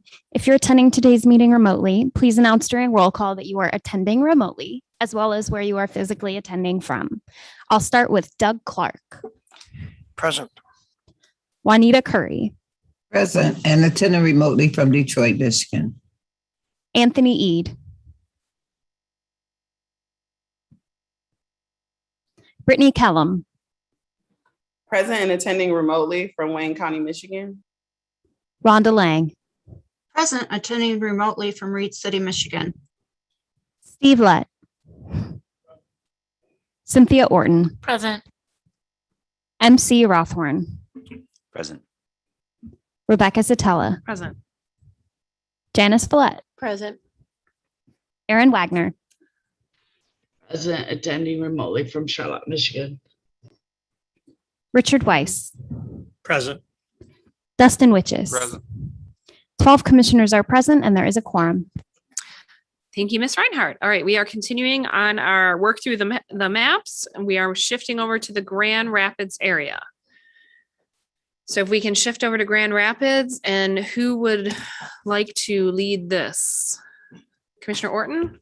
Not to lead it, but before we do that, since we've been talking about the different metrics and looked at the different elections, I wonder if we could have Mr. Adelson talk to us about Lisa Hanley's advice or the information she gave us. Thank you, Commissioner. I'd be happy to. The metrics that are being used, like the efficiency gap and lopsided margin, for example, these are methods that have been used in court. They have been endorsed by the courts. They're recognized by the courts. These are methods that they're accustomed to using. There are many methods to evaluate this issue of partisan fairness and in some states competitiveness. These are the methods that Dr. Hanley selected, as you know, and these are methods that are widely accepted. They're not controversial. They're not revolutionary. They're not untried. Each metric, of course, gives you a different number and a different result, which amounts to eventually looking at the seat share margin to see if that's consistent with the conclusions of Dr. Handley about where the predominance of the vote is statewide in Michigan today. Looking at her analysis involved 3 elections rather than one. One election tends to skew the result depending on who the winner is of the presidential election. So at the end of the day, from our perspective, looking at the 4 metrics, looking at the string of elections, to quote Mr. Morgan, is consistent. This is consistent analysis across the board. Using a string of elections is more consistent than just cherry picking and using one. That partisan bodies may do, political parties may do, because they're naturally trying to skew the result in a partisan way. This is not a partisan body. It's not an elected body. It's not a legislature. It's not a political party. So looking at things from our perspective in a way that are defensible, that's consistent, those are the most advisable. The decisions about what particular efficiency gap or lopsided margin the commission chooses as a body to accept as far as maps are concerned, of course, is a commission decision. If there were a margin in any map that was inconsistent, that was an outlier, now I'm not going to throw numbers out, but something that would be obvious on sight to all of us, that's something that we would advise against doing. But picking however far you think the efficiency gap should go and whatever you think the seat margin should be is a commission decision based on the partisan fairness analyses. And we're certainly here to answer any questions about numbers going forward, but that's going to be a very important discussion over the next week. Does that help? Yes, so you're saying using the string, if that's what we're calling, of elections, the group of elections that Dr. Handley gave us to use in our analysis is what we should be doing. Well, that's the most defensible. And I think that you can pick different elections, like Commissioner Zatello looked at 2020 and 2016 to get an additional metric or additional bit of information, which having additional information, I think, can typically be a good thing. But as far as making decisions, rather than picking, as I said, one election as your bellwether, one election as your benchmark, is not as defensible as going through those consistent elections where we have this, this, and this. So we're not just taking one snapshot at a time in 1 year. That's a more of a best practice, more of a defensible position to take in deciding based on the breadth of the analysis in the election. Commissioner Rothman. And so to dive in deeper, the Ann Arbor, when we did do that analysis, one of the things that Commissioner Ede lifted up was that in the seats vote ratio in particular, right, between 2020 and 2016, there was a flip, right? And so I think if I'm hearing you correctly, right, that's additional information that helps us understand the districts that we've drawn or with that configuration, not just particularly the Ann Arbor one, but the whole state map, right? What we looked at helped us see that we actually have more proportional representation, that's actually a relatively balanced map with the change that we made with Ann Arbor. Is that accurate? Meaning that, right, what Commissioner Lee lifted up, that. Well, I think to your point that it's an additional data point, an additional point of information that you can take as far as you want to take it. But it still is going to come down to the nitty gritty decision. Well, how far do you go? How far in choosing maps? What is the seat differentiation? What is the efficiency gap difference that the body decides is the map you wish to approve or move forward? So as you know, there are a lot of numbers. And the efficiency gap goes one way, the seat margin goes another way. The discussion, the informed discussion of, well, but how low should we go? Or what should this percentage be? That's for discussion and debate. Okay, thank you. Commissioner Ede. If we're able to maintain all of the other constitutional criteria, is closer to 0 on those numbers better? Loaded question. You know, I He's wish you were a student in one of my classes. I know, he's awesome. We'd have a lot of fun. Yeah, we said 11 years yesterday. Maybe I'll add a couple more. I'm not going to say, taking things that, out of whether it's out of context or just taking a snapshot in a way that I can't say, well, I'm not going to say one is better or not. That you have 4 tests that you're using, and it's up to you in your discussions to decide which one is better, perhaps, and how far do you go? How far is what you consider the body considers individual commissioners' decision decide is the best, or one is better than the other. But that's not for me to say. Commissioner Ede? Well, if it's up to us to decide, it's certainly, in my opinion, that closer to 0 while maintaining the communities of interest and all of our other criteria is more fair. That's what the numbers say. Even on that last map, in my opinion, 3 of the 4 numbers still were Republican leaning, but all of them were closer to 0. Mm-hmm. But that's a decision for all of us, as our esteemed council just told us. So, Commissioner Lett. For the order of the day. All right, order of the day, we're at Grand Rapids, 3:10. So can we head on down to Grand Rapids? Have fun, folks. Well, I mean, I think the one request was move the one district to Wealthy Street. Commissioner Lett. I would like our Western Commissioner, Cynthia Orton, to help us with She's this. not a true Western commissioner, according to some people. Did you hear that one woman say that after yeah, she's like, well, the real Westerners. I shouldn't, yeah, shouldn't be picking on that poor woman. She can't defend herself, so. But I'm just teasing. No offense to the person who made that comment. I'm just teasing.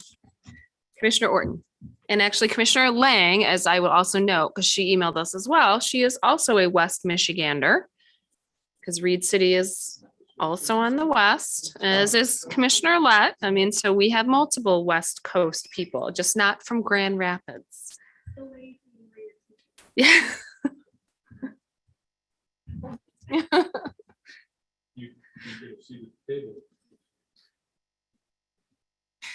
So John, I don't see the map. Okay, yeah, I was Will you gonna put the map up? ask the question on the map.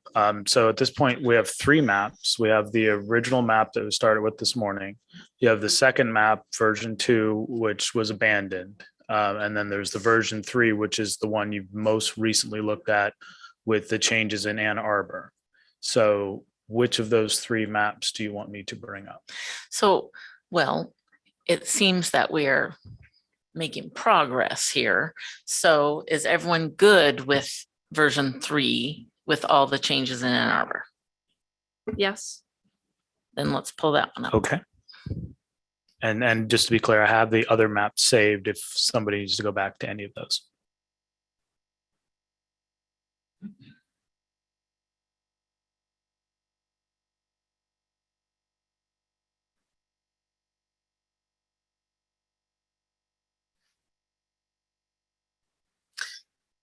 So I believe the major change that we wanted to make here was the change to Wealthy Street, but I think MC maybe has the most clear notes on that. Okay. I'm not familiar with where exactly that is. I do know where Wealthy Street is. Yep. Yep. And it is in its east town, but I don't know that. So I think that I think believes is more likely the it's also the house map. So the Wealthy Street one, the house map is most affected. Wealthy Street, yeah. This one here, I think we may be okay where we are with the Senate. It's really, this is about Ada. It's switching, and we've got Allendale in there, which I think is not wrong, and that's GVSU. But we also did get information from our community college campuses, right? That GVSU was split. I remember that. So and again, I think that's in Allendale. So if we potentially move that back into Ottawa County and move, right, and keep Ottawa County more whole, right? Sort of like just move Coopersville and Allendale into 22 and then Ada and Cascade on the eastern side. I think that may be where we want to focus, and Wealthy Street was more related to House District. Okay, I understand. So just to go over our list to orient. So one was move Senate map, Fulton to Wealthy. So you're saying not in this map, or? We can. It's just, I think the first part is like the counties or the town, excuse me, the townships in the counties. And then Ada Cascade with Grand Rapids. And then the other comment we got was about Southwest Grand Rapids and Northern Wyoming being together, but I think that might have been the house map. Does that sound familiar to anybody? Mr. Morgan.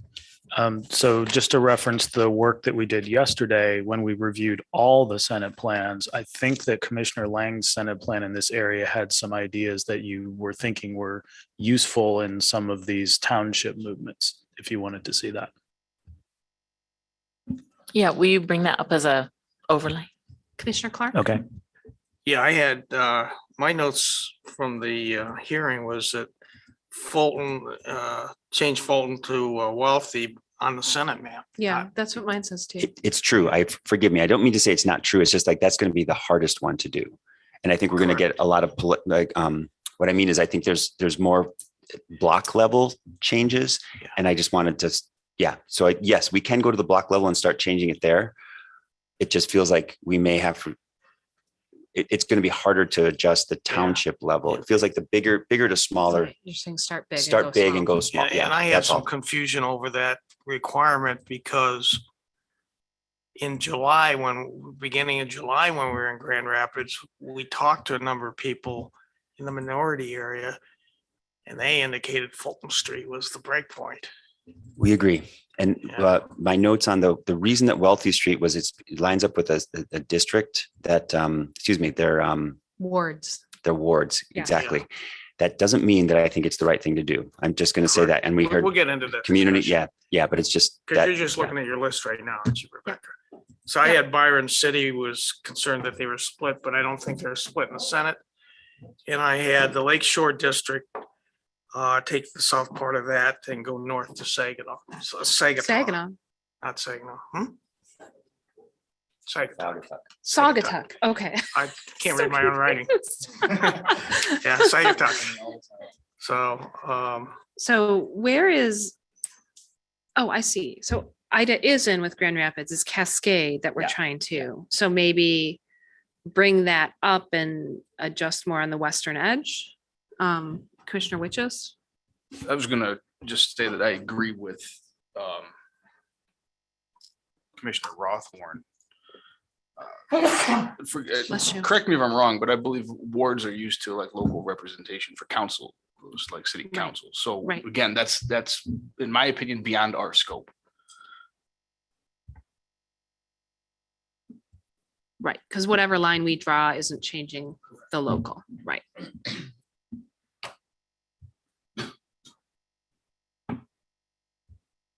I'm more concerned about the Southwest Grand Rapids, Northern Wyoming because of a Hispanic community of interest, but I'm not sure if we already have that covered. We might, I don't know. We do. That's the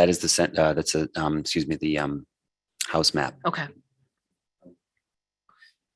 So we're really just focusing on that Cascade, trying to move it up. And I'm wondering if doing that, we put more back into Ottawa, that's keeping Ottawa more together.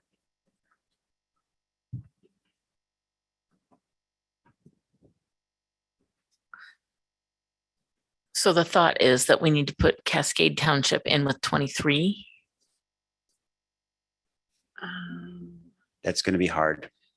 Honestly, Yeah. I think it's 24. So is it 24 that they want? Yep, but then it's, and I forgot that it was in District 3. And that's one of the reasons they particularly didn't want it, because it's such a sort of urban and it's a very rural district in 3, but that's a lot of cycling the population, right? To try to rectify it. So, But, yeah. but like Rebecca said, like Chair Zatella said, it might help keep more of Ottawa County whole.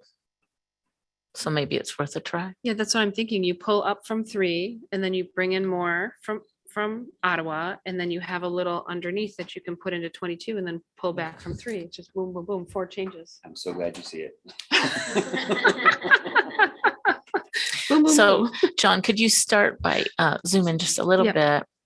So Miss- Cascade Mr. Township. Adelson, did you have a comment? Before Yes, we- excuse me. I just wanted two quick mentions, keeping in mind with District 23, that's the coalition district that you created. So because this is a new phenomenon in this part of the state, there's less data than we would have in Wayne County. So I would recommend keeping a close eye, and I certainly will as well, on the minority VAP, particularly the 2 largest groups, the Black VAP and Hispanic VAP. And one other point I wanted to make, I know that you had mentioned earlier about splitting college campuses. I think this issue is less true in Michigan, but of course I defer to you. Splitting college campuses in other states, particularly states that have historically Black colleges and universities, has been a source of great contention. There have been a lot of lawsuits, DOJ activity about vote dilution and other forms of discrimination. So I don't know that necessarily applies here, but I just wanted to mention that. And before you change anything, I'm just quickly writing down these statistics so that we have them. So we're looking at 23, 24, and 3 right now. 20 potentially. 0.37.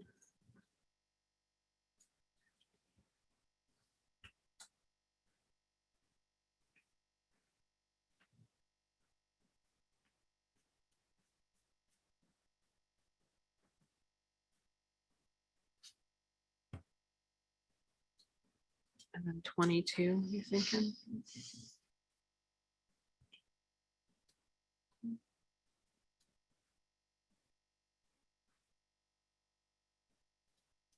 Okay, I'm done. Thank you.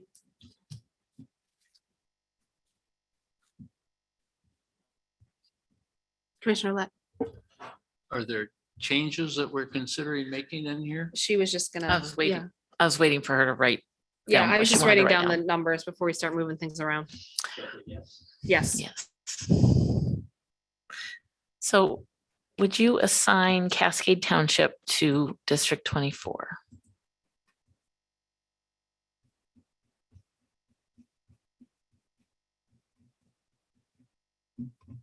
And then scroll out a little bit so I can see the area. Cynthia, may I say something? Yes, please. Yeah.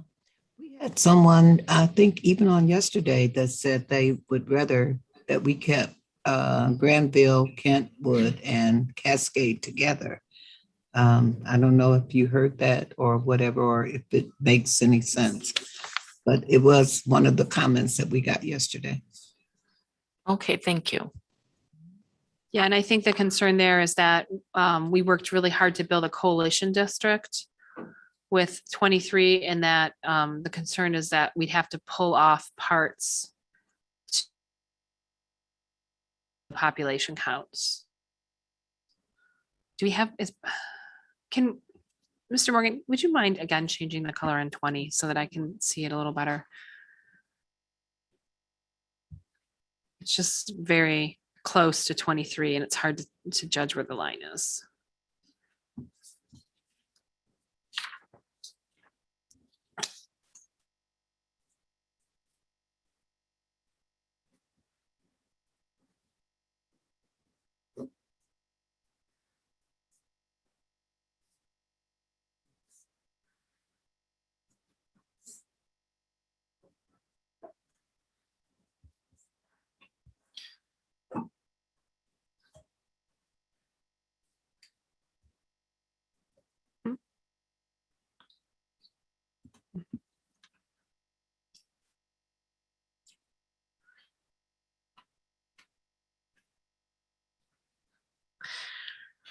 Okay, so let's give some of the western side of District 24 back to Ottawa County. Okay, so not doing what Commissioner Curry wanted to try. Well, we can't add that population in because we were trying to keep those voting age population minority numbers where they were. That would add a lot of population in and change that. Is that your understanding? Yes, and potentially dilute that voting age population. Yeah. So I think the other thing we heard, if that's not an option, the other thing we heard is Ada and Cascade with Grand Rapids, so we can put them with the other part of Grand Rapids.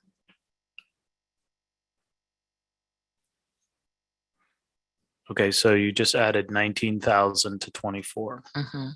So you have Allendale here, looks like 26,000. So what do people think? Just Allendale or the more northern part into 22, which I don't know that area. So even though I do live in the west side of the state. Is Allendale the original home of Grand Valley State and they now have campuses in Grand Rapids? So, okay, so in light of that, I would try to keep Allendale with Grand Rapids and maybe go north. Can we zoom in a little bit, John? Okay, yeah, and so right now 3 and 24 are the ones that are out of balance. So Right. you're contemplating circling all the way Yes. back around to 3 Mhm. instead of going from 24 into 3. Oh, yes, is what I am thinking. And avoiding 23 if possible. Unless there's a different idea. Okay, so those top two, that's, okay, let me just look at the populations a moment.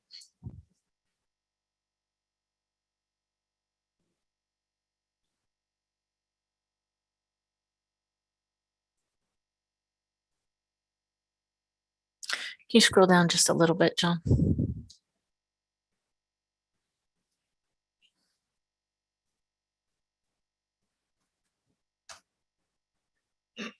Assign Allendale for now, and just so I can see the numbers.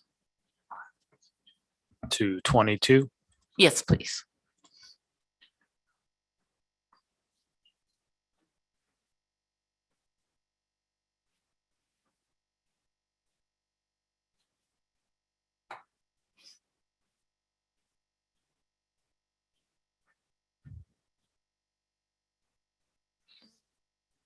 It does. Input.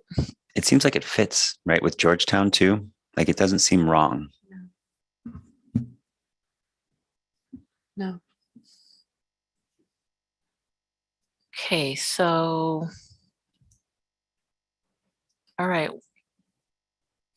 So we've heard a lot about not taking Jamestown out of Ottawa County. The next place is down, is down here in Fillmore. But there's not a lot of population down there unless we go into the city, and that would be splitting that city. Well, I mean, Holland is already split along a township line, so that's something to consider too, that it already does have some splits just geographically. So that's, if you don't want to move Jamestown, then I mean, the And- Holland people might not like that, but just a thought. So MC, isn't this the area where there was a small portion right on the lake shore that wanted to stay with? Correct. It's in Lake Town Township. Okay, So it's and they wanted to stay with Lake Makatawa, or? correct.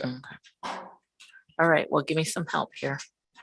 So I think, yeah, the idea that Holland and Fillmore, right, that township, that's 10,000. And then you can take Lake Town, like take both of those, and that's almost 16,000. And then you can just add, like it's 280 people in that little to keep Makatawa to keep them together. But that's, yeah. And then you might consider taking the rest of Holland, depending on how much more you need to add it into 20. Yeah. And then Holland is together with Saugatuck, right? So they're those Lake Town areas. It's not ideal. It's just not, I just think it's not wrong. Yeah, I don't feel that it's ideal. Yeah. Can we, zoom out a little bit? What if we did go the other direction? Because we really did not give hardly anything back to Ottawa County. It might not be worth that switch. But if we circle around the other way through 33 to 3. I like that idea.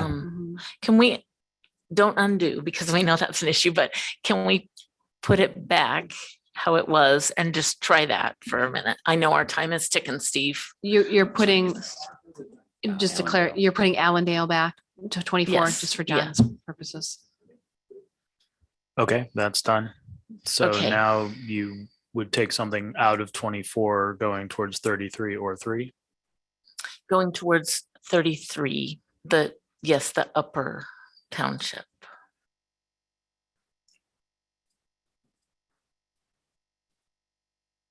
And you could take off the layer. No. Okay.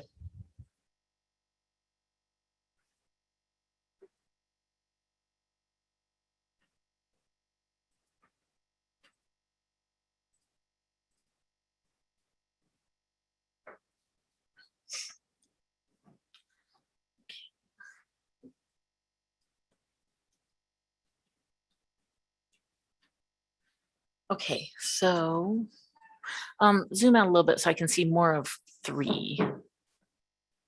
Okay, zoom into the bottom portion of 33.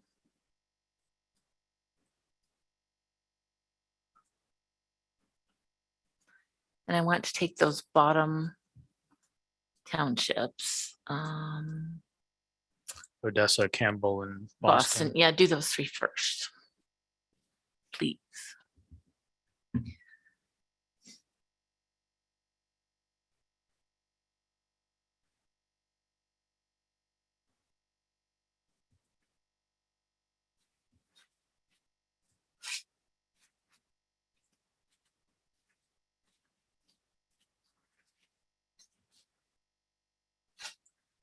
Okay, so 33 is slightly higher than we want still. So there's Virgins or Berlin, but that's surrounding a thing. Try Virgins. I seem to remember something about Virgins, but I don't remember what it was. There were some comments that it was a suburb, a growing suburb of Grand Rapids, Oh, and that it's apparently a quite wealthy area. That was what I remember, that it was quite wealthy suburbs of Grand Rapids. So they might not love that fit.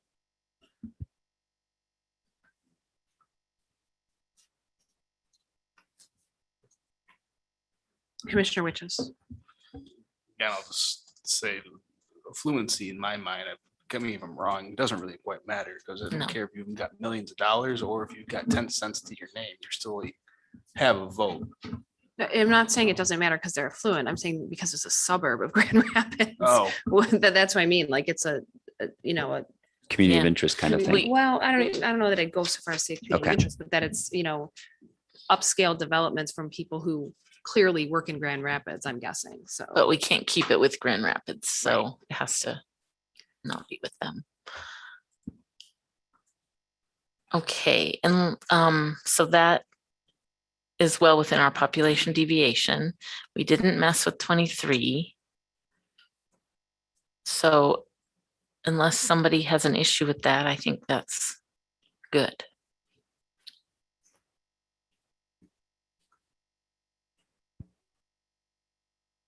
That's all the changes you want to make? Is Commissioner Lett. that all the changes you want to make? Then I would ask that we run the numbers, please.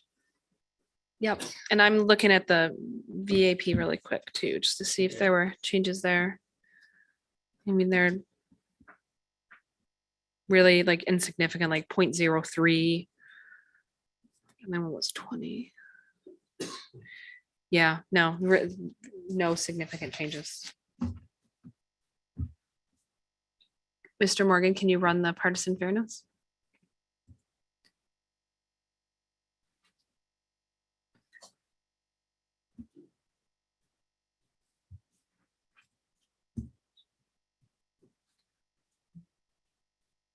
Hmm.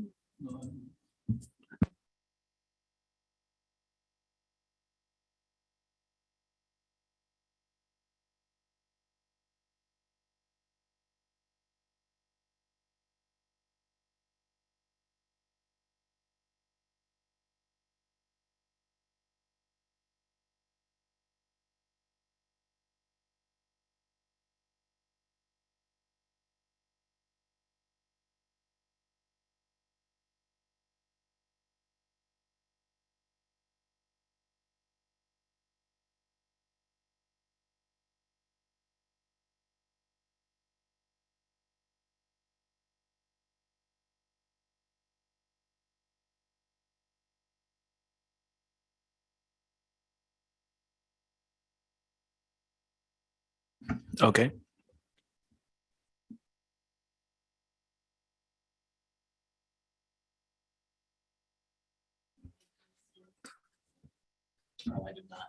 You did not, right? Well, I have 3.4 for this one, so no change in the lopsided margin, but I was just wondering, Commissioner Orton, do you want to continue to walk us through? Do you have them written down?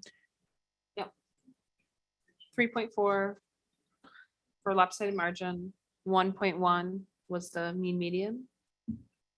So 1.1, yeah. 0.6 was the efficiency gap. Yeah, didn't change. And then 2117, the 2.3 democratic bias. Yep, didn't change. But no, 2.9, so a little bit of change. Little 2.9, sorry. What was it before? 2.9. 2.9, I'm sorry, I misspoke. It's okay. Oh, it's not 2.3. No, 2.9. So no change.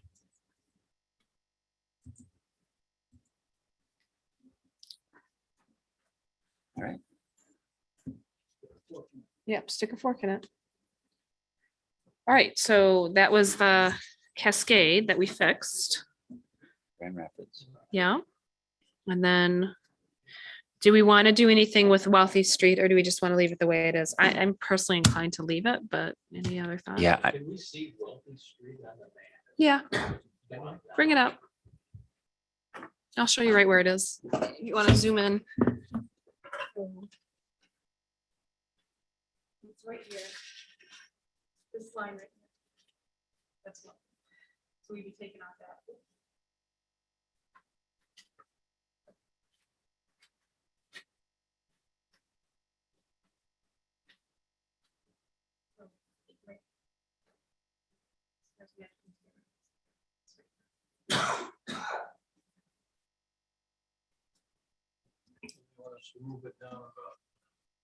Couple blocks, yeah.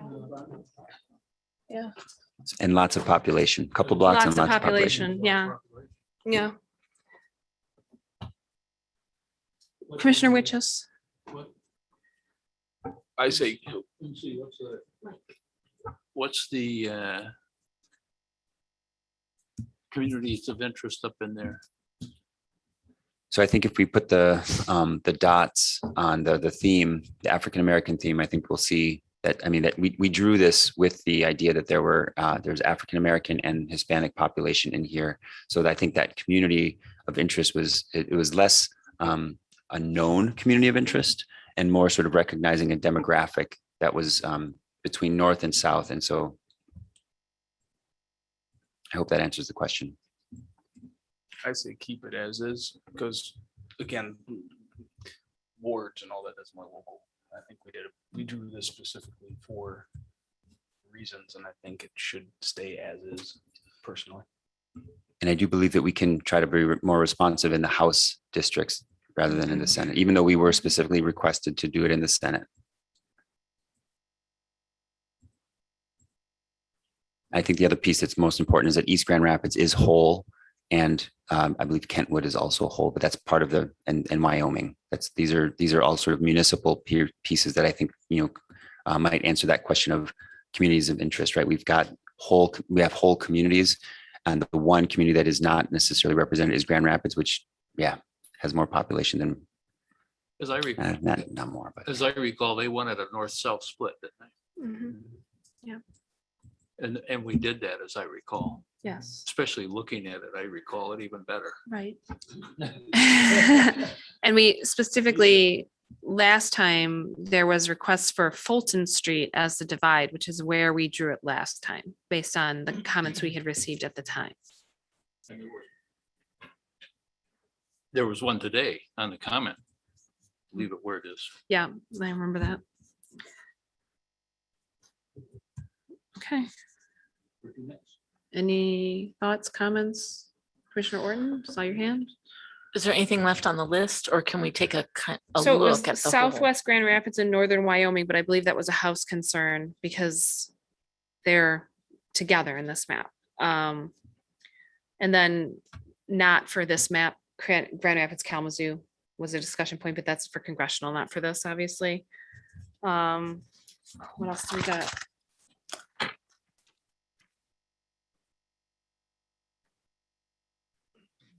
That's it for this area.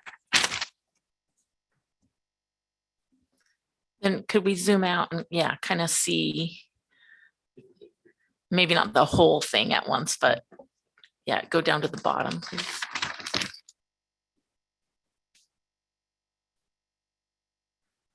There was a comment about, parchment with Kalamazoo. I don't know if that impacts this map or not. That might have been a house map issue. I see Kalamazoo. Parchment, I thought was just north of it. Parchment is this with Kalamazoo here. Okay, so that's not an issue for this map. That's a house map. House map.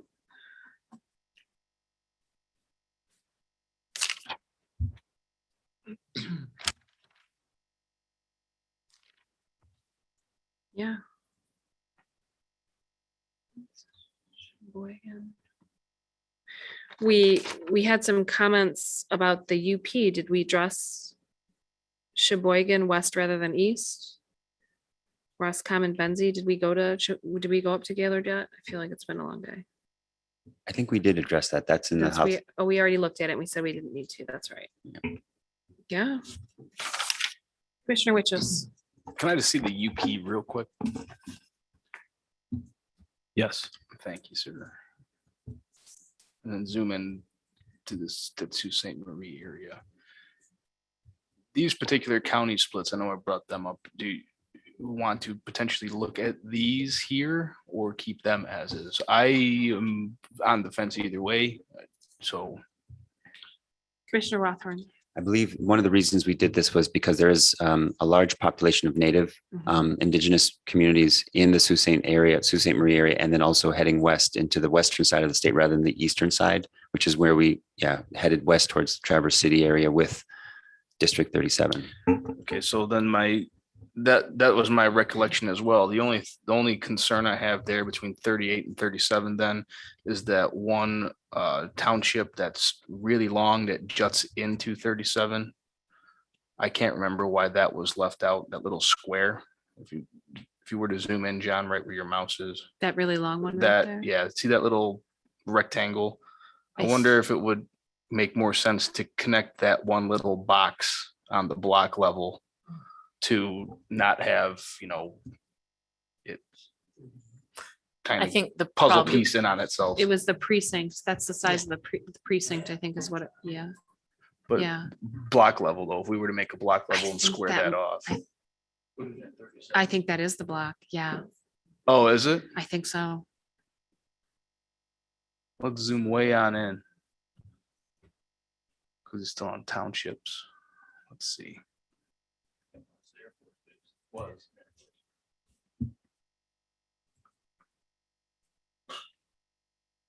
I mean, it could very well be the block. I can't remember. Yeah. No, there's blocks there. So I'm wondering if we should follow like the road or whatever those two green lines. I can't tell. I zoomed in too far. Yeah, this is I-75. Yeah. Right. I wonder if we should follow that up to connect it. Would you still have your map? Do you have Native Americans?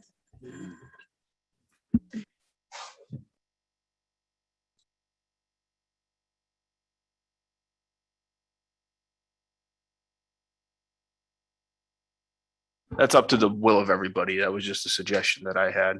Commissioner Clark, Commissioner Lang.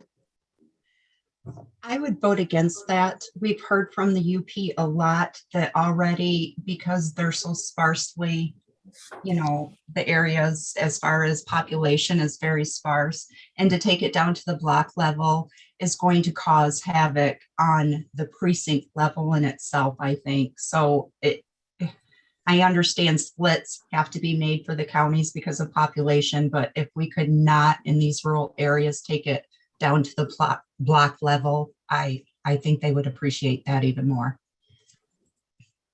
Thank you, Commissioner Lang. Commissioner Witches. Sorry, what's the population of just that township? It's about 6,000. Yeah. Okay, so that won't work. I mean, it would, but yeah.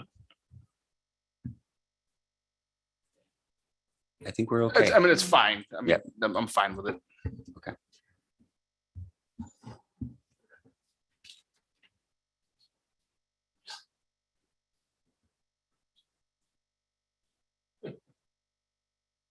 Well, everything else is house, like everything else I have. So maybe we do some contiguity or some of the just Yeah, I was gonna say check for things plan like that. errors. You sure you want to open that box? Okay, here we go. Save first and then check for plan errors. Commissioner Clark.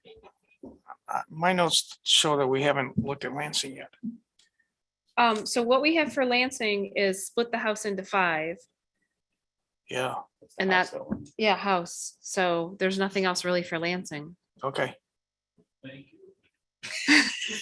Thank you, Lansing. Well, it's not too bad. Okay, so here's the number, 7 discontiguity. It's not too bad.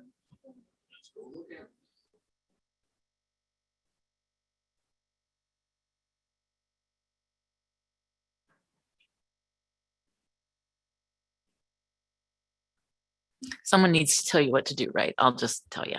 Put those two in 28, please. Okay.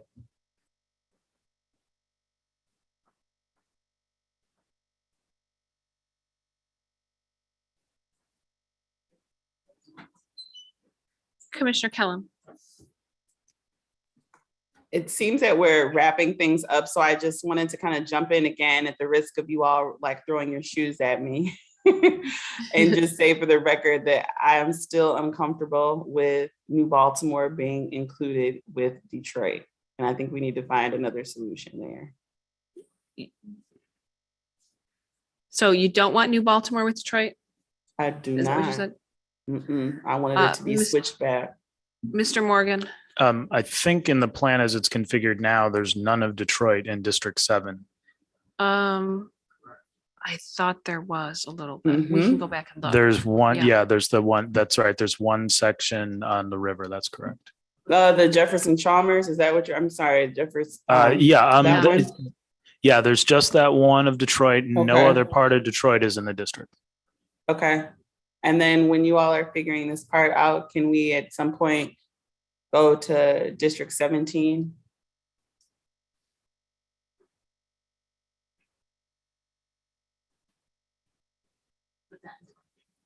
Put that in 27, please.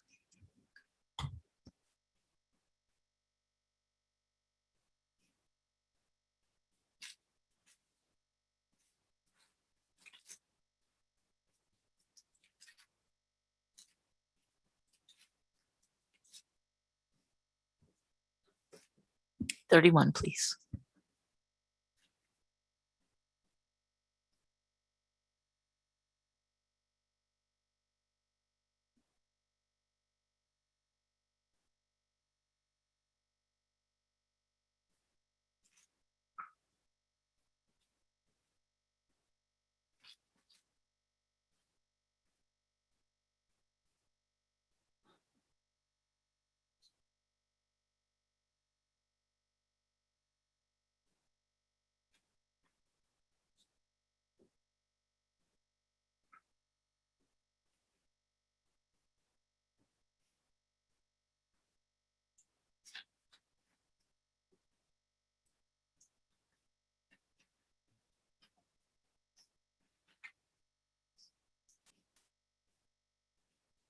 $27, please.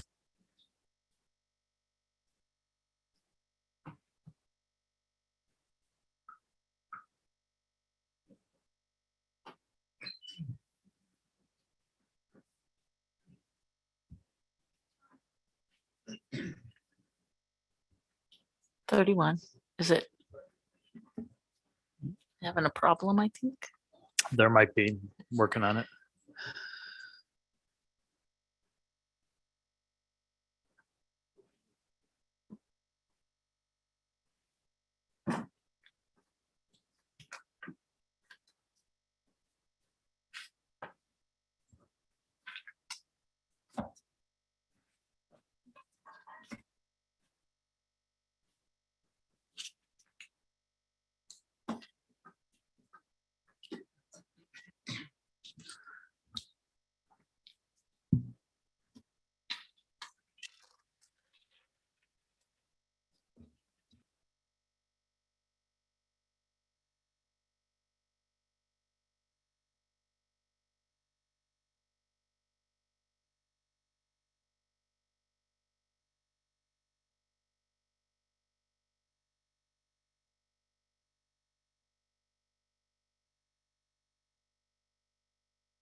Just for clarity, I put that into 29, if that's all right. Yeah, I saw you doing that. That's good. Is there an issue with that little There piece? might be, is that I can try to take that back out. Well, maybe Or- when you or just- rebuild the plan or Okay, something. so leave it. Whatever you think. Okay, well, I can try. Just give me a second.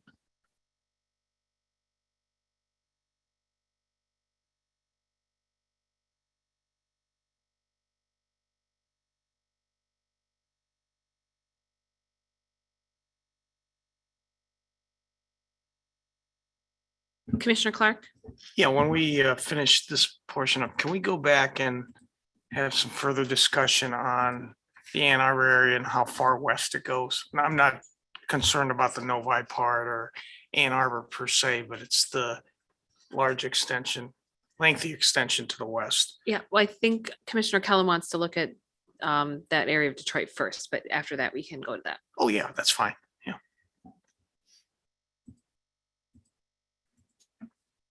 Yeah, I'm not sure it's going to resolve easily. So I think for the moment, it might be better to put that in 29. Okay, I'll make the executive decision that we'll put that little triangle in 29 and the inside piece. And you can try and resolve it at some point. I'll just leave it. Dustin.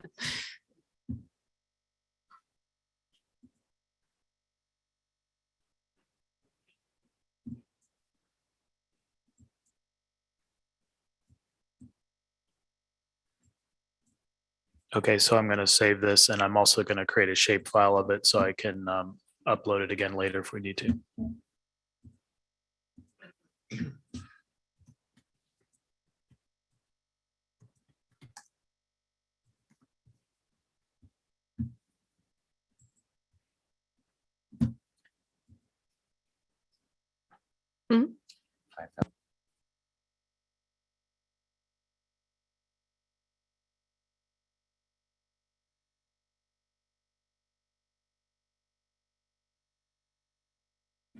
Okay, Commissioner Kellum wanted to look at District 17. Oh, sorry, go ahead. Yeah, I think Commissioner Rothorn just was mumbling to himself that this shows 500 or 5,400 people unassigned. That's right, and it didn't show that moments ago. So again, I think I need to re-upload this from the shapefile. Okay.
While John works on that and tries to get the plan recovered, why don't we take a 5-minute break? Is that all right?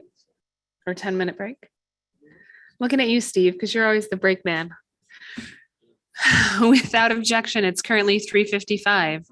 We will recess until 4:05. Hearing no objections, we're in recess to 4:05.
As Vice Chair of the Commission, I call this meeting back to order at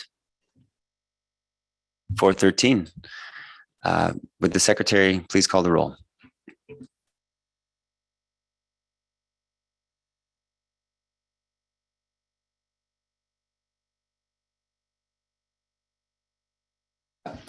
Present.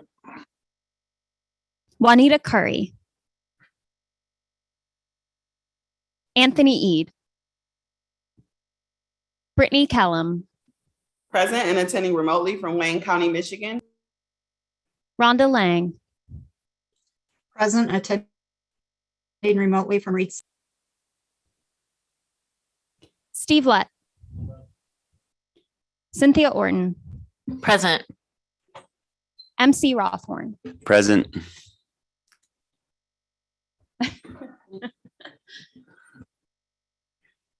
Rebecca Satella. Present. Janice Follett. Present. Aaron Wagner. Richard Weiss. Present. Dustin Witches. I'll return to Anthony Eade. Present. 11 commissioners are present and there is a quorum. All right. Thank you, Ms. Reinhardt. So, Mr. Morgan, I asked you to bring back up the version 1 map that we had this morning. Sorry, just a moment. I just wanted to say I did recover the map that you were working on. So I have that. And now Okay. you want me to bring up the version 1. Yes. Okay. I know, we're gonna just do this real quick and then we'll go back to her. We will come back to you, Commissioner Kellum, with your changes. So we just want to run this analysis real quick. No worries. I'm not in a rush.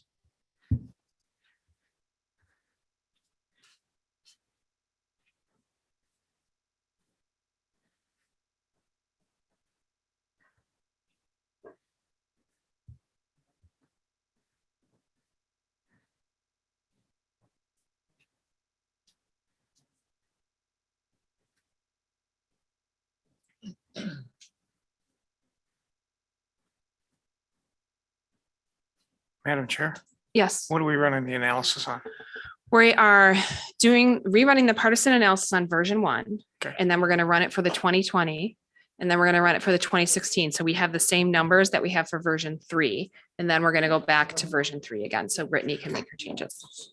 So just for comparison. Just for purposes. comparison purposes, yep. Okay. And this is the one that you want to look at before you made changes this morning? Which was version 1. Yeah, that was the right one, yes. Okay. Well, So the one there- before the Ann Arbor changes is version 1. Yes. Okay. So I'll do that. Yes. So version 1 has that change up near the New Baltimore area, but otherwise there's no other changes in it, other than the changes we did yesterday, obviously.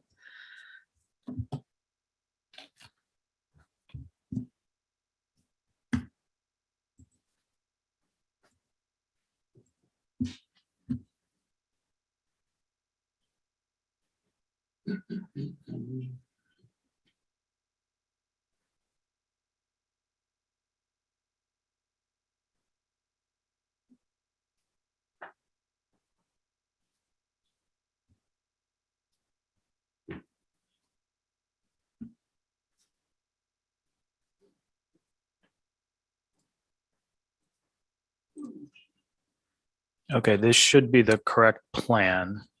So there's no change in Ann Arbor, but there is the Lakeshore District 7, change yeah. in District 7. So I believe this is the correct plan. And what did you want me to run, please? So I want you to run the partisan fairness for the 2020 presidential election.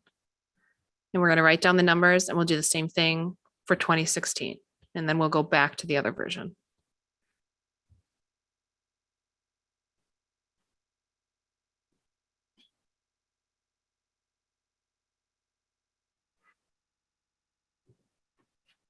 It's farther up.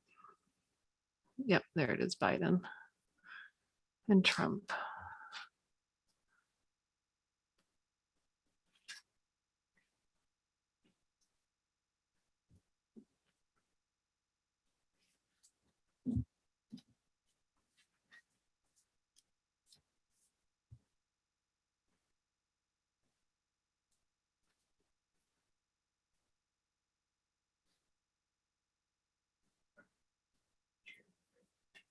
Yeah. Well, I mean, yeah, close. Like we made changes to it yesterday, so. And then Doug made a change this morning, so. It just doesn't have like the Ann Arbor and Grand Rapids changes. And honestly, Ann Arbor is what really changes things around, so. Okay, so 4.1 lopsided margin, what's the mean median? 1.5, okay, what's efficiency? 4.9, big change there. 1919. Negative 1.4 D and then 1.4 Republican. Okay, so can you close that out? We don't necessarily need to save it and just rerun it again for 2016.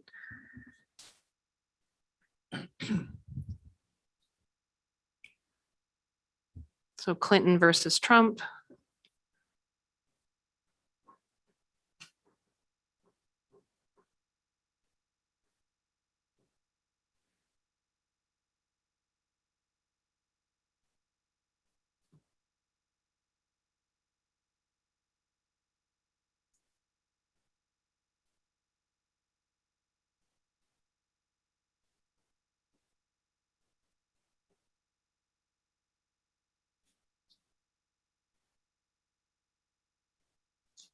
Okay, so lopsided margin is 3.2, still leaning Republican. Mean median is 3.3, leaning Republican. Efficiency 6.2, leaning Republican. And seats vote is 1721. Negative 5.1 bias. Okay. So we went from a map that looked great. So 4.5, well, I wouldn't say great. I shouldn't say that because people online will be screaming at me. 4.5 Republican for the lopsided margin. And then it had 2.2 Republican lean mean median, 3.2 efficiency gap, and a seats vote ratio of 20 to 18 with a 0.3 Democratic lean. But then when you run it for 2020, it goes from 4.5 lopsided margins down to 4.1. The mean median goes from 2.2 to 1.5. The efficiency gap increases from 3.2 to 4.9.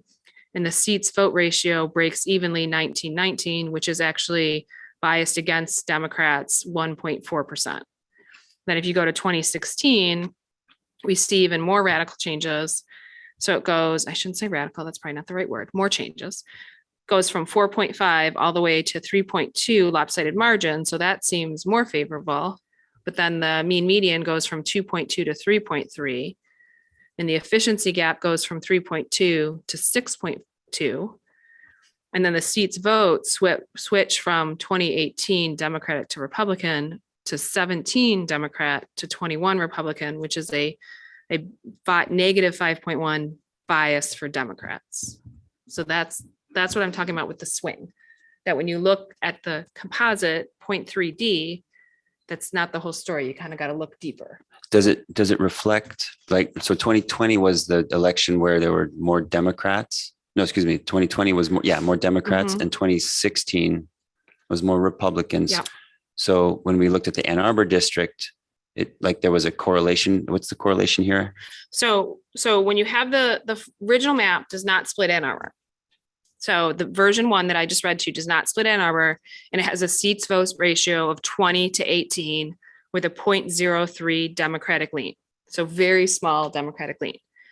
The version 3 has a 21 to 17 seats vote for the composite and a 2.9 Democratic lean.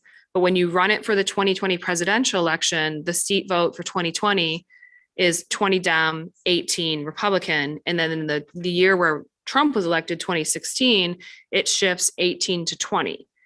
And the efficiency gap never goes above 3.5. So there's less variability in that version 3 map with Ann Arbor being split. Commissioner Clark or Commissioner E.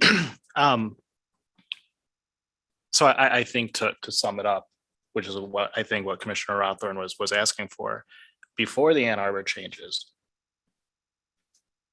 when on the Senate map side, if you ran the 2016 numbers, Republicans won on a 17-21 margin. Was that what it was? 2016? 2016 for which one? 2016. Which map? Version 1. Version 1, 2016, Republicans won 21 seats to 17 Democratic seats. Right. Which is the election that they won, Mhm. albeit by a very small margin. Mhm. In 2020, where the Democratic candidate won by a large margin, a Mhm. larger margin than in 2016, they did not win the most seats Right. with version 1. It was tied 19 to 19. Versus once we made the Ann Arbor changes, it was 20 to 18, Mhm. flipped based on which party won the most votes. Yep. And then 2016, it flipped, again, based on which party won the most votes. So does that help answer your question? The answer is yes, but I still have this nagging sort of like, I know that these political numbers can be manipulated, right? And I think we're looking at these because these are the most recent ones and they are included in our composite election results. And Dr. Hanley has said, use the composite. The reason we're breaking these two out is because they're more recent and help us understand the composite Mhm. in a nuanced way. Is that fair to say, Mr. Adelson? Like we're looking for a nuance here that is not, and the courts will not uphold this. So I think what we have to decide is how we're going to make this decision, right? And Ann Arbor is not necessarily, we have to understand, are we going to keep Ann Arbor split the way we are or not? Well, excuse me, as we come down to the end of the day and on Friday and the end of the week, yes, I agree. I think that these decisions are ultimately up to you. And as you said, with the consistency of the composite election results, that seeing that consistency over tool are defensible, and then deciding how far do you want to go? Which way, what do you want to stress? What for the commission as a whole is your answer to the criterion? But all of these, it's just like when we were looking at it, it's not the same thing, but an analog is looking at additional election results. They may not provide any significant information or insight. It's just an additional data point that may or may not be helpful. And that's for you all to determine.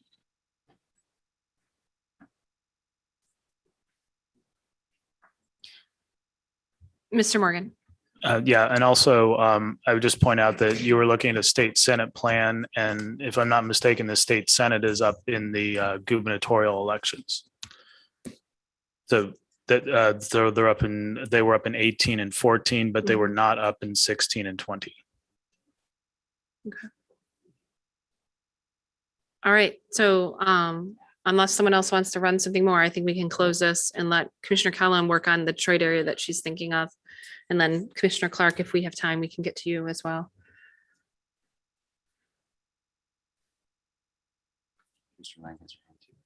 Commissioner Lang, did you have a comment? Oh, I see her. Yep. Yeah, I just had a real quick, and I apologize, Commissioner Kellum. I had a real quick question for John on the statement that he just made about the Senate and the gubernatorial. So they just did these based off from presidential elections. Are you kind of saying that we should be looking at the governor races when doing this on Senate maps? I wasn't saying you should do that. I was just pointing out that you looked at two elections that were presidential year and not off year. They're still evaluating election results for the presidential election race on the map. You could also do that on other races such as governor or attorney general if you wanted to. Okay, could I ask then, and I'm not going to ask for it right now because it's Commissioner Kellum's turn, but John, at the end, could you maybe do that and then present that to me next week? Show me maybe at the beginning of our session, if the commission doesn't mind, what the governor races would have looked like just as a comparison? Okay. Thank you.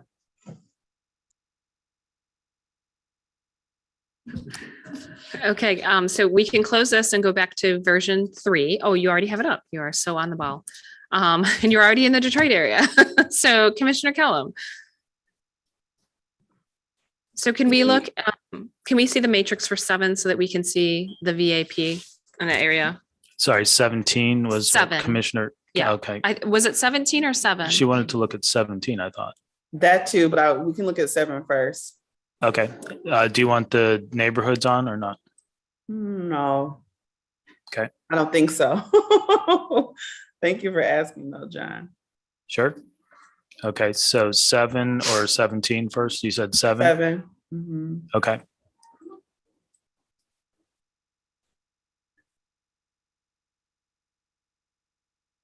So sorry, can we scroll up on the active matrix so I can see? I'm sorry. Yeah, thank you.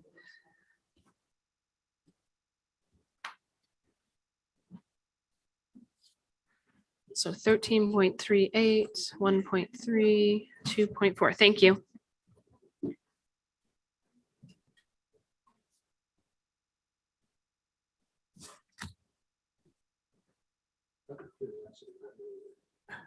I have no idea. So what I was thinking is, You were thinking about moving the Detroit neighborhood out of 7 possibly, or something different? and then like maybe we could include Algonac or something else that's up there. Okay. So that would be adding it to 8 or 6? Can we see what the happening in numbers 8? are? Yeah. I'm like, John, I can't tell you until I see. Sure, no problem. I'm giving you Probably 8. ideas. Okay, Yeah, so yeah, 8 is underpopulated, and as it stands now, 7 is also underpopulated by a little bit. Okay. So let's swap it out. Okay, so I'm going to put the neighborhoods on just for clarity's sake. Okay, And I you're going- appreciate that. You're going into 8, right? Yes. Yep. Unassigning from 7, moving that portion into 8. 7 wasn't a VAP district. Mm.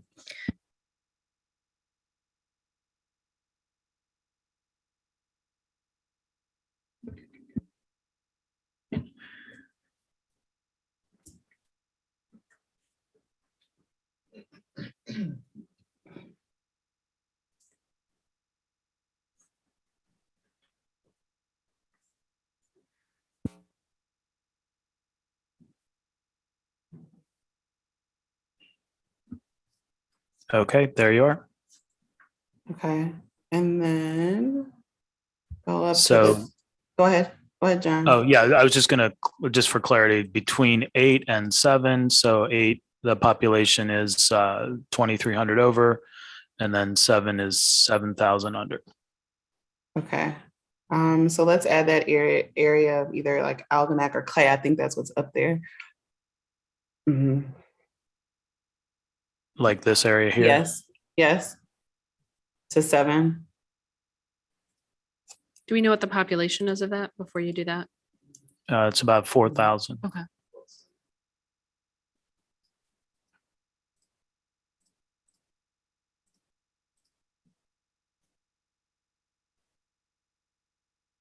Oops.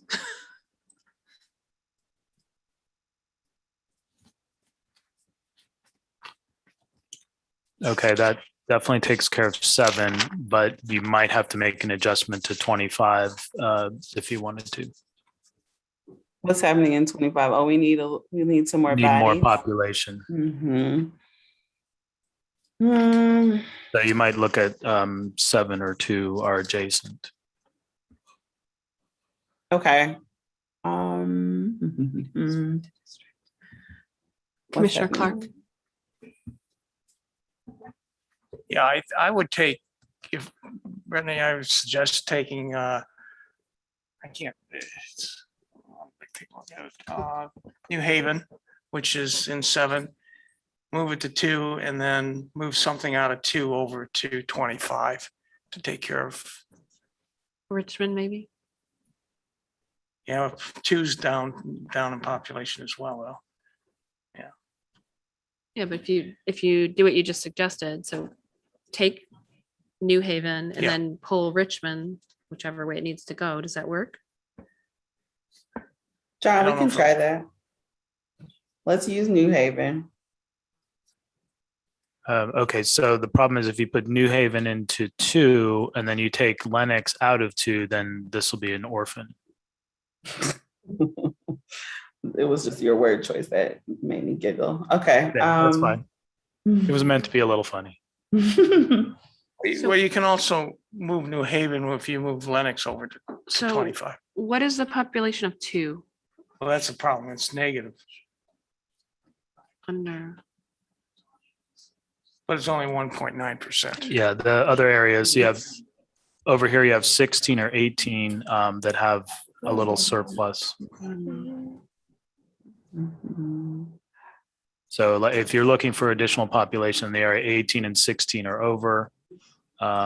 Or 5, I think, is not under by very much. At 18 and 16 are over. By just a little bit, yeah. So if you wanted to fix 25 first, then 2 would be off, and then you could look at resolving 2. Okay, can we try that then? Okay, so that would mean putting Lennox into 25, I think. Does that sound right? Yes, I'm only hesitating because I don't know that area of Michigan, but we can try it, and then if it doesn't work, then it doesn't work.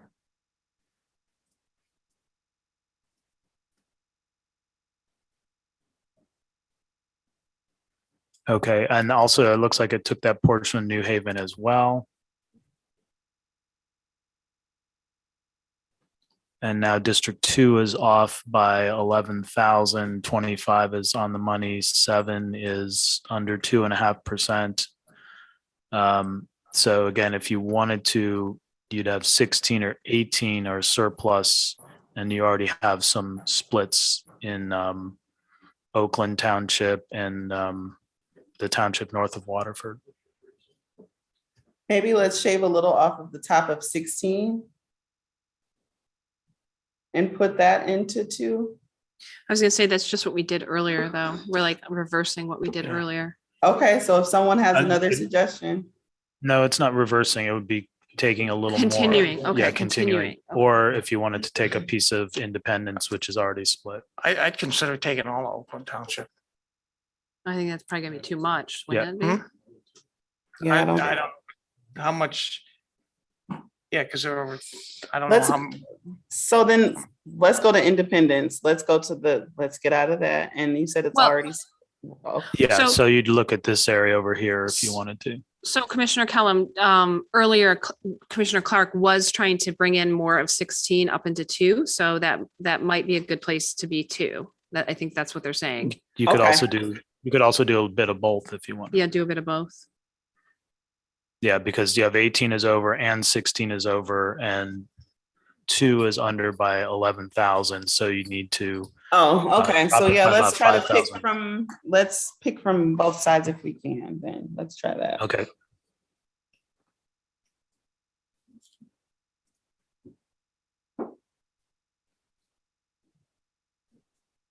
Let's start with 16 though. Okay, sorry, I was just undoing that. No, you're fine. You're fine. Okay, so is that one was okay? Yeah, you can. Okay, so there's one, put that one in. And that'll adjust the numbers a little bit. Okay, so now it's 8,500 under. And then if you take one more from 18, you'll probably be where you want to be. Is that Can we okay? just take more from 16? Yeah, you could. Yeah, let's do that. That little odd shape. Can we? Yeah. Okay, I think you got what you needed. Yep. And then the other area that I wanted to look at is 17, District 17.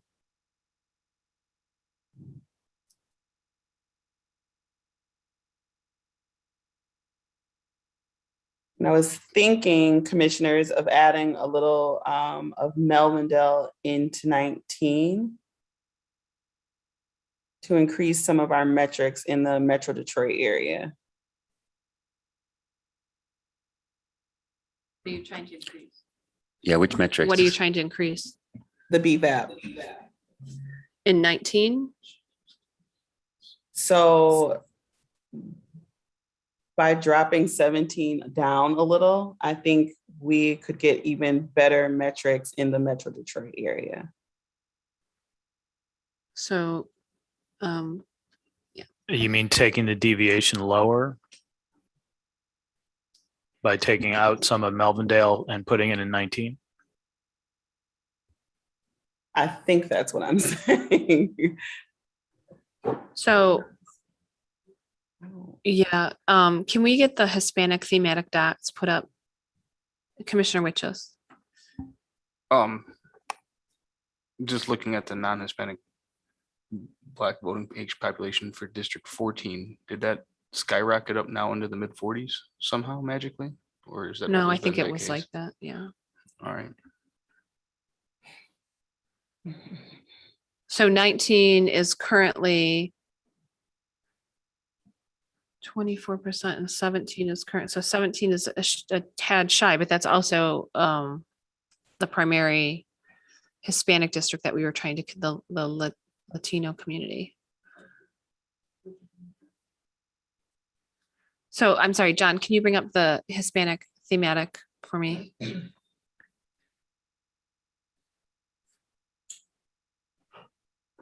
And the red are the neighborhood lines, is that right? Yes. Okay.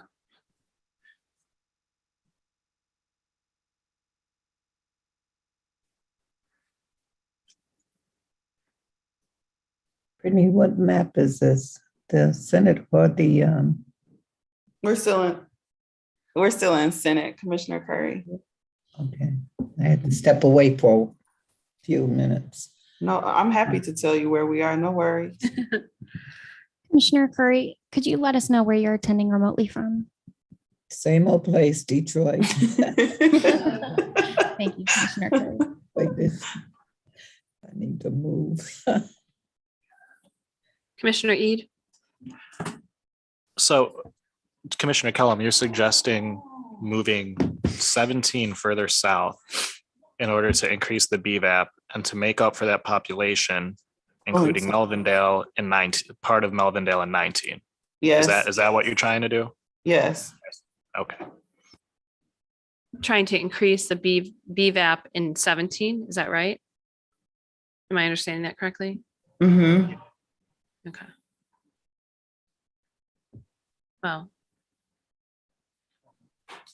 if you pull apart a Taylor, sure you can. Okay, did you want me to move some of the population in Melvindale or somewhere else? Or are we waiting for other discussion? I'm sorry, John, what were you asking me? I was asking, do you want me to move population from Melvindale in 19? Into 19. Mhm. Okay, or are we waiting for But other discussion? Isn't that moving Hispanic population though? That's why I wanted there's an area of Allen Park that does not have a high Hispanic population that's right where the name is. Maybe that might be a better choice because then you're not pulling Hispanic population out, but you are reducing, you're changing the balance with that. Well, Commissioner Kellum, do you want me to try this and then look at the numbers? Yeah, we can do that. Okay. And then if they're not what we're hoping for, we can try Allen Park. But my initial thought was Melvindale. Commissioner Clark.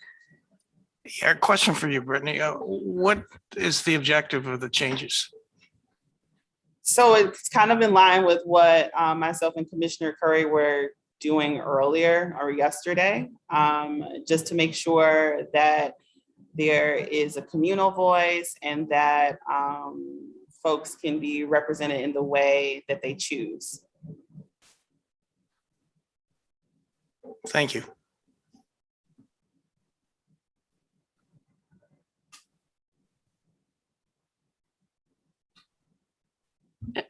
Commissioner Orton. John, I just wonder, before you make that change that Commissioner Kellum wants, can you click on the dot that's at the very bottom of District 19 so we can see the Hispanic percentage there at the 1922. Okay, thank you.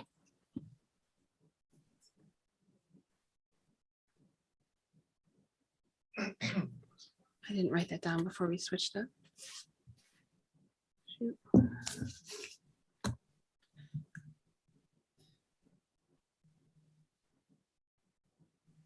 Sorry, I took 3 precincts out and that seemed to be quite a bit of population. Do you want me to take one of those back?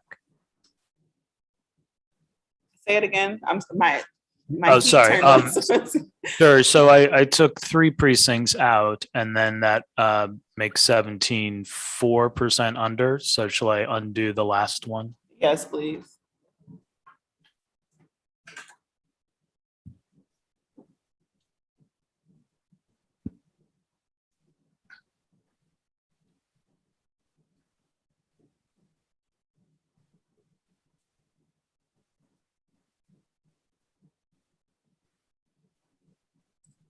Okay, so that leaves 17 at negative 2.9. Do you want me to take back another one of those or You can take or one trade? more. Or Okay. do what? What was? Oh, what I was going to say, your or do you want to exchange population? Like, go ahead and do that, and then take something into 17 somewhere else to balance Yeah, it. we could pull something from 13 into 17. So yeah, you can do that. Okay. From 13 or 8. Mhm. Okay. 13 is slightly underpopulated. 8 is 8 is overpopulated by 2,300. 13 is underpopulated by 2,400.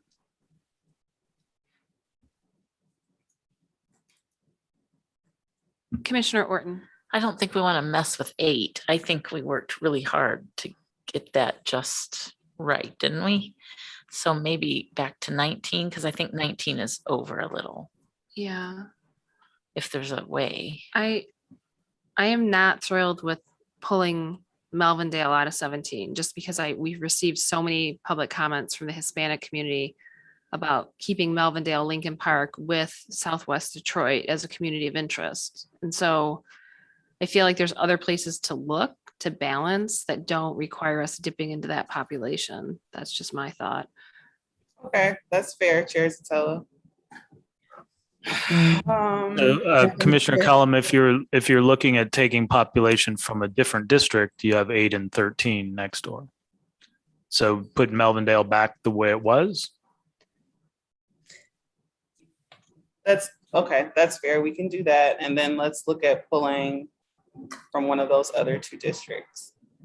So I'm just trying to understand again. So you're trying to increase the BVAP in 17, right? Am I understanding that correctly? Yes. Okay. And just overall, this is just a part of me trying to continue to tweak to make Detroit, the Metro Detroit better. I'm just wondering if you've considered looking at like putting part of Taylor up into Dearborn, Allen Park I mentioned before, because then you're not, like I said, diving into that Hispanic community. Okay. And you're taking white people away, so to speak. Or you were looking at District 8 and 13. Where is the Hispanic community? All those dots are the Melvindale, all the thematic, the big orange dots you see, Commissioner Curry. That's right. 3 blocks from my house. Same.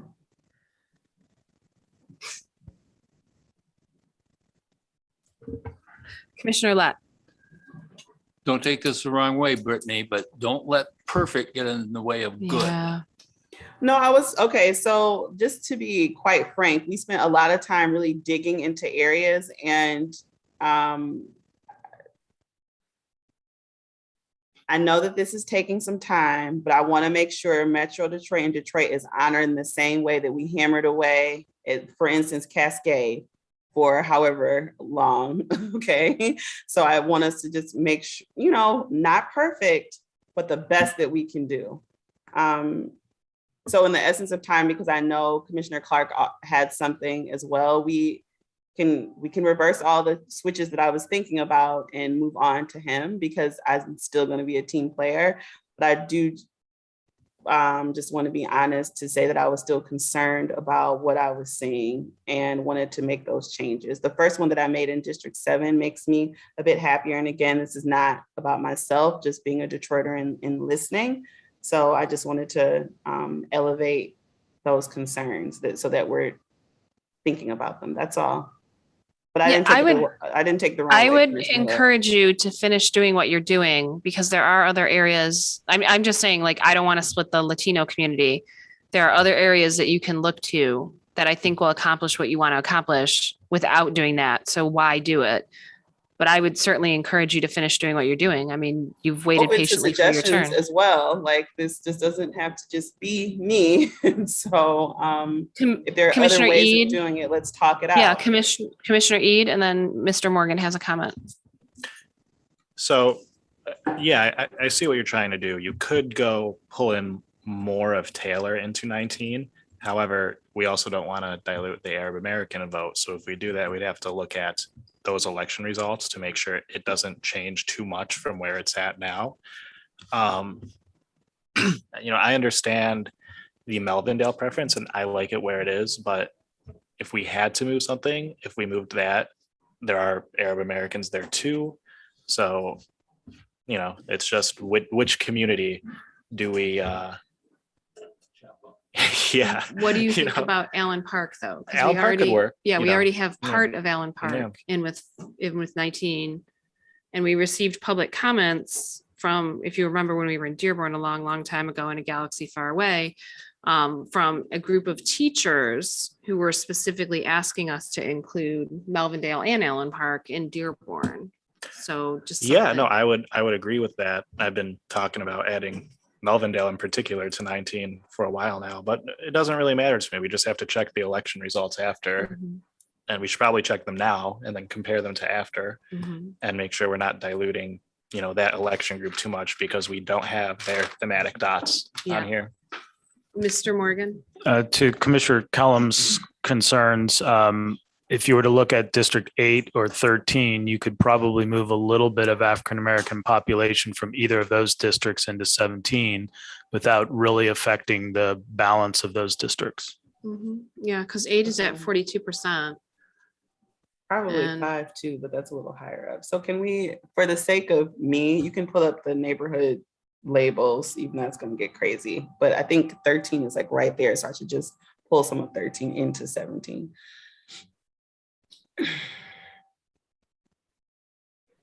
What is the BBAP on 13 too? Can we see that, Mr. Morgan?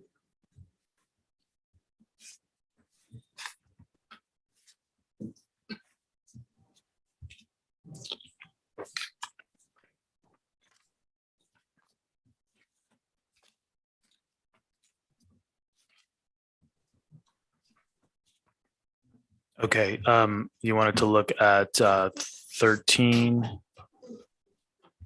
Yeah, just the BVAP numbers because they weren't showing up. Oh, I hate when it does that. So 41.02. Yeah, so And 8 is 17. 42.09 non-Hispanic Black, and then 13 is 41.02. And this is the border of 13 and 17. So you do have that Grand River neighborhood that was split, if that's of interest.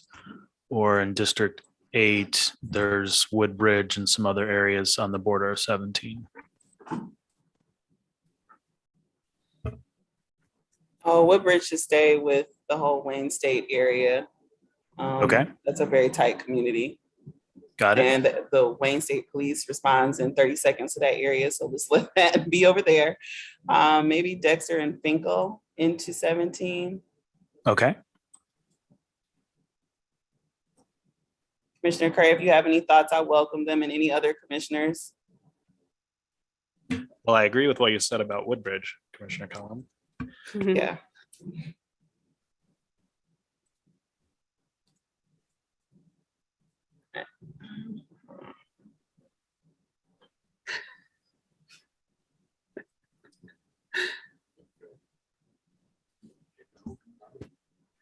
And then how are we now? My computer has a delay. Okay. I've noticed, so that's why I don't want to assume. So on District 17, the non-Hispanic Black is 34.5. The Hispanic is 17. What about, what was that area? Was that Dexter and Schoolcraft that was right next door? If you go south a little? Davidson Schoolcraft. Okay.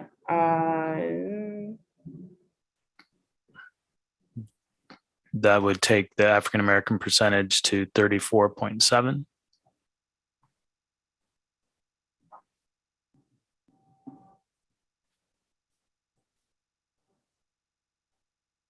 Okay, Do you what's that want little the jigsaw? balance there? Yeah, okay. Mhm.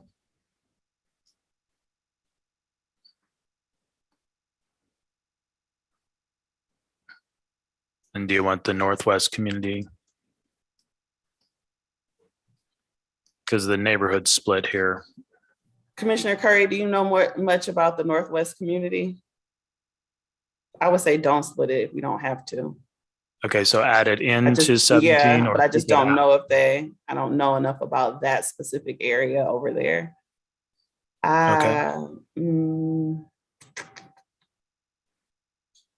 Okay, I was Okay. saying that I know a lot about Melvindale, Southwest Detroit, River Roots, Lincoln Park, Ecorse, Northwest, Detroit. So this specific area in Northwest community where he's hovering right here, can you zoom in and maybe give me some streets, John? Sure.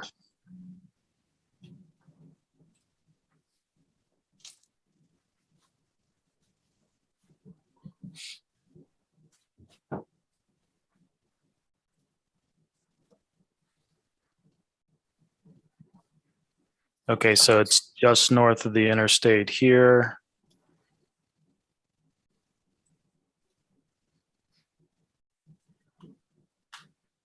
Schoolcraft Street, Davidson Street are the cross streets. I think that's fine, but that's Schoolcraft and Davidson ought to be somewhat together. Yeah, and the black voting age population has gone up to 35% now. Yep. And then there's one neighborhood here that's split, Pilgrim Village. If you were to just take these portions out, it would help you on the deviation a little bit for 13. yes, John, that's what I was going to suggest. So thank you. Can you please unassign those areas? Sure.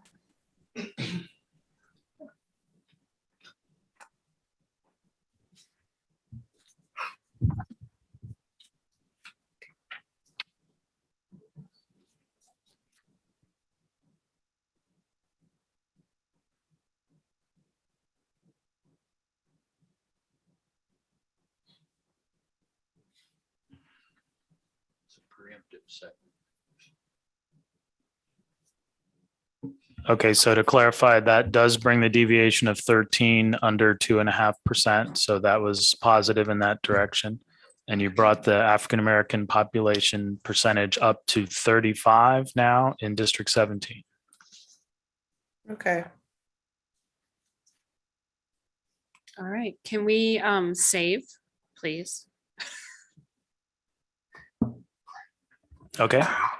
And then Commissioner Kellum, I think we are out of time for today. So we can come back to this on Monday if you want to make more changes. Okay, I'm fine for right now. So my apologies, Commissioner Clark. Like I'm sorry, not sorry, but You have nothing to apologize for. Oh, no You have problem. Nothing to apologize for. So I do have a question. Are we uploading these maps onto the portal as we have been doing, or? Yesterday, we kind of ended with a technical glitch, so we did not. Okay. But if you like, I would say that there are 2 plans from today, or 3 if you want to include the abandoned plan. Okay, so we would upload version 1 and 3, I think. Okay. Is this, if you yeah, like. This is 3, right? Yeah. Oh, Yeah. yeah. I just see the 4 p.m. Yes. Yeah. Okay. If you could do that, that would probably be helpful for everybody because I'm sure members of the public are going to want to look at it. Commissioner Orton and then Commissioner Eid. Well, I was just gonna say, I just think it's confusing if we upload things that we've already moved on from. So just the one, and while we're working on it, it's still kind of confusing, but I guess the version 1 was before the Ann Arbor changes, and I think there was some interest in preserving that. So that reflected what you did in the morning, but before the changes, if you like, I can upload both of those. Yes. Latest, I don't know about greatest, but.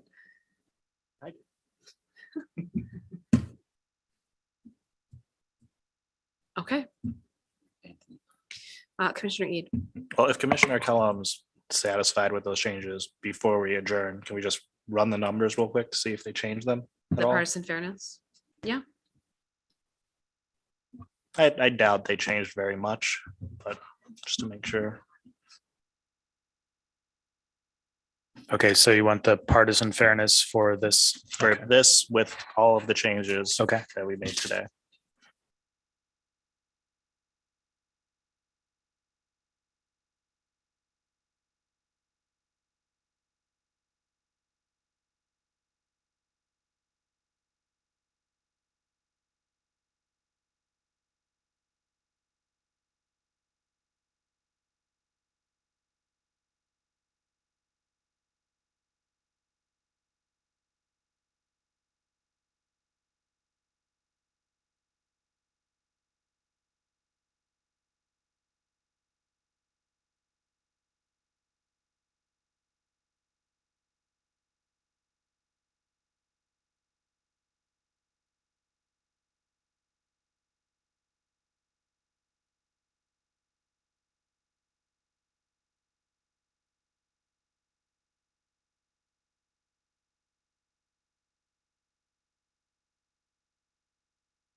Okay, these are the numbers.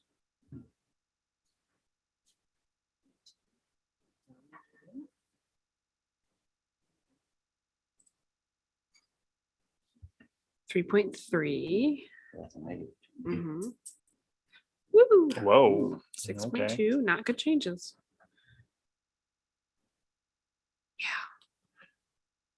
Oh, that changed Whoa, a is this- lot. Yeah. Yeah. Wait, is this the right? Is this it the right really one? The right thing? I'll double check. I feel like that is the 2016 old map. I'll run it again. Yeah, And the version 1 map, but who knows?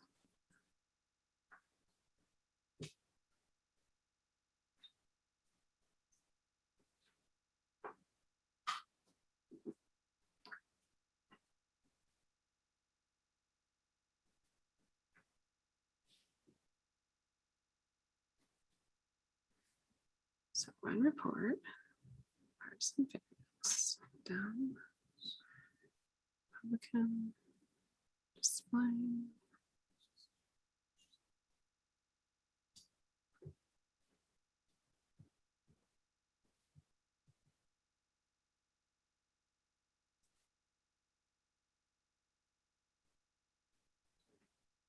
Yeah. I think you got to click on partisan. Yeah, fairness. partisan fairness. Yeah. Yeah, there you go. I've done this too many times. there also may be an issue that it's going to run the same report under the same name. Yeah.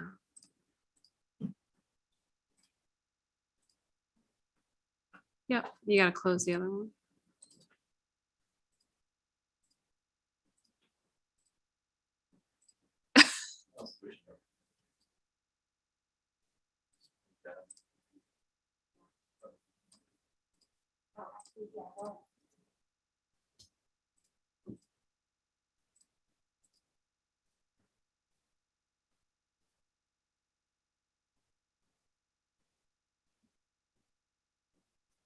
Okay, so 4.6. Lopsided margin. Which was an increase Yeah. from 3.4. Oops, Yeah, I can tell you what happened if you want. that's all right. We don't need to know. Okay.